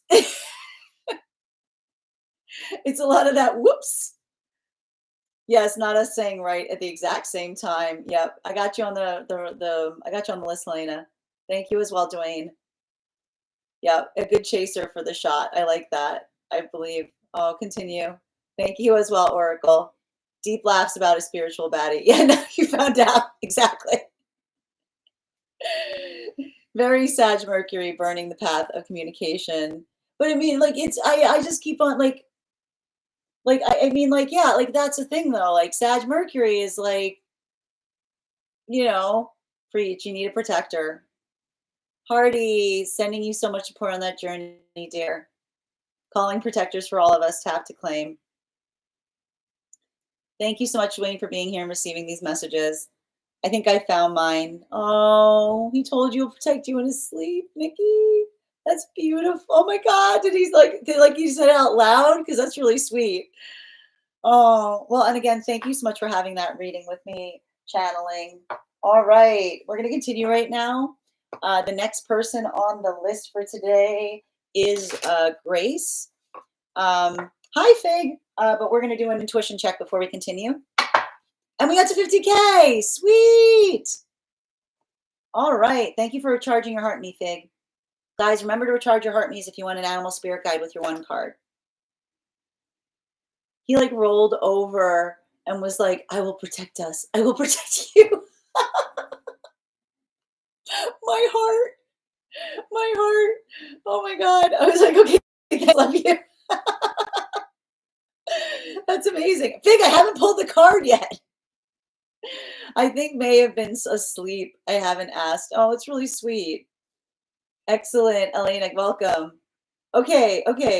We're gonna do our intuition check, then we'll do our 50K, and then the next person on the list is Grace. All right. It's like Bryan Adams style, you know? All right. I've got an animal spirit guide here. I'm going to count back from 10. Go ahead and put your impressions in. 10, 9, 8, 7, 6, 5, 4, 3, 2, 1. Bear. All right. Thank you guys for participating. We'll do it again. Feels very inclined to the reading we just had. Very inclined. I like the fact that it was like, we need a protector, and then I put bear. Whatever. Don't get mad at the cards, Ava. All right, the next person on the list today is Grace. Whatever. The next person on the list today is Grace. Grace, if you're here, can you respond in all caps? Let me know if you'd like a general reading or if you have a specific question you'd like me to answer. And if anybody else would like to get on the list right now, we've got 3 spots available before the list will be closed. All right. Finally. All right, let's do it. Oh, somebody did call Bear. Wait a minute. Who did Bear? Nikki, you got it. Oh, we got to do the 50K. Yes. Okay, we're still waiting for Grace. Grace isn't back here anyway, so we're going to do the 50K. To get on the list, Elena, all you do is send the donation via my tree that has Binks in it in my Lio. 3 cards for $29 for non-subscribers. Hold on, let me just put the offer here. There we go. Perfect. All right. So we're going to do our 50K giveaway now. I finally got one. Oh, you're taking her to, oh, that's great. They're going to have a great time there. Oh, I hope you have a wonderful time. Okay. So I am going to think of a number right now between 1 and 57. First person I see that posts will get the reading. First person I see, not the first person that posts it. Sometimes I see things in order different than you guys post them. Nope. Nope. Nope. Nope. Nope. Nope. Nope. Nope. Nope. Mary, congratulations. We will do that again when we get to 100K. Thank you guys so much for participating. All right, if Grace has stepped away, the next person on the list for today is Raina. Raina, if you're here, can you respond in all caps? Let me know if you'd like a general reading or if you have a specific question you'd like me to answer. Mohammed, thank you so much for those roses. And if anyone else wants to get on the list today, we've got 3 spots left before the list will be closed. So if you'd like to secure that spot, please do so sooner rather than later. You have a beautiful day as well, Dwayne. Wishing you well. All right. Raina, could you let me know if you'd like a general or if you have a specific question? It was 19, yep. Oh, that's awesome! Hooray! Okay. General, what were you saying earlier about divine unions resonated, but other than that, I'm open. I got you. 3 cards, please. And one more.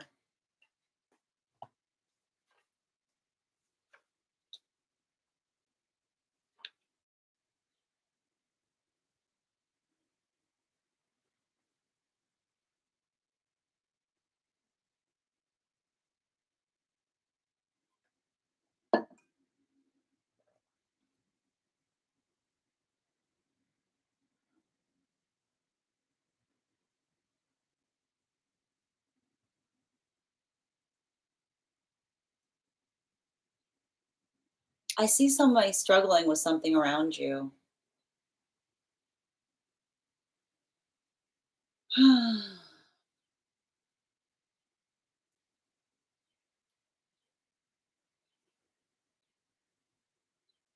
Like, I just keep on hearing, like, blocked up throat chakra. Um,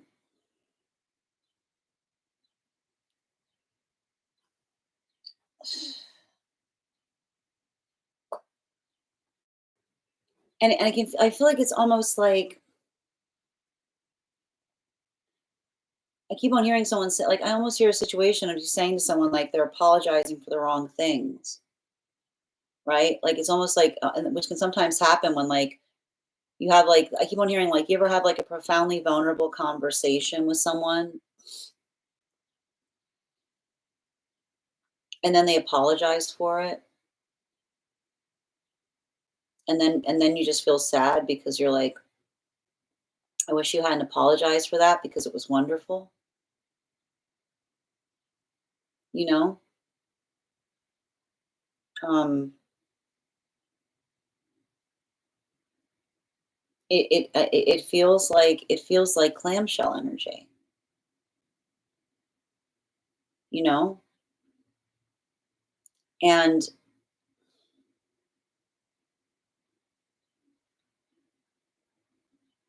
I keep on hearing, I keep on seeing you in some kind of like I keep on seeing some kind of situation of you looking back on something from the past and feeling some kind of profound pain because I just see you identifying something that was not great, but had these little points in it that were so poignant and so profound that they're hard to let go of. And, you know, I keep on getting the message for you about the fact that, like, when we're in something that isn't healthy, the reason it's so hard to let go of those bright points is because, you know, they build like it may like I always like to point out in an unhealthy situation, the bright points pin us to an unhealthy experience. Because the song we will say to ourselves is, how do I get that all the time? Right? Like I've seen a glimmer of hope and almost like those spaces of seeing the glimmer of hope that makes something worse. But that's what I keep on hearing. Healthy relationships are not built on glimmers. Healthy relationships are not built on glimmers. Healthy relationships are not built on glimmers because it shouldn't feel like you're waiting, like you're enduring something awful, like hoping for those brief moments of respite. It should just be good all the time. It should just be good all the time. Um, So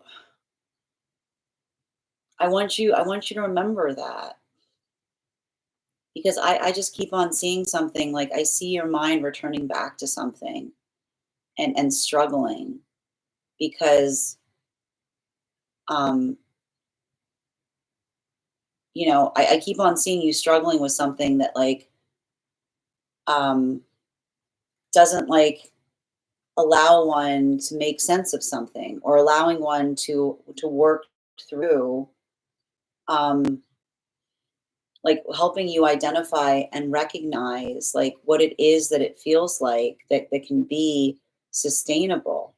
So make sure that someone is doing that work with you, because I see some kind of situation here that's painful, and like it almost feels like someone who's energetically,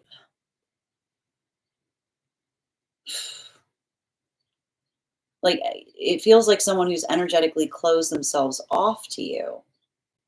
But that's what I mean in relationality to a healthy situation, because I just keep on hearing a healthy situation um does not create a come hither situation, which is to say it doesn't speak hyperbolically. It does push us away and say, I never want to see you again, and then say, where are you? Like it doesn't create those moments that we have to feel like we need to read into another person's statements to try to identify what they meant versus what they said. We do the work in healing ourselves so that our words become blessed. And when we do the work to heal ourselves and our words become blessed, we stop being hyperbolic. We don't say things that we don't mean. Because when we start saying things that we don't mean, it creates that relationship that feels like we're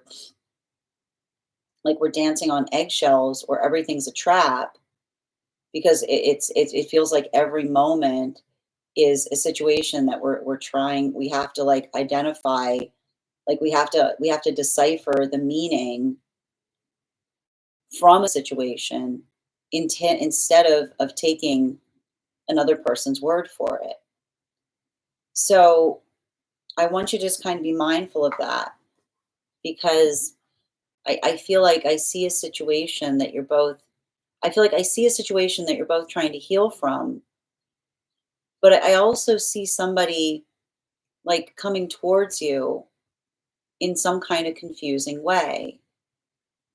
So let the clarification be the manifestation goal.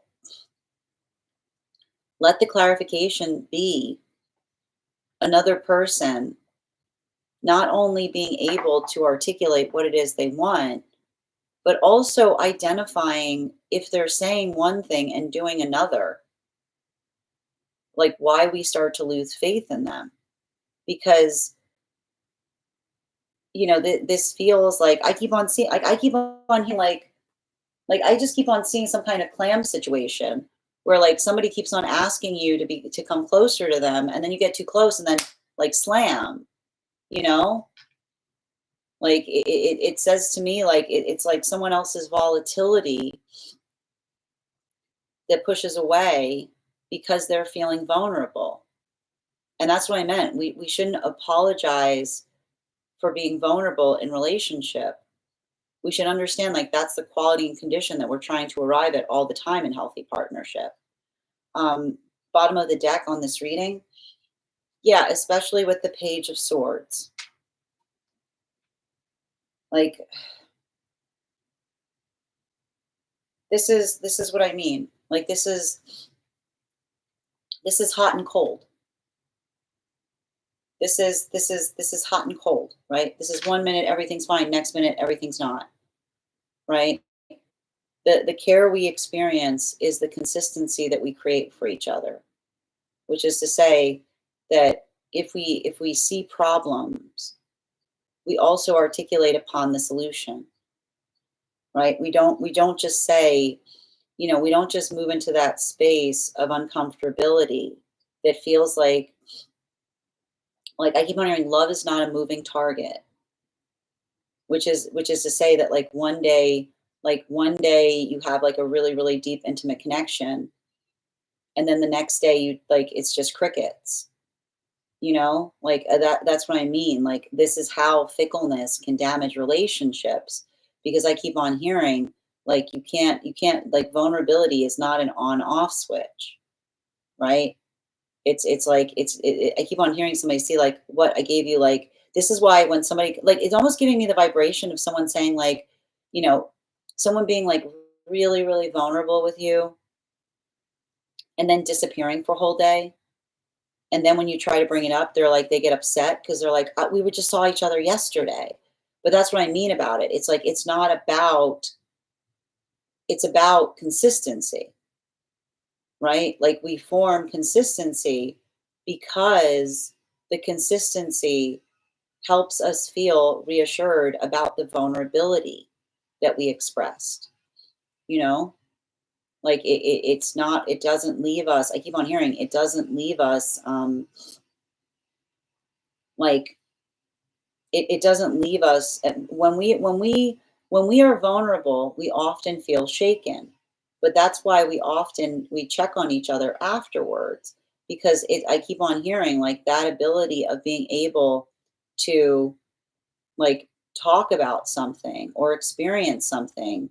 Like, I keep on hearing, like, make sure someone isn't just coming towards you with, like, the vulnerability, like an on-off switch, being like, like, trying to communicate with them after you have, like, an intimate connection with them, and them saying, like, "What, like, why are you on me? Like, we just, like, we were just, like, we were just together yesterday." Like, it's saying to me that it's the consistency is key, right? Consistency is the gift we give that allows vulnerability to be possible. So make sure, and I keep on hearing, it extends beyond the moments we're together into all the spaces in between. So if you're doing that work, it's not selfish to ask for that. It's not selfish to ask for that if what you're asking for is reciprocal, if it's something that you yourself would be willing to give to another person. Thank you so much for having that reading with me, Raina. And if this message connected to you as well, it's very common for those who need these messages to be here to experience them. Look for the consistency, is what I keep on hearing. The next, if you'd like to get on the list, we've got 2 spots left before the list will be closed. I'm going to take a moment to read over some of the comments that came through as it was reading.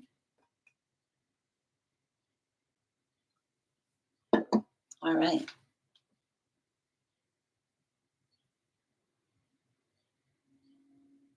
Yes, thank you for confirmation, Nikki.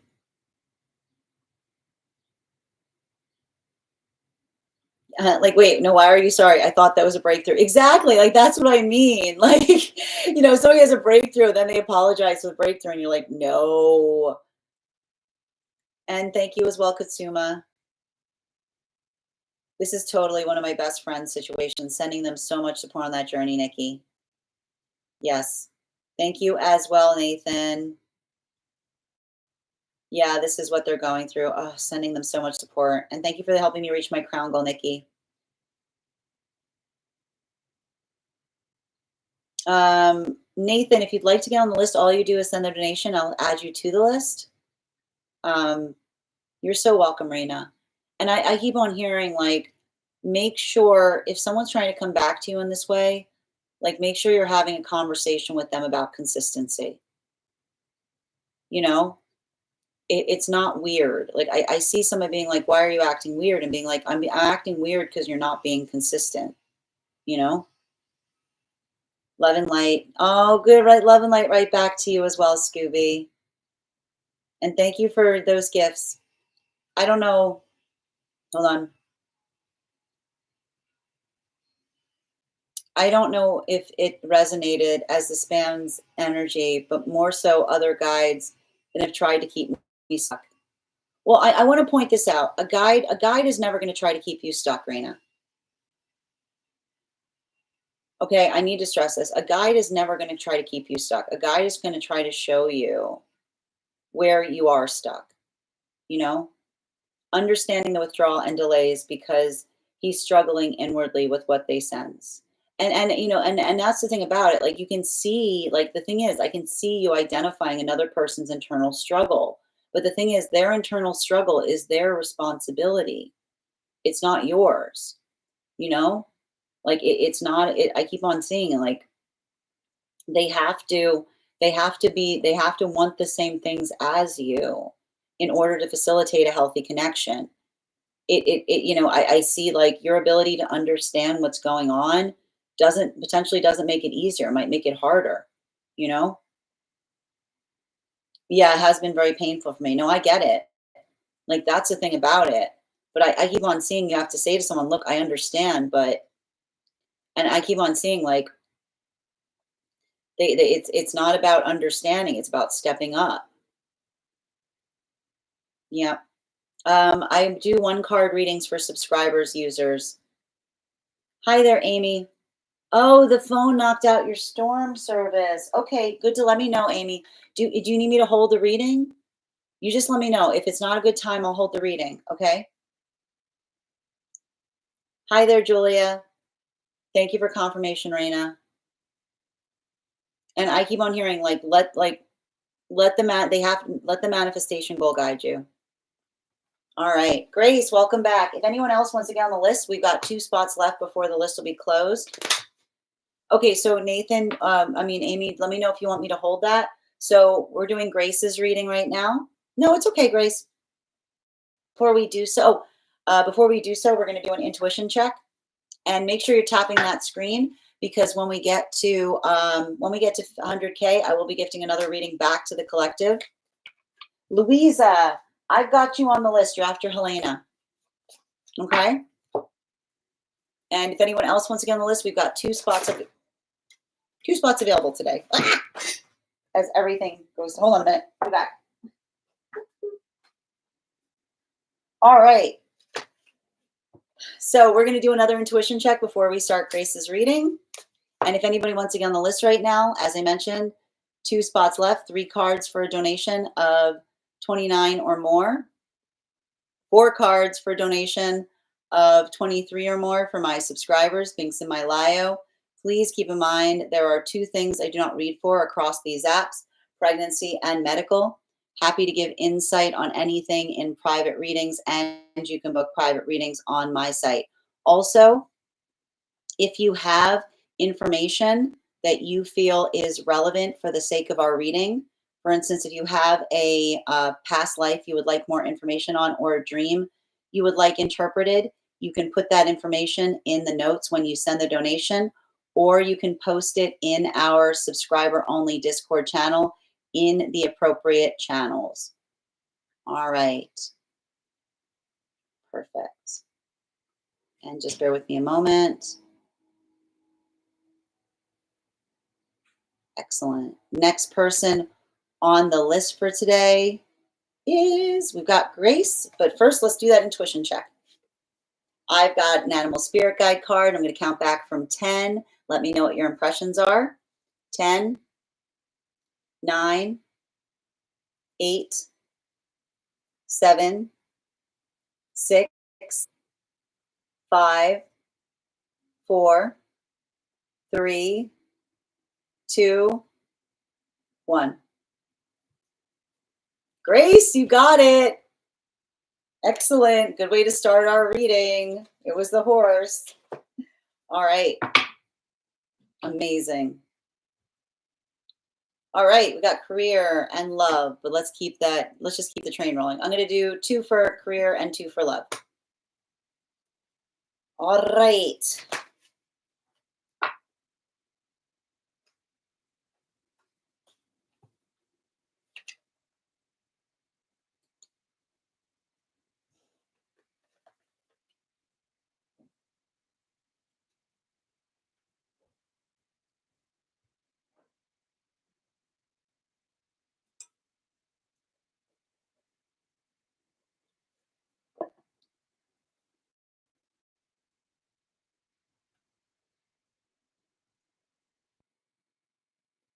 Keep on being consistent right now as it relates to work, because I see that you're really close to something.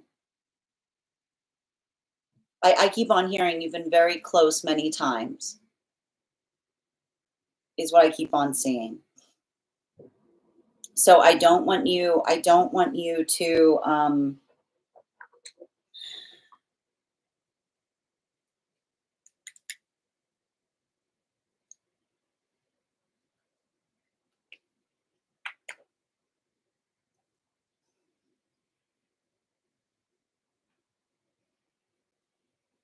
and I think we've spoken about this before, but I keep on seeing that there's something important, um, that's happening right now, particularly in the career space. Um,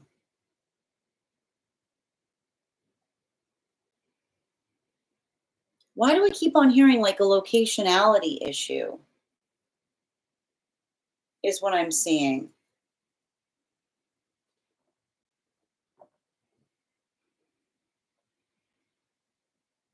Um, I feel like I see you saying to someone, "I'm flexible. Like I'm up for I can be available when you need me." Um, because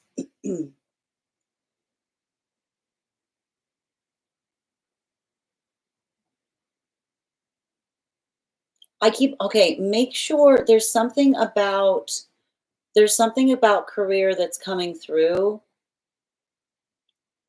as it relates to work philosophy, if that makes sense. Like almost a conversation about work philosophy, talking to another person about how you see things, or some kind of like analytic approach um, by which you sort through some kind of process. Like I just keep on hearing things about system bases, right? Like I keep on hearing familiarizing, like something about familiarized with the concepts. So I keep on hearing make sure I feel like there's something about it that says make sure that you're bringing an educational element to something, which is the space of being able to walk in with some kind of know-how and another person being like, "Wow, I didn't know that. That's really interesting." You know what I mean? Because I keep on hearing like there's something about you showing the fact that you like you're some kind of database for knowledge that it feels like it's going to kind of have some kind of profound impact on someone is what I keep on seeing. So make sure I keep on hearing make sure that you're familiarizing yourself with different philosophies or different like I keep on hearing like be able to discuss the pros and cons of different systems, which is basically to say like it's not like I almost see you saying somebody asking if you like utilize some kind of system and then you articulate to them and say like no, I am familiar with it, but this is why I prefer this other one. Like being able to give someone the articulation as to the pros and cons, which is to say, like it's not that I'm opposed to it, but this is my own analysis of them. This is why I far prefer this one, is what I keep on seeing. Because something even in the conversation as to why something is your price, like even if you don't know, I keep on hearing, even if you don't know something, your ability to understand that you know about it and you made like I keep on hearing like you've browsed it, you've checked within it, and you've got your own opinions on it. Like I can see, like it almost feels like it's you kind of opening a conversation, instead of like you know like I keep on hearing instead of saying no, I'm not familiar on it. I see you almost saying like, I'd like to share my thoughts upon it with you, which is to say like I'm adaptable to doing something, but this is my philosophical approach as to why I prefer to do it another way. Um, relationship, there's a lot of there's a lot of intense energy in the relationship space right now. But the thing I keep on seeing is, you know,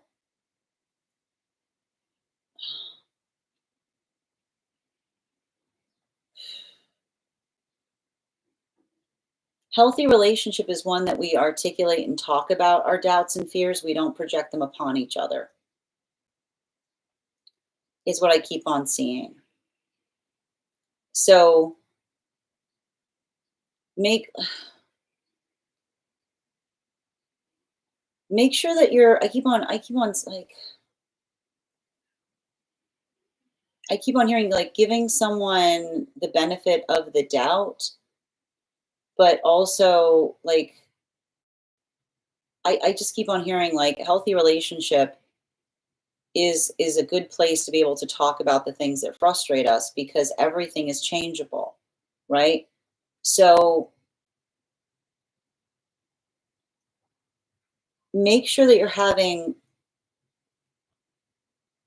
productive conversations instead of reactive, if that makes sense. Um, because I see someone that's like they're scrambling right now. Like it almost feels like somebody's scrambling to meet a deadline. So like I keep on hearing make sure that you're not compounding things in a rough moment, but being able to identify when something's going to get easier, if that makes sense. I want to give you some bottom of the deck on this. Yeah, especially with the Knight of Pentacles. This is like the thing about it. Like often there's sometimes energy that's always like, I've got a lot going on right now, but it's almost like the space of saying like we always have a lot going on. You know what I mean? Like when is there not a lot going on? Um, relationship is where we get along as things are going, like as a lot is going on. So make sure that you're building into clarity as it relates to any changes that you're making. Like make sure you're being very practical in terms of when something's going to ease up or when something's going to get easier. Um, and I feel like again, like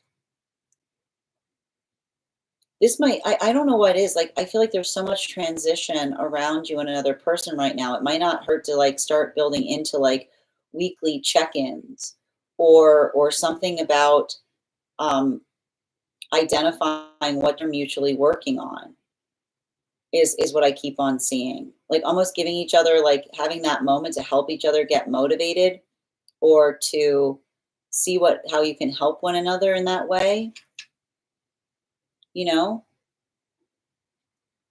Like I feel like it's interesting because I feel like you guys could be supporting each other more through the same work is what I keep on seeing. Like you don't have to do it separately. You can almost do it together, you know? Or I keep on hearing checking in to help you guys like I keep on hearing like helping each other like accomplish goals like together. Like a goal setting. It's almost like a goal setting meeting in a relationship is what I'm saying. Thank you so much. It makes a lot of sense because those can be very effective. Thank you so much for having that reading with me, Grace. And if this message connected to you as well, it's very common for those who need these messages to be here to experience them. We are doing personal readings right now. I see somebody who has a hard time asking for help, is what I'm really seeing. Like I see someone who is hyper independent. And I almost like that space of saying, like, look, it would be good for us to practice. Like it would be good for us to practice receiving support from one another. Is what I keep on hearing. Hyper independent energy needs to practice receiving care. Is what I keep on hearing. Thank you so much for having that reading with me, Grace. And if this message connected to you as well, it's very common for those who need these messages to be here to experience them. We are doing personal readings right now. Next person, if you'd like to get on the list, we've got 2 spots left before the list will be closed. I'm going to take a moment to read over some of the comments that came through as it was reading. White lightning. My job search, his business. Thank you for confirmation. And thank you for the follow, Oracle Ember. Agreed. We're good with business, but I'm afraid to intermingle and overwhelm the other. Yep. Thank you for confirmation. Both of us. The vibe on the interview today, like I keep on hearing, make sure you're familiar with systems. Like give the reason. Like I keep on hearing, familiarize yourself with systems in the space of being able to, like, I keep on hearing the vibe is such of saying, like, talking about the pros and cons between a system, like, it feels very philosophical, is what I keep on getting.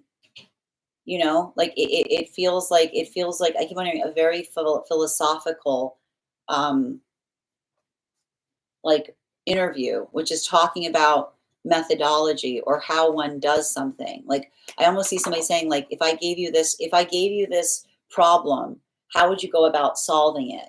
You know what I mean? All right. Um, Thank you, Chiefs. Can you give me the initial that you sent the payment under, and I'll just confirm you're on the list? I got you, Amy.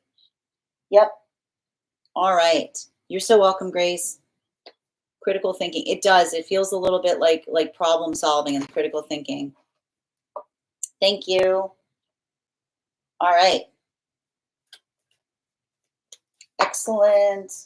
All right. Can you give me the initial where you sent the donation, um, Chiefs? Just the initial of the place. I just want to make sure you're on the list.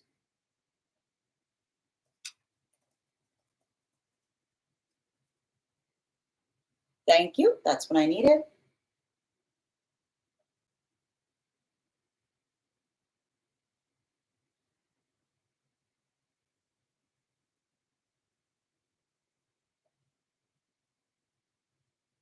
Hmm.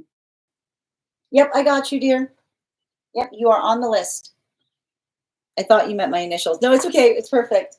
Okay, the next person on the list for today, and if anyone else wants to get on the list right now, we've got 2 spots left.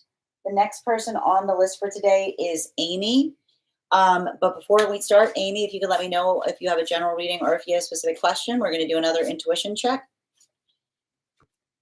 I've got an animal here. We're going to count back from 10. Go ahead in the comments and put your impressions. 10, 9, 8, 7, 6, 5, 4, 3, 2, 1. Otter. All right. Thank you guys so much for participating. We'll do that again when we get to after the next reading. All right. And it looks like we're doing a general for Amy. General for Amy, please. All right.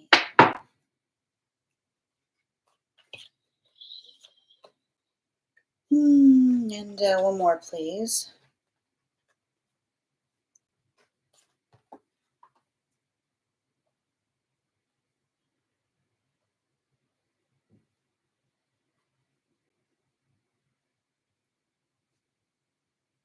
Don't let someone diminish your victory. You know,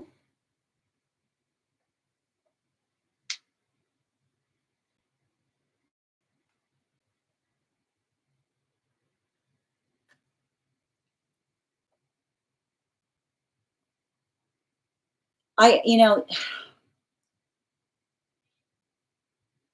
I'm getting some kind of energy where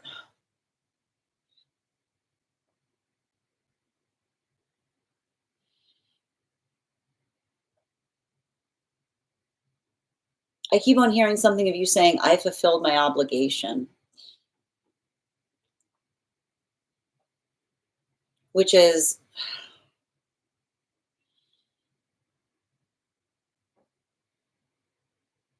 you know, it's really giving me a reading in relationality to the fact that you just can't please some people.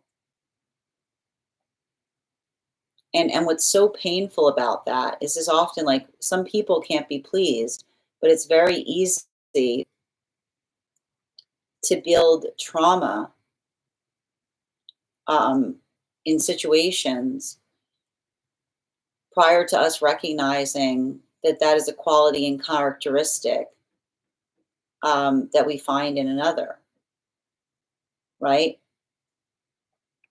Because when we are in a space, when we are in a space of energetic misery.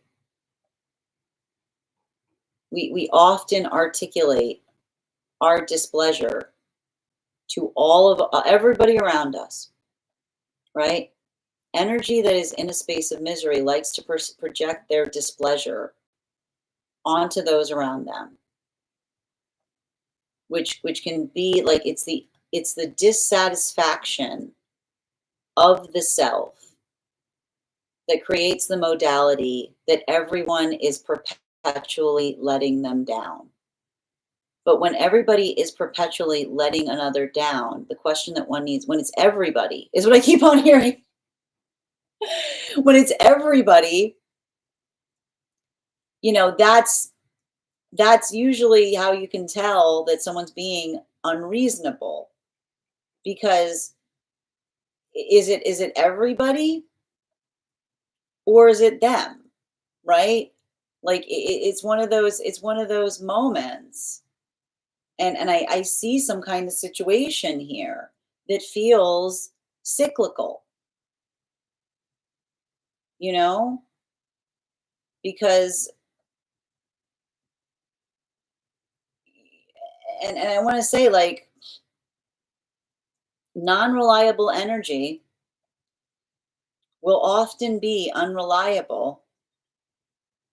And then I keep wondering, when someone's unreliable and then we move away from them because they're unreliable, and then they try to predicate and say, I knew it. You were going to be just like everybody. It's like, that's not what's happening. It's like, I keep on hearing,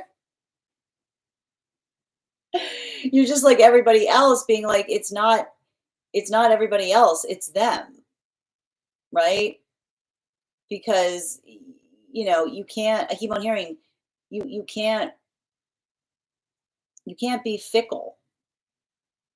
You can't be fickle with your needs. You can't constantly be articulating upon what's wrong all the time instead of focusing on what's right. And I feel like I keep on seeing something, being like, you see someone's patterns, like it's like everywhere they go, like there they are, right? And it's like, if someone goes everywhere, and everywhere they go, everything is always lacking, and they're always feeling like everything is against them.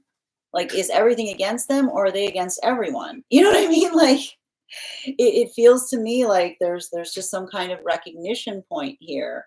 And the hardest part with a person like this is, you know there's nothing you can say. There's nothing you can say to help them until they recognize that quality and characteristic within themselves. Like, that you can't, like, it's like it's impossible, because even in the space that you try to tell them, you're projecting it onto me, they're going to say, oh, it requires them to take some kind of responsibility. So I feel like you have to understand that, like, the question you need to ask around something is whether someone is taking personal responsibility. Because I've got someone, I've got someone who wants to be close to you, but all they do when they get close to you is boo you. And then when you try to get away from them, they boo you then too. You know what I mean? Like, it's like that's what I mean with, like, you can't please some people, right? It's giving me like, you're too close to me, and then you get away from them, and they go, "Where are you?" And you're like, "What are you like? What?" Um, so I feel like all of this is to say, make sure you are practicing healthy boundaries, which is the space of having to say to another person, um, you know, I am doing exactly what you asked me to do. if somebody is coming towards you and like, I feel like, because it feels like someone that pushed you away. It's giving me a lot of this, like pushing you away and then being like, where are you? And being like, I'm not sticking around to be pushed away. So, make sure that you say to someone, if they're coming back to you, I'm honoring your boundaries. And I keep on hearing, don't let them confuse you in terms of them saying, I didn't say that. Because it does. It feels like somebody who's trying to say that they didn't say something. It feels like someone trying to say, you misunderstood me. It feels to me like somebody who is trying to say, well, I didn't mean that. And I keep on hearing you have to say to someone, if you didn't mean that, um, like clarify yourself. If you didn't mean that, be clearer, because it feels almost like I see somebody like,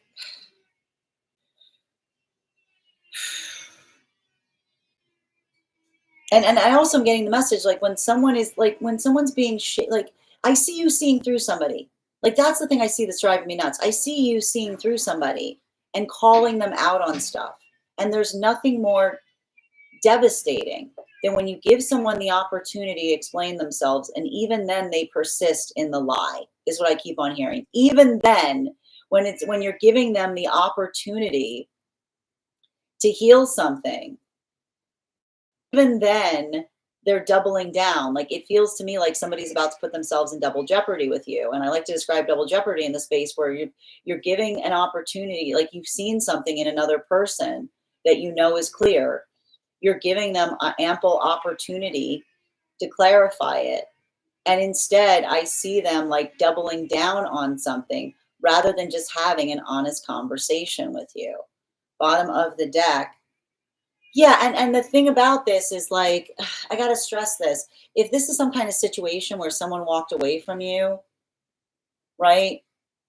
Like if you were trying to have a conversation about something and they blew up and walked away, that silence is usually the sound of you hitting it right on the target. You know what I mean?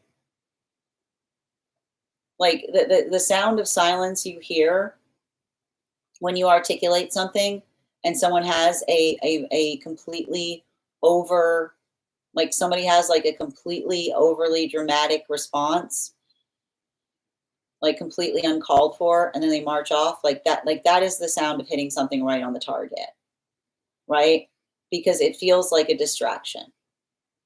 It feels like someone trying to create an argument instead of having a conversation. It feels like someone trying to get offended about something rather than being honest with you. So pay attention if you were trying to get clarity from someone, and in the process of trying to get clarity, they try to articulate that you offended them for some created reason. Because I keep on hearing, remember, the invented offense is a distraction. Like the invented offense is the distraction, because it's somebody trying to reverse the apology they owe you to trying to articulate that you owe them one. So let that be, if that is something that's occurring, let that be the confirmation. Like let that be the confirmation that you were completely right about something. Right? Like that's the thing about it. It's like that is the energy, like, yep, there it is. And the thing about it is like, I know it's frustrating, but often when you find someone in that space, they're not going to be willing to like especially if this someone who like wasn't being authentic with you. Like unfortunately sometimes we don't have the space of another, like I keep on hearing, unfortunately unfortunately, when someone isn't being completely authentic with us, it's usually expecting a lot to have them articulate or become open about the fact that they weren't, even if we're giving them the possibility of doing so. Like that's the thing that's hard about me reading this, is I feel like all of this could have been like, I see a situation that you were literally trying to have a conversation with someone about something you saw in order for them to be honest with you. And instead they blew up and marched off, which gave further confirmation that you were completely on the target in relationality to what you're seeing, but they just didn't want to admit it. Thank you so much for having that reading with me, Amy. And if this message connected to you as well, it's very common for those who need these messages, right? Because what they really said, like really, with all of that, like I keep hearing, like the invented drama aside, what they were really saying is, I don't want to talk about this. Is all I keep on hearing. You know, I keep on hearing, I don't want to talk about this in an explosive way. Is confirmation verified? Is what I keep on hearing. Thank you so much for having that reading with me. Like, I feel like it's like I see someone, like it's like, yeah, it's. Thank you so much for having that reading with me, Amy. And if this message connected to you as well, it's very common for those who need these messages to be here to experience them. We've got one more spot on the day today, if anybody would like to secure it. And I'm going to take a moment to read over some of the comments that came through as I was reading. I can absolutely read the list, Yael. The list right now is, we've got, hold on a minute. We've got Mary, Elena, Louisa, and Stella. And we've got one more spot available today. If you have gotten on the list and I have not called your name, please give me your name and the initial, just the initial where you sent the donation. And if you'd like to secure the final spot on the list today, we've got one more spot available. All right, I'm going to take a moment to read over the comments that came through as I was reading.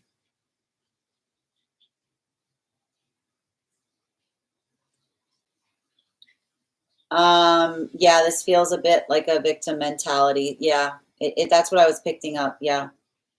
It feels very passive aggressive. No fun. Yes, thank you for confirmation, Amy. Thank you as well, Expensive. You're so welcome, dear. Yeah, I've got you on the list, dear. You're after Mary. All right. So, Mary, if you're here, can you respond in all caps? Let me know if you'd like a general reading or if you have a specific question you'd like me to answer. And while we wait for Mary's question, we're going to do another intuition check. Also, if anybody would like to get on the list right now, we've got one spot left before the list will be closed. It is 3 cards for a donation of $29 or more. 4 cards for a donation of $23 or more for my subscribers, thanks to my Lio. Please keep in mind there are 2 things I don't read for on these apps, pregnancy and medical. And we do angelic guidance here, animal spirit guide. We do pet readings. We do dream interpretation. We do life path. We do highest priority messages from spirit. You can find the full list over on the place where we keep, over on, I think, on my Lio. All right. Yes, that hit on it. Thank you. I hope that helps, dear. But I feel like I keep on hearing, remember that you're saying to someone, like, I feel like you've given someone the door open for as long as they bring honesty to it. Like if you've said to someone, like, I keep on hearing, if they walked away, like in the process of that, and they come back, remember, it's not a chalkboard erase moment. It's a bookmark. You pick back up exactly where you left off, or you don't pick back up at all. Excellent, Nikki. Looking forward to it. All right. So we are doing an animal spirit guide reading. Intuition check. I've got an animal oracle card here. Thank you, Nikki, for getting on the list. The list is now closed. I'm going to count back from 10. Go ahead and put your impressions of what you think is on the card. 10, 9, 8, 7, 6, 5, 4, 3, 2, 1. Nikki nailed it. Good job. It was the cat. You see, you were getting all torn up on yourself before. All right, we'll do that again after the next reading. Mary, if you're here, can you let me know if you'd like a general or if you have a specific question? Second call for Mary. And just a reminder, the list is closed, but if anybody wants to get on the list for tomorrow, you'll be the first person read for. Whoa, that's wild. Excellent. Okay, next person on the list after Mary is Helena. Helena, if you're here, can you respond in all caps? Let me know if you'd like a general or if you have a specific question. And as I mentioned, the list is closed, but when we get to 100K, I will be gifting a reading back to the collective. Hi there, dear. Can you let me know if you'd like a general? General, got you. 4 cards.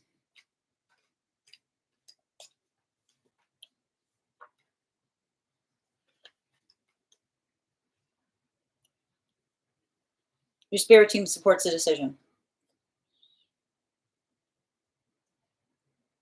I mean, I just keep on getting a really strong message. Like your spirit team supports your decision. You saw it completely clearly. You know? But like, and the thing about like,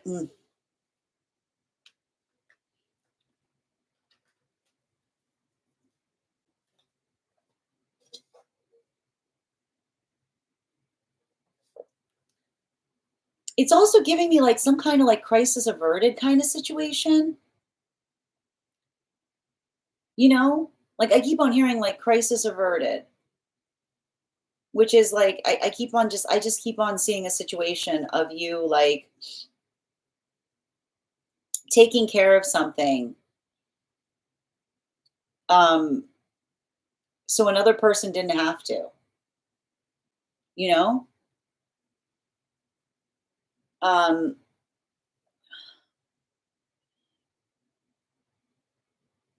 it's funny too because like I almost feel like somebody was trying to give you an ultimatum, you know? And this is why we don't speak hyperbolically, because when we speak hyperbolically and we give an ultimatum and then another person says, "Okay." And they go, "What?" And they go, "That's fine. Sure. Okay." Because we say what we mean and we mean what we say and we don't say things to get our way. So I feel like there's something about a situation that like it almost feels like you called someone's bluff, right? Like, and this is why, but this I keep on hearing this is why we don't bluff, right? This is why we don't like that's why we say what we mean and we mean what we say and we don't say things to get our way. Because when we say something, like if you don't do this, I'll do that, and you go, okay, do that then. You know what I mean? And suddenly, like somebody is like, wait, what? And being like, yeah, like you know what I mean? Like I see it's like you called someone out on the fact that there's something here, and I just keep on seeing like in the process of doing so, I feel like you're saying to someone like, I want you to do what is best for you. You know, like I see you having to say, like, I almost feel like you're saying to someone, if you don't want to be here, then that's okay. You know, like because I keep on hearing like the gratitude, like the space, like it's giving me like let them in the space of saying like, you know, sometimes we heal from something by saying like, look, I don't want to get I don't want to get in a back and forth with you. I don't want to struggle with you. I keep on hearing you say to someone like, look, I'm not going to struggle with you on things that should just be like like it shouldn't have to be a fight. Like I see almost saying like, you know, and I think it's interesting because I almost feel like you're just like you're in that space of surrender, but like the surrender I see that you're navigating is one that I almost see you saying to another person like I want to create something with you, but I only want to do that if you want it too. You know, like it shouldn't feel, you know, I keep on hearing a healthy manifestation, you know, shouldn't feel like one that we're suffering within. It should feel one that we're experiencing joy upon. So, you know, I feel like the conversation that you need to have with someone is, and it's interesting too, because I see you almost saying, like, look, I'm willing to, I feel like I see you saying, like, I'm trying to save our relationship. Like, that's the interesting thing about it. Like, I see you, like, having a conversation with someone and saying, like, look, my priority is such that I'm trying to save our relationship. And if there's something that that is happening that you don't feel is healthy for you, then I want you to do the things that you feel that you need to do, right? Like, I feel like in a way you're trying to give someone the tools. You're trying to give someone the tools to heal themselves. But I also see, like, I almost feel like you're trying to also say to someone, like, I care about you. I don't want to see you upset, right? Um,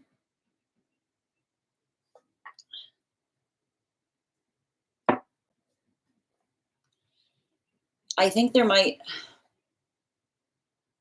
there's something deeper going on with this individual. And I think that there might be, I feel like there's some unresolved feelings between you both.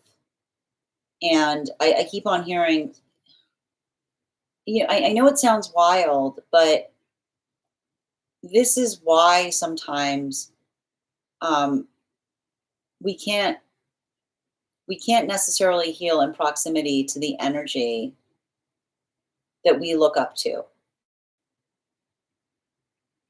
There's something to be said. I keep on hearing, I know it sounds a little strange, but some healing cannot be done with those that we're in too close proximity to, which is to say that if we've experienced something that was traumatizing and they're close to us, or there are those close to us as we experience the trauma, we sometimes can't heal with someone because their experience of it may feel vastly different from our own. And I feel like there's a conversation that you may need to have with someone and saying, I honor your truth, but I might not be the person to help you heal from it because my experience of it is so different than your own, which might be the conversation of saying to someone, I think it's okay for you to get someone outside to support you with that, because that is the, like that. And I keep on hearing, this is the problem with trauma. Those who experience trauma all have a different perspective of it.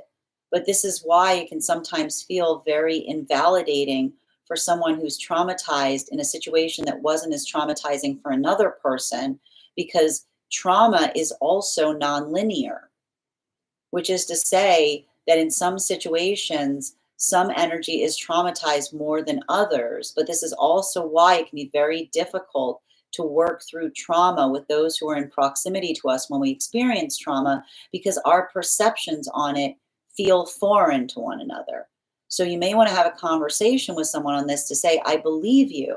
I understand you're struggling with something, but I'm too close with you to work through this. It's okay for us to find someone to help you with this. And this is why, right? It's good. I keep on hearing, it's good to have someone to talk to with an outside perspective. So I feel like it's almost like you trying to help someone find the resources they need, right? Being like, what can I do to assist you? How can I facilitate that? While also holding the standards. And I feel like that's you walking the line and saying, I want to help you in every way I can, but I also recognize that there's a limitation to how much I can help you in some way, shape, or form, right? Bottom of the deck. Yeah, like that's what I meant. Like, and again, I feel like you have to have that conversation if they're holding a lot of pain on something, which is the ability to say, like, look, I honor the pain that you hold on something, but I felt something differently. I didn't experience that in that place, right? And that is, and I keep on hearing, you can honor another's truth, but also understand that you have a different truth. And I keep on hearing that the problem with trauma is it gives us different truths, right? The experience that one person has in it might feel vastly different from how another person experienced it. And like that, and that's the thing, we all have ways of dealing with it. So that's why I keep on seeing that you may have to say to someone, like, I care about you, but I'm too close to this problem to help you because I feel like I trigger the problem in the process of trying to help you with it because these are old wounds that we carry. So I feel like, again, and I need to point this out, if someone is saying that they do something and they say that they can't help it, that is exactly the architecture by which it's safe to get support for it. The minute someone says, I can't help it, they're basically saying, I need help with it. So make sure that you're having that conversation and saying, like, look, I want to help you, but I also don't want to do something that supports you. Like, I don't want to do something that feels like it propels you further into a place that I see you moving that doesn't feel healthy to you. And sometimes that can be hard because it's like you having to, like, I feel like it's almost you having to take a little bit of a tough love approach.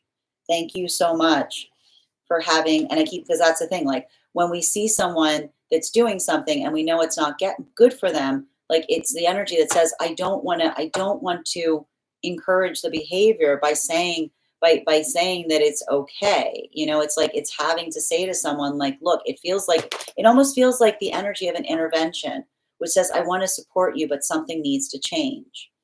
Thank you so much for having that reading with me, Chiefs. And if this message connected to you as well, it's very common that those that need these messages are here to experience them. The list is closed today, but the next person on the list is Louisa. Louisa, can you let me know if you have a question or what your question is? And I'm going to take a moment to read over the comments that came through as I was reading.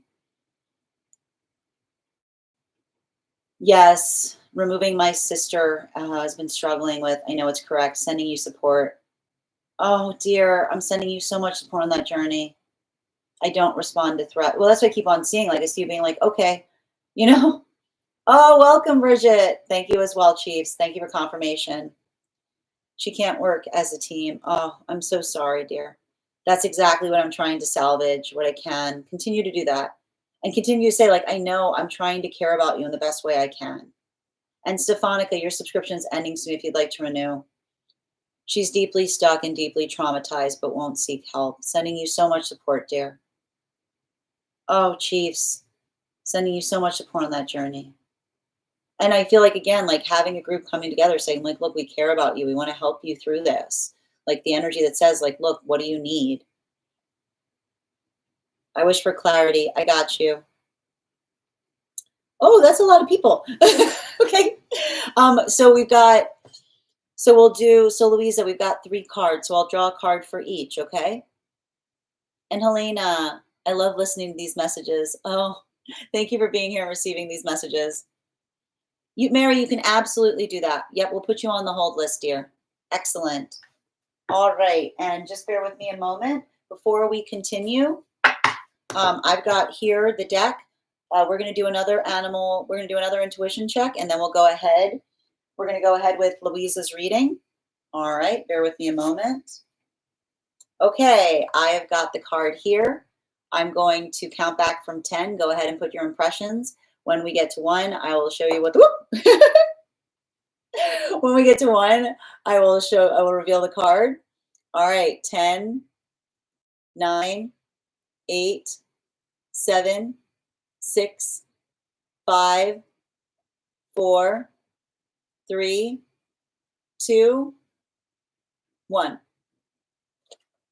We got the adder. Thank you guys so much for participating. We'll do that after the next reading. All right, now we're reading for Louisa, and we've got 3 more readings, and then we'll be moving into 1 cards. So if you'd like to get on the list for tomorrow, you will be the first person read for. You'll also have an additional card in your reading if you'd like to get on the list. All right. Maple tree. I was trying to see if there was a tree on there. Okay. We got, okay, so 1, 2, 3. I got you, Louisa. First energy. Thank you. Second energy. And third energy.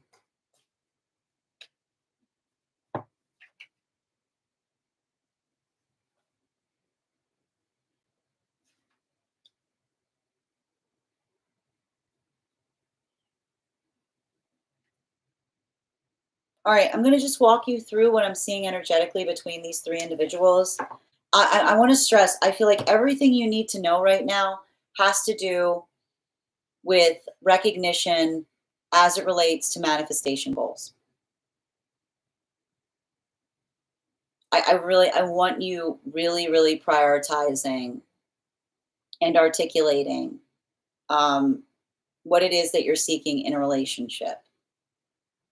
Everything you need to know is going to be brought to light by that hard conversation. Now, this first individual, the first person you mentioned, I see them, I see someone that is really focused on their career. Like I see somebody here that has like a deep concentration on what they're on feeling like it feels like somebody that feels like everything is focused upon the career. Um, and I do feel like the relationships around them, like I keep on hearing a person like this. It's always going to be their career. Like the career comes first. Like they're not separate from it. It is everything they do. It is everything they breathe. Um, and I do feel like I see a situation where they've had relationships damaged because others, like I can see someone saying like it's not easy. You know, I hear someone saying it's not an easy life because I keep on hearing it's not an easy life. It comes with the territory. Um, but I also think that like, you know, but I also keep on hearing in that space that like a healthy relationship does not damage the ability to work. It supports it, you know, but, and I keep on also hearing a difficult schedule can be navigated. Everything is possible logistically so long as one is prioritizing planning ahead. So,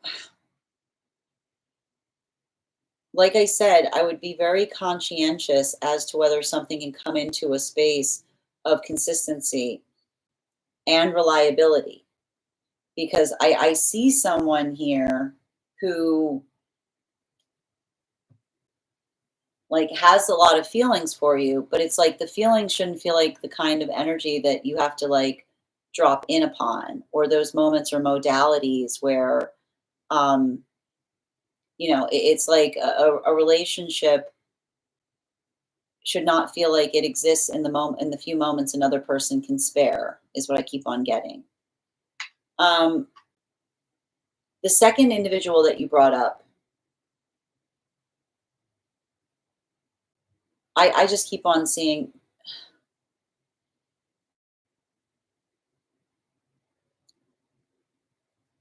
and it's interesting too because one person here has a lot of like the first person feels like there's a logistical nightmare involved. The second person, they're like a lockbox, is what I'm getting. Like they're very hard to read. Like I'm just seeing someone who,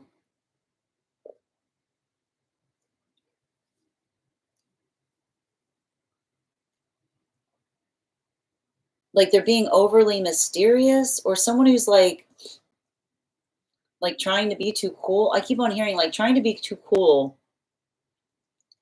Like when you try to be too cool, you freeze yourself out of another person's existence, is what I keep on seeing.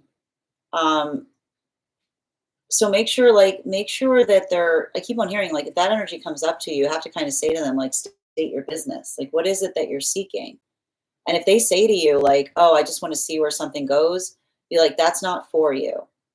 Like, I want to, like, let's just see where something goes.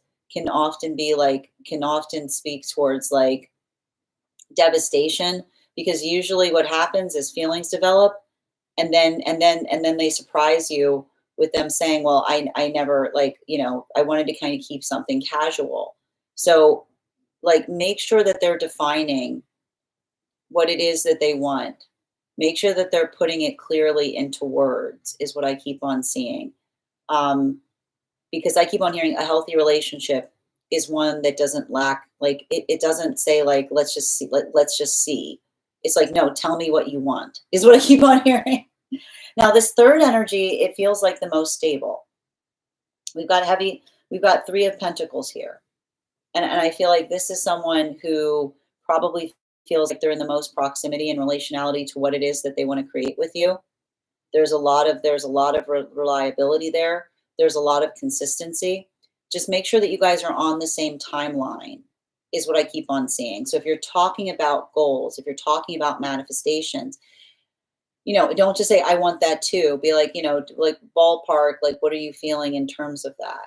Because I feel like, when it comes to maturation, definitely that third energy here feels the most stable.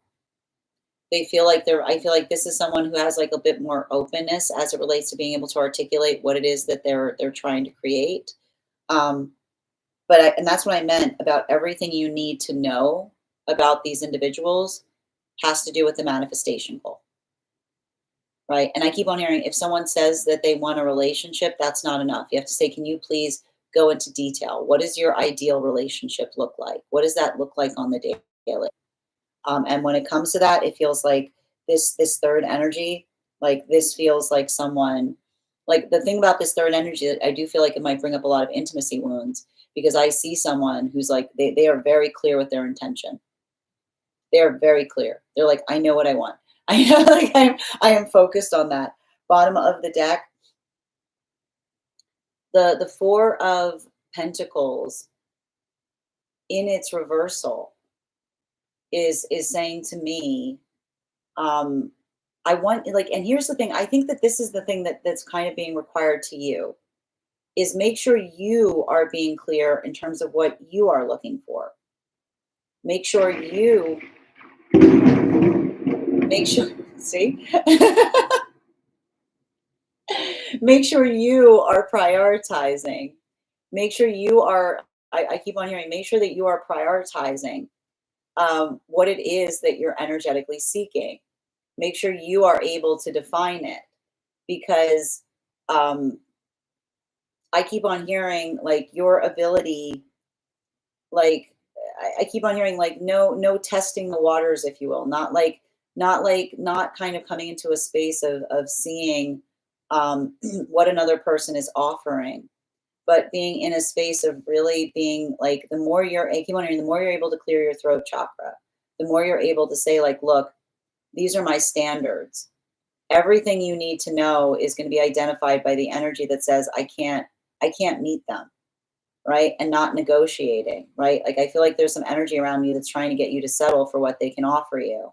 But don't let the energy settle, like, don't let the energy asking you to settle with what they can give you, prevent you from meeting the energy that is exactly what you aspire for.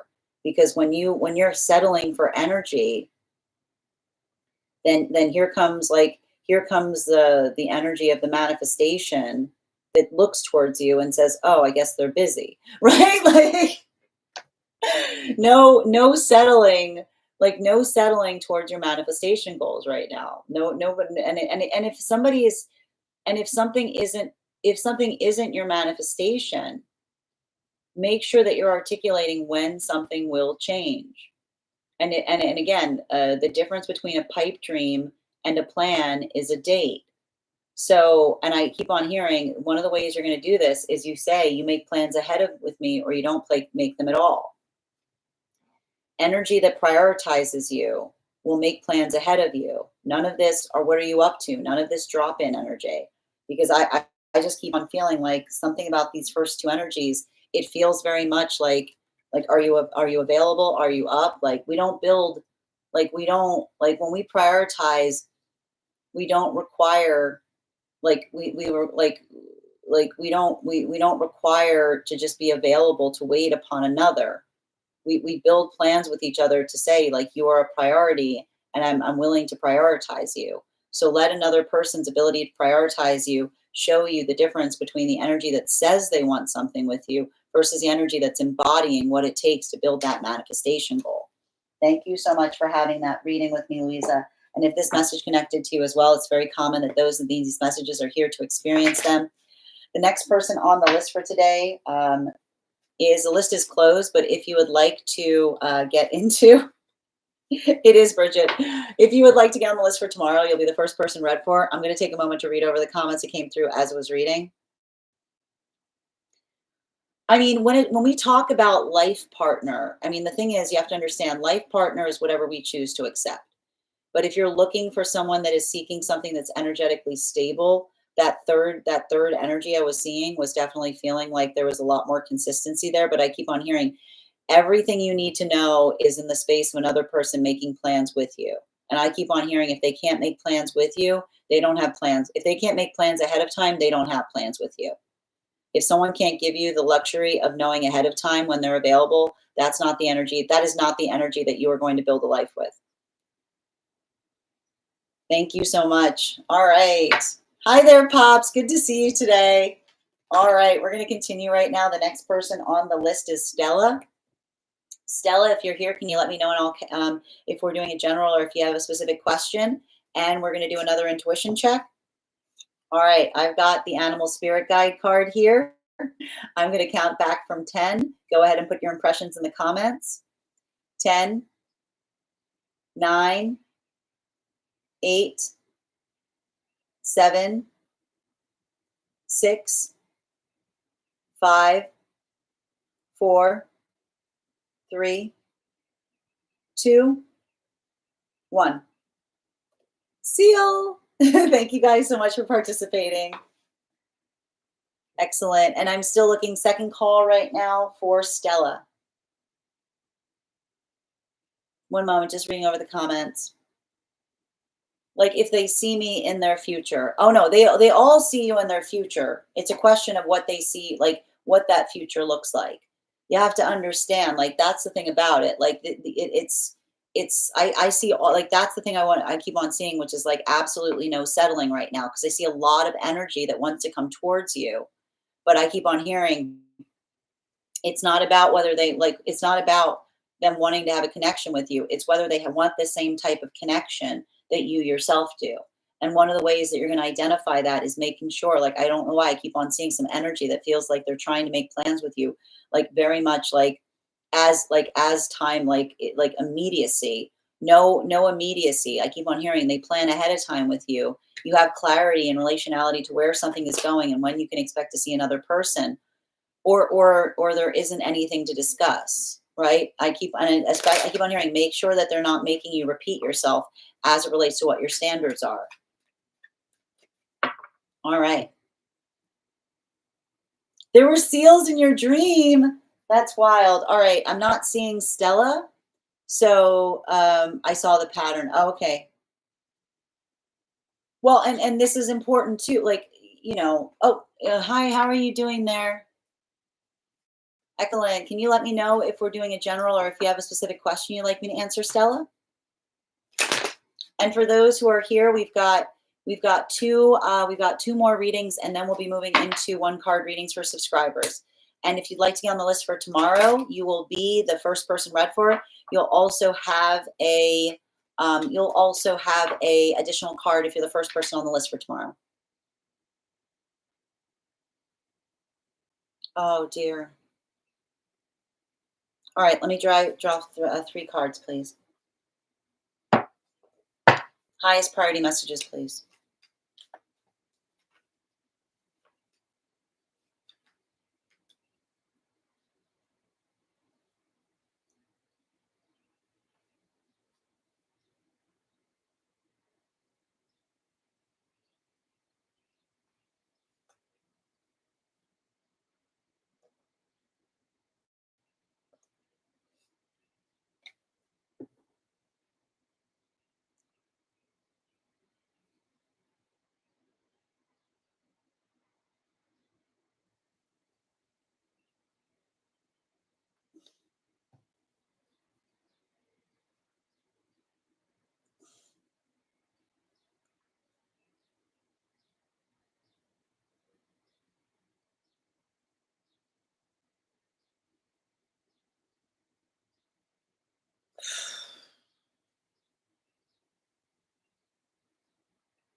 I keep on seeing that this is someone who needs to heal from, they need to heal their relationship to feminine energy,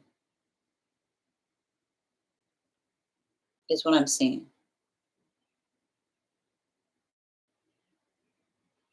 Um,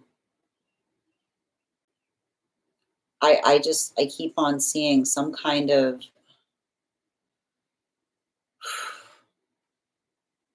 and I keep on getting, when we are in an unhealthy space,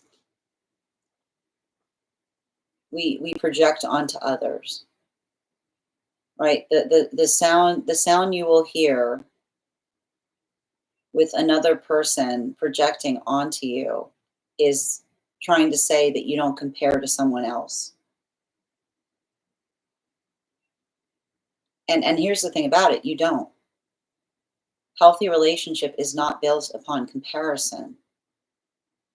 Healthy relationship is about celebrating the uniqueness of who we are, not trying to like move someone into what we aspire them to be. And that's what I meant in relationality to someone that needs to heal their relationship to feminine energy. Because I see like the message that comes through is understanding that, um, you know, feminine energy does not exist just to please them. It's not, I keep on hearing, it's not, it shouldn't, like feminine, like it's giving me someone with like a lot of this like archaic perspective that, like the value or worth of a feminine exists solely in in the way that they look, or whether they're pleasing to them. And I also feel like I see somebody who carries like a lot of deep, deep mother wounds, right? There's some kind of like, there's some heavy stuff here in relationality to working through some trauma related to a mother wound, which is almost like feeling like some kind of point of perpetual comparison to someone. But this is why I keep on seeing, and this is what I meant when we project, right? When we project and we say you don't compare to another person, then we're not looking for a real person. We're looking for someone to fit a role. We're looking for someone to fit our ideal of what it is we desire instead of celebrating who they are. And so I feel like I keep on seeing what they feel about you is not necessarily like it says to me, it doesn't feel like they feel it almost feels less like they feel like they're sorry, but it feels almost like they look at you like the one that got away, you know? Like I see some kind of situation wherein, like they were trying to change you into their ideal. And I see you being like, I am not, like I see you almost saying to them like like I'm more than that, like that's the thing that's so difficult about it. Like I see you in a space of you trying to identify and like have facets, you know? And I feel like that's what I mean. Like it's almost like it's I feel kind of tragic for this person because this person is going to be incredibly dissatisfied with their relationship, because if they feel like they've got some kind of like unreasonable ideal by which they hold feminine energy to, like it's like nobody, like it almost feels like it feels impossible, you know like we don't it almost feels like someone who's like, they're not looking for someone that has needs. They're looking for someone that just takes care of them all the time. So I want you to just be, I mean, like, I see someone who has a very complicated relationship with with you, because I see them saying like, like feeling like you had, that you weren't prioritizing the right things. But but who would prioritize just taking care of someone perpetually?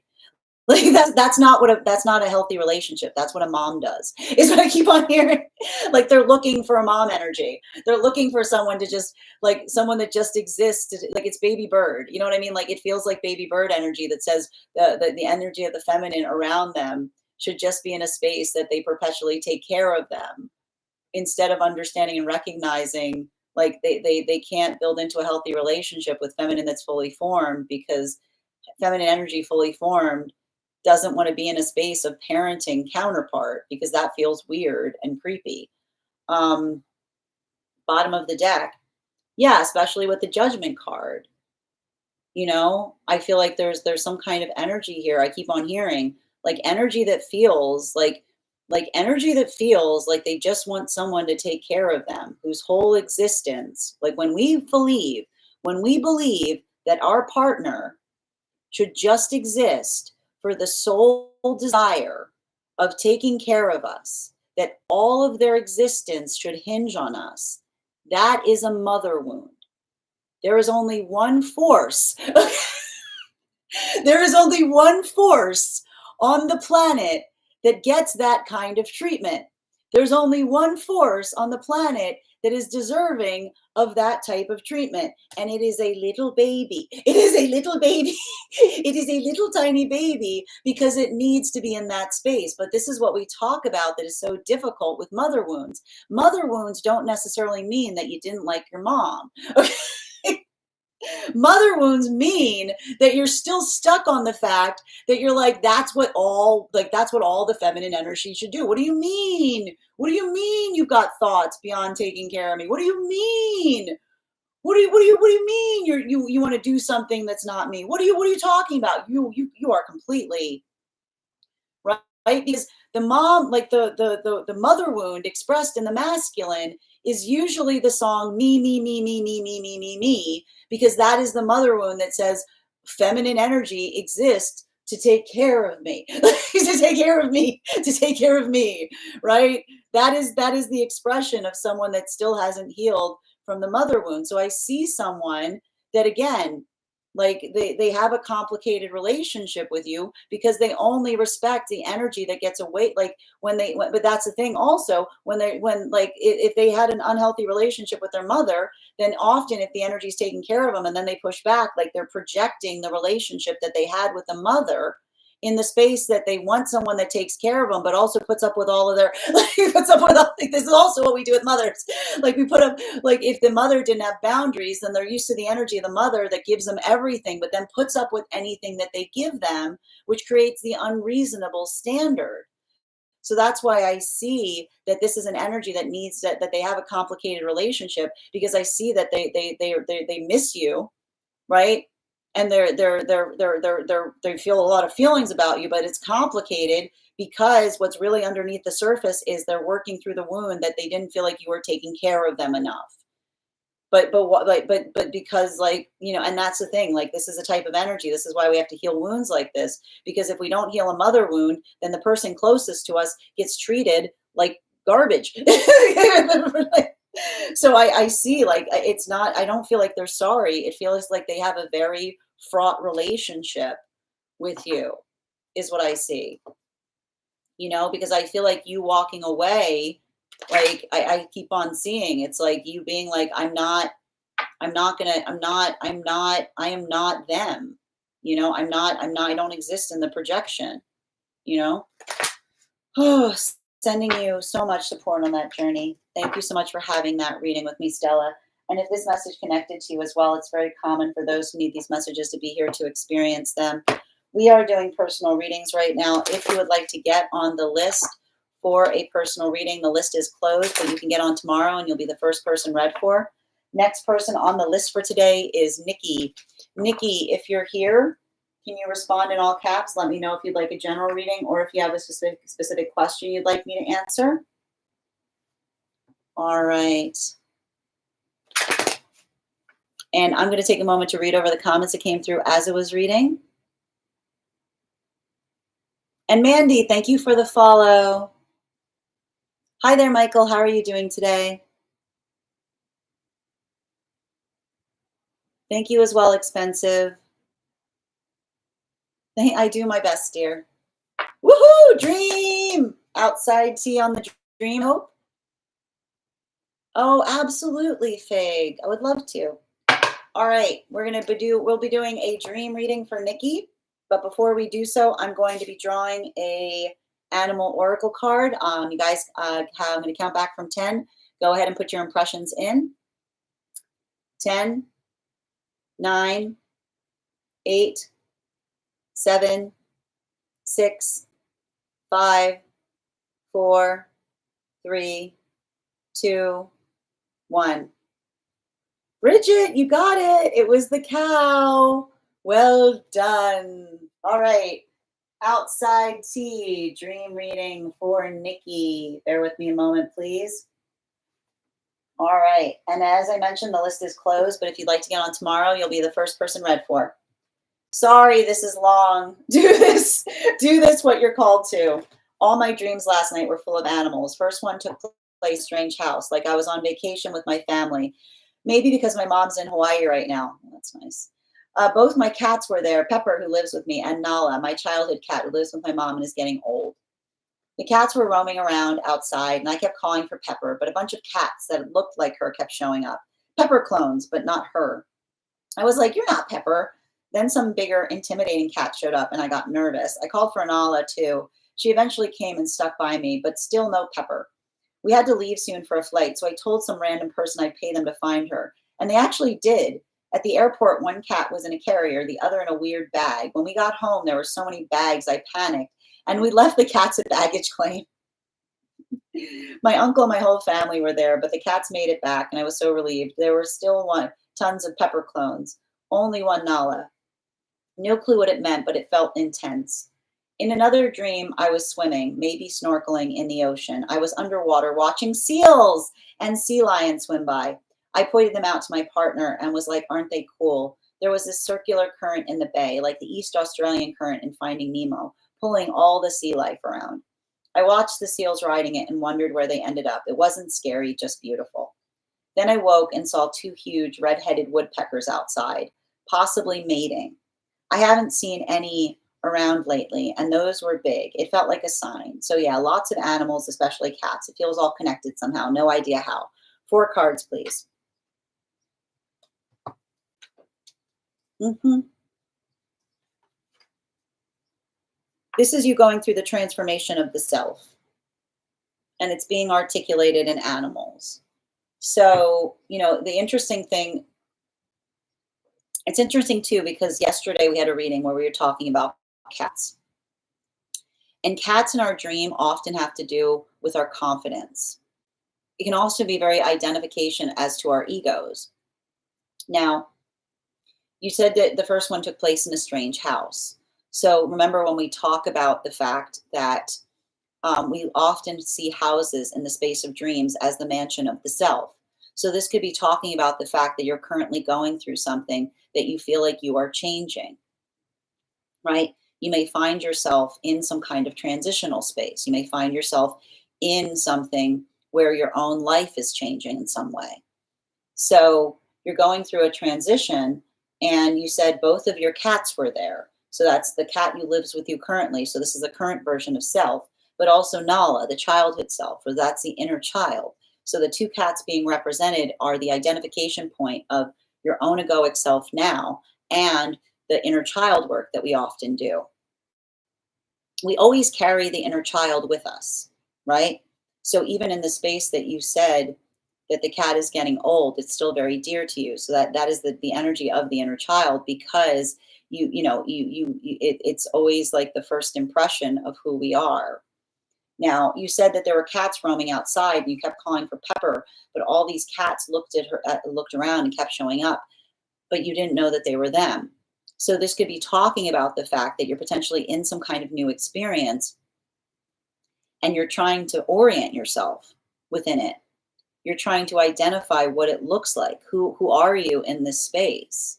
And it could potentially even feel a bit like feeling disoriented, right? Potentially the fear or anxiety about moving to a new location or going to a different place, and the fear of potentially losing a sense of the self in the process.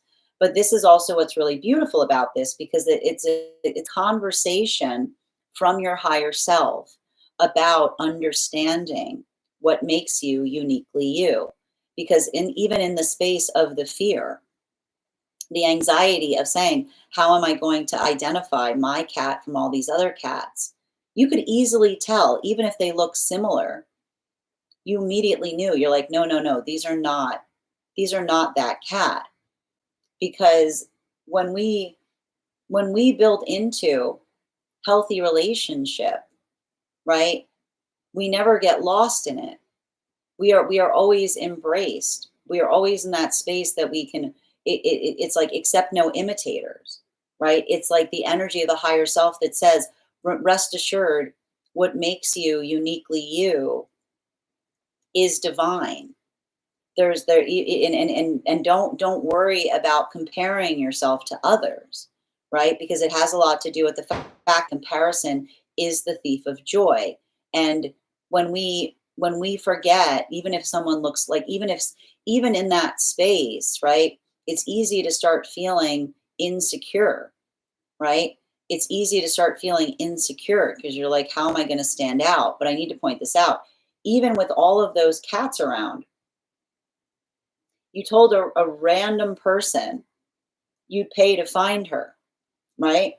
And they immediately did, which is the articulation of saying that, remember, what makes you uniquely you, it's not just something that you hold to esteem. Others can see it too, right? It is the validation in that moment of saying others can tell the difference. You don't need to compare yourself to others. What you have is unique, and others can see that as well, right?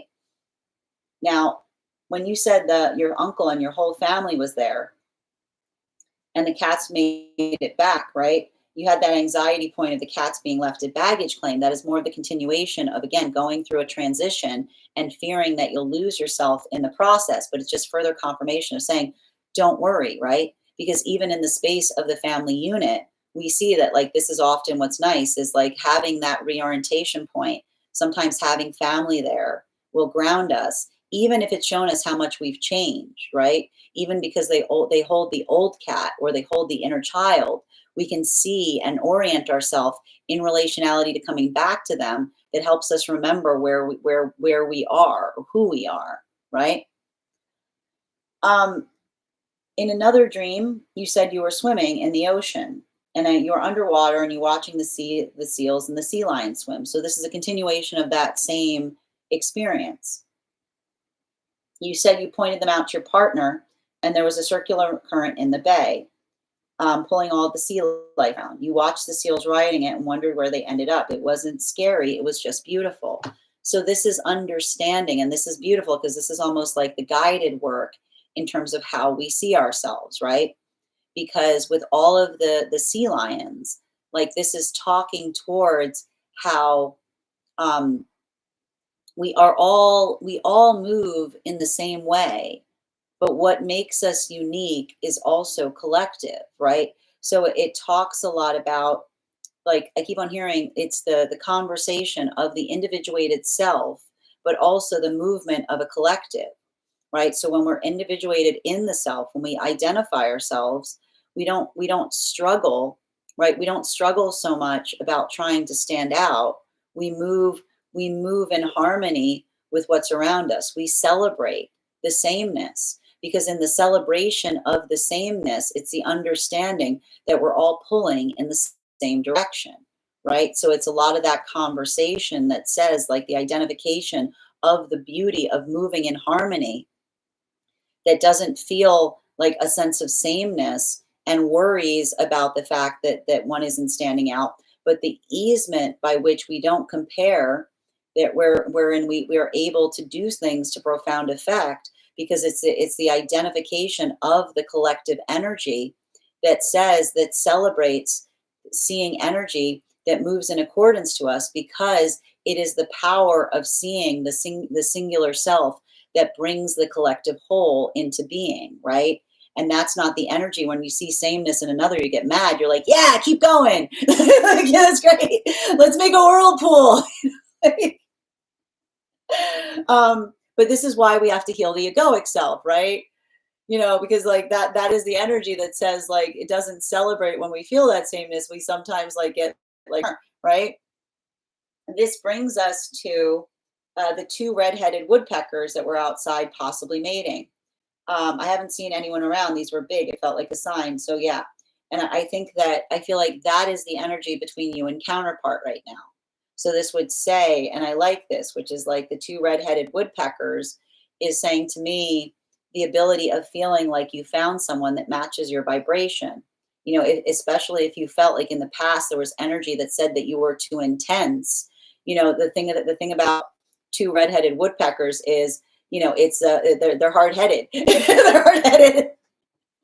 They're intense and they're hard-headed, and they're supposed to be, right? Because when we find someone who matches our frequency, we don't get worried about someone saying you're being so mean or you're being so hard.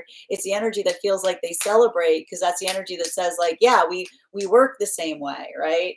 We're not afraid, like we're not afraid of hurting each other because we match each other's intensity. Bottom of the deck on this reading, yeah, especially with the Knight of Wands, right? Like, with a lot of that, like, I feel like a lot of this is you becoming more stable in yourself, especially if these were relationships in the past that were trying to tell you to tone it down, like trying to tell you to like that you are too much, right? So all of this reading is about the muchness of the self, but the muchness of the self is celebrated because when we are in the muchness of the self, we are energetically distinguished, right? We can distinguish ourselves from others, right? It's not about feeling like we have to conform to the role that a counterpart gives us, but the energy that celebrates the fact that we're distinguished. But if we're not in a healthy space and we see someone distinguished, we feel like insecurity in that space. So this is saying to me that this whole dream was a guided reading in helping you understand the gift of distinguished energy, which is the space of being able to be yourself in such a way that not only can you immediately recognize and identify the self in proportion to those around you, but you don't compare yourself to others because there's no comparison, right? And that lack of comparison also feels like you don't feel like you're having to like stand out or pull against something, but you're moving in harmony with the energy around you, which is the combination of the similarity of the cats, but not feeling worried. You knew how to distinguish your cat, but also seeing the power of the seal. And then with the reorientation of the two red woodpeckers, feeling like this is all happening as a result of feeling energy that embraces that distinguished quality in you and celebrates it instead of making you feel like you are too much for them. Thank you so much, Nikki, for having that reading with me. And if this message connected to you as well, it's very common for those who need these messages to be here to experience them. I'm going to take a moment to read over some of the comments that came through as I was reading, and thank you so much for sharing that powerful dream. All right.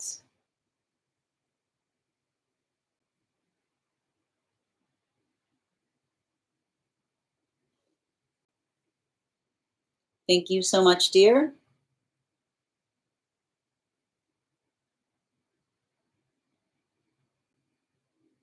Hi there, Helena.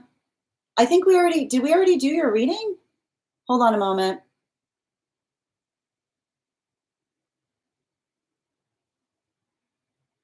I'm just confirming.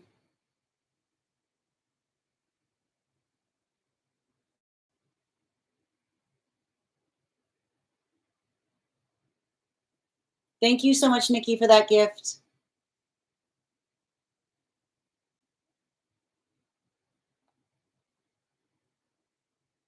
I apologize, Helena. I thought that we had done your reading. 1 second, please. All right.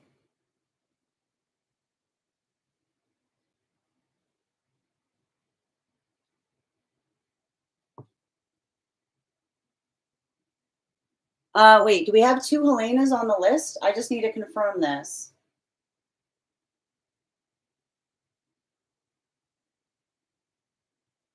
Bear with me a moment, please.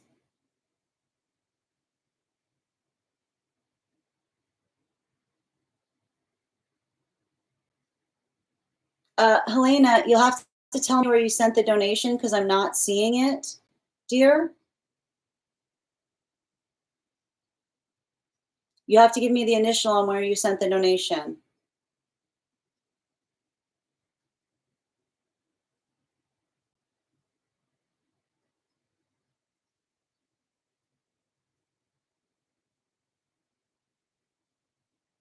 Oh, we did. We had two different Helenas. No, I got you, dear. Okay. Um, I'm just seeing you on it now. I believe you got okay.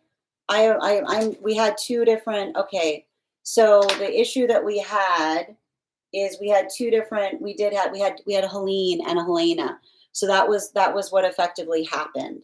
So I apologize for that. The thing is that the thing that we've experienced now though is we've run out of time for today. So I'd like to see if you'd be comfortable with us moving your reading to tomorrow, and you'll be the first person on the list tomorrow. Please let me know. The other thing I can do is I can give you a discount on a private reading tonight, if you would prefer to do that as well. Just let me know what you would prefer to do. Okay? Excellent. Okay, so you'd like to move that into a private?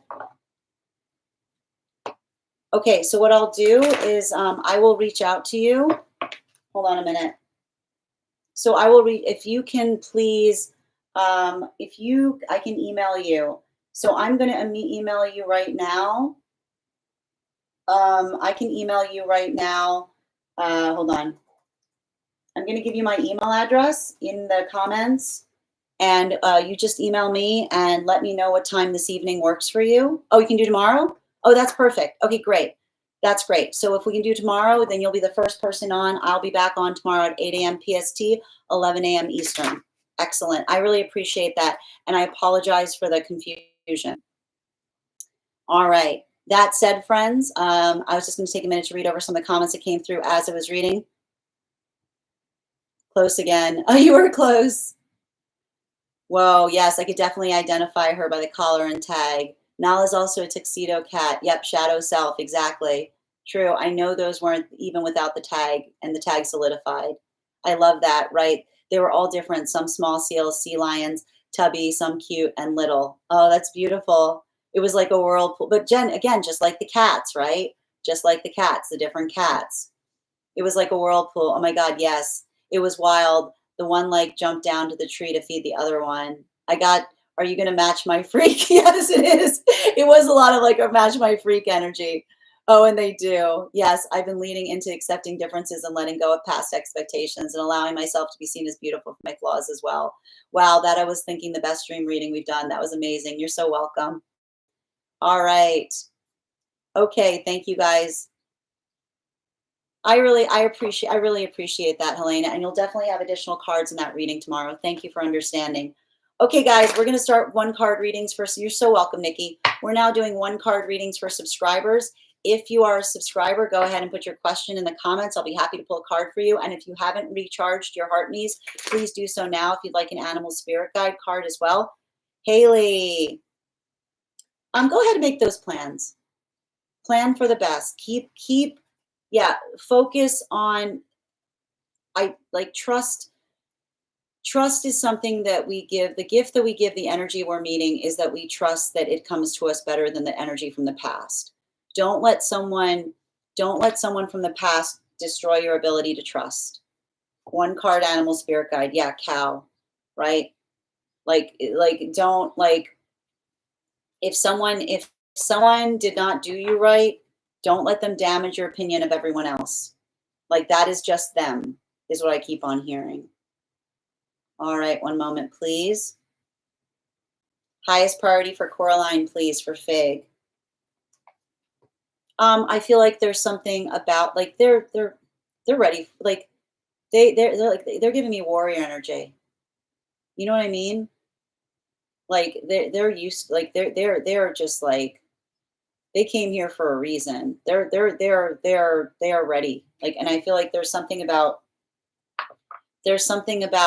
you. I feel like you've got fear or worry, But that's why I keep on hearing your fear or worry is preventing them from experiencing trauma, right? They're not experiencing things the way that you did, because I just keep on seeing like you're helping, like I keep on seeing like you're giving them the tools they need to work through some kind of abandonment issues, And I keep on hearing no, like no does not create trauma so long as there's an explanation on the no.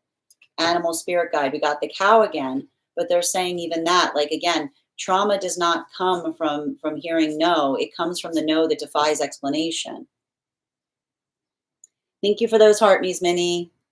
Bridget, can I have a card on Hazel? Yes. She did well, I'm a mess. She's got it. Like this is just, she's like, I'm fine. It's giving me I'm fine energy. Yeah, you see, it's a you problem. I feel like they're like, like it's telling you just they'll be okay is what I keep on seeing. It almost gives me a lot of I can take care of myself kind of energy.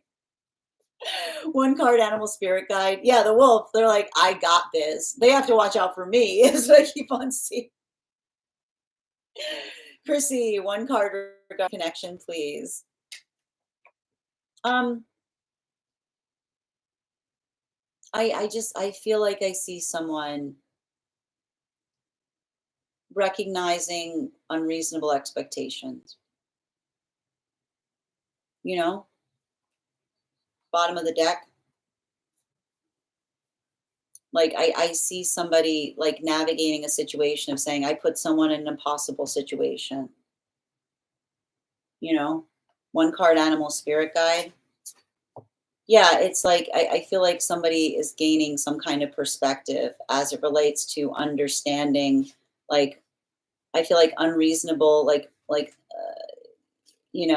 keep on hearing you can't ask for something that isn't reciprocal, right? You can't say that you want something and not give it to another in kind. Hannah, one card for trip this weekend. This feels good. This feels like relaxing. It feels like it helps you like ground yourself. One card. Don't don't try to multitask. Like put the work away is what I'm hearing. Like they're saying just give yourself, I keep on hearing give yourself some time to enjoy the moment. Animal spirit guide. Yeah, especially with the sow. Like the work will be there, right? I keep on hearing enjoy the view. One for little vamp, please. Again, make those plans right now. Follow your bliss, right? Do something for yourself. Bottom of the deck. Yeah, no waiting in manifestation goals, right? Ever patient, never waiting, which make sure you're productive as you're moving towards a manifestation. One card, animal spirit guide, please. Yeah, there's many different if something isn't working in the way that you are is going, open up more possibilities, plant those seeds. Minnie, one card on grief, anxiety I'm experiencing. The past, let the past be the past. The past that hurt us cannot be the past that heals us. And sometimes it's hard because as we move towards our healing, we see something from the past and it hurts more. But I want to see bottom of the deck here. Yeah, the observation. Sometimes when we come into healing, the first thing we experience is audacity because it's the energy of saying, I didn't deserve that. Right? But let that observation be your confirmation that you're moving in the right direction. Yeah, that is the sound, the frog energy. That is the sound you'll hear as you're raising your energetic standards, right? Sometimes we can only see something with clarity. We move away from it. Sending you so much support, dear. I got you, Alexandra. One card, highest priority, please. You're healing those abandonment wounds right now. If you're not being reactive, if you're just, I keep on hearing bottom of the deck, if you're communicating through it and reacting instead of reacting to it, you're already in that vibration. Don't let someone provoke you into something that is don't match energy. No matching energy right now. I know how, even if it would feel good, Yeah, remember, yeah, especially bull energy, right? Often when energy When energy is trying to get our attention, they'll move in confusing ways, right? Don't give them, if someone isn't coming towards you in a way that makes sense, don't indulge them with your attention. Ava, one card on how R's feeling. I feel like they're trying to heal from something. I see somebody, yeah. I feel like, yeah, it feels like someone dealing with a wound, but it also feels like, I feel like there's something about that I almost see like, I feel like they're seeing how something must have been experienced from your perspective is what I'm getting. You know? One card, animal spirit guide. Yeah, the bee. I keep on hearing a healthy manifestation is one that's mutually shared.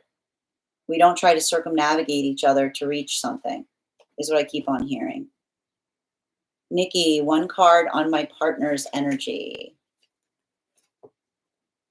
I feel like they see them very focused and concentrated on right now. Like they're working on their focus, they're working on their concentration. Yeah, like I feel like it's them trying not to get energetically distracted. I feel like it feels like a lot of energy coming at them at once. So I feel like it's them doing the work in terms of managing expectations, trying to be methodical in some kind of process. Yeah, especially with the frog energy. I keep on hearing it's like, like constant, like it's not about disappointing others. It's about doing what one can and healing from others' expectations of them, you know? Yes, she's a little warrior. Thank you. You're so welcome, Fig. Bridget's a protective mommy. Exactly. You're so welcome, Bridget. Heather, your subscriptions ended, dear, if you want to renew.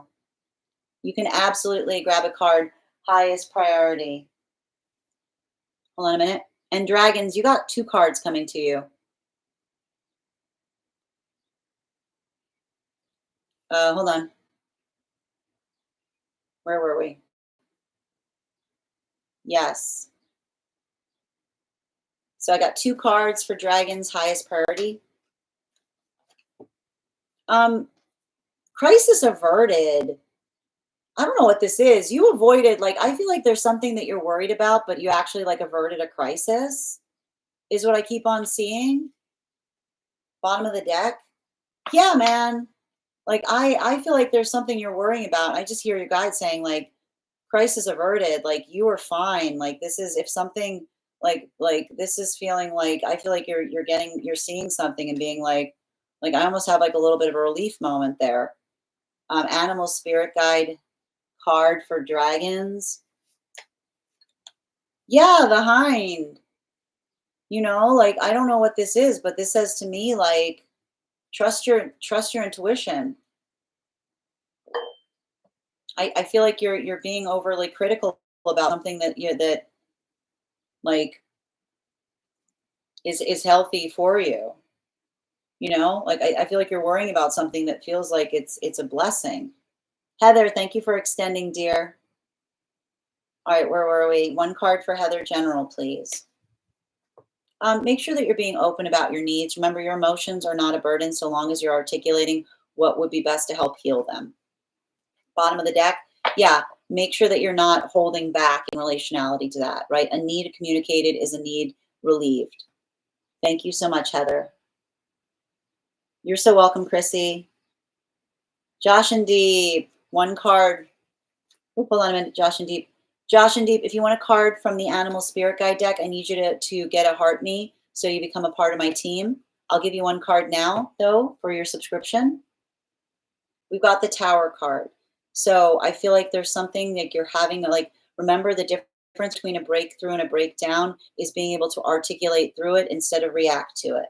Bottom of the deck, especially as it relates to letting go of the past. Remember, we look to the past as a library, not as an armory. We look for it to help inform us in the present. We don't hold on to it in a way that hurts us. Hi there, Sarah. Your top member, number 3. Amazing. And Bridget, thank you for being number 1. Arrows, thank you for the follow. Captain, these are 1 cards for subscribers if you'd like to subscribe. I'm going to be on tomorrow, Helena, at 8 a.m. PST, 11 a.m. Eastern. You can actually register directly for the event tomorrow over on my page. Okay, and again, same thing, MS. These are subscriber readings if you'd like to subscribe. I got some weird news at work today, so that's good to hear.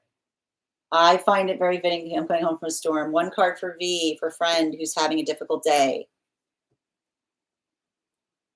They're doing a great job. Make sure that they're not like they're like their best is enough. An energy that appreciates that is going to celebrate them in that space, right? The heart of compassion is always feeling like we're not doing enough. Make sure that you're giving them that encouragement and saying your best is always enough for energy that appreciates you. And thank you, V. You're so welcome, Heather. My friends, we reached the conclusion of our readings today. I want to thank you so much for being here and receiving them. We will be back on tomorrow at 8 a.m. PST, 11 a.m. Eastern. If you would like to be notified as to when I've gone live, you can head over to my profile and hit that bell. We'll turn on notifications. You'll also be able, but also I would recommend you register directly for the event on my page, because sometimes this app doesn't like to push out when I'm live. For those who have become subscribers today, welcome. I'd like to thank you for joining us. I would encourage you to head over to our subscriber-only Discord channel and introduce yourself to the collective. Also in the perks section, you will find a special coupon code that will give you an additional discount to our tarot class subscription. Our next class will be held on July 16th. I want to thank you guys so much for being here today and sharing in these messages. Huge thank you to my followers, old and new. Thank you for spending your afternoon with me. Huge thank you to my subscribers. Your ongoing support means the absolute world to me. And the biggest thank you to my mods. Captain, I see that you just subscribed. I'm happy to draw a card for you before I depart. Looks like are we just doing a general card? All right.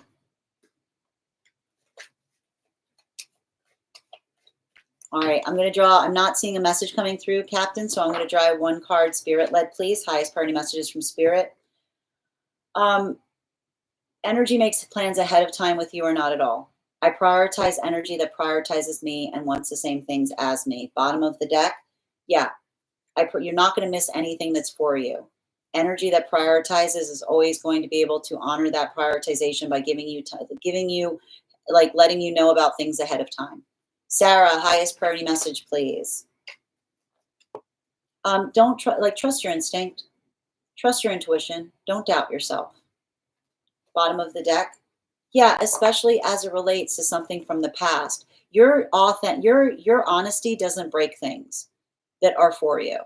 If there's something that you feel like you shouldn't have been honest about, that was something that was making you drop your standard. That's a gift to be avoided, not something to try to return back to. All right. Thank you guys so much. I want to thank you guys so much for being here today. And again, for those new subscribers, please make sure to go over and say hello over on our subscriber-only Discord that's now available to you.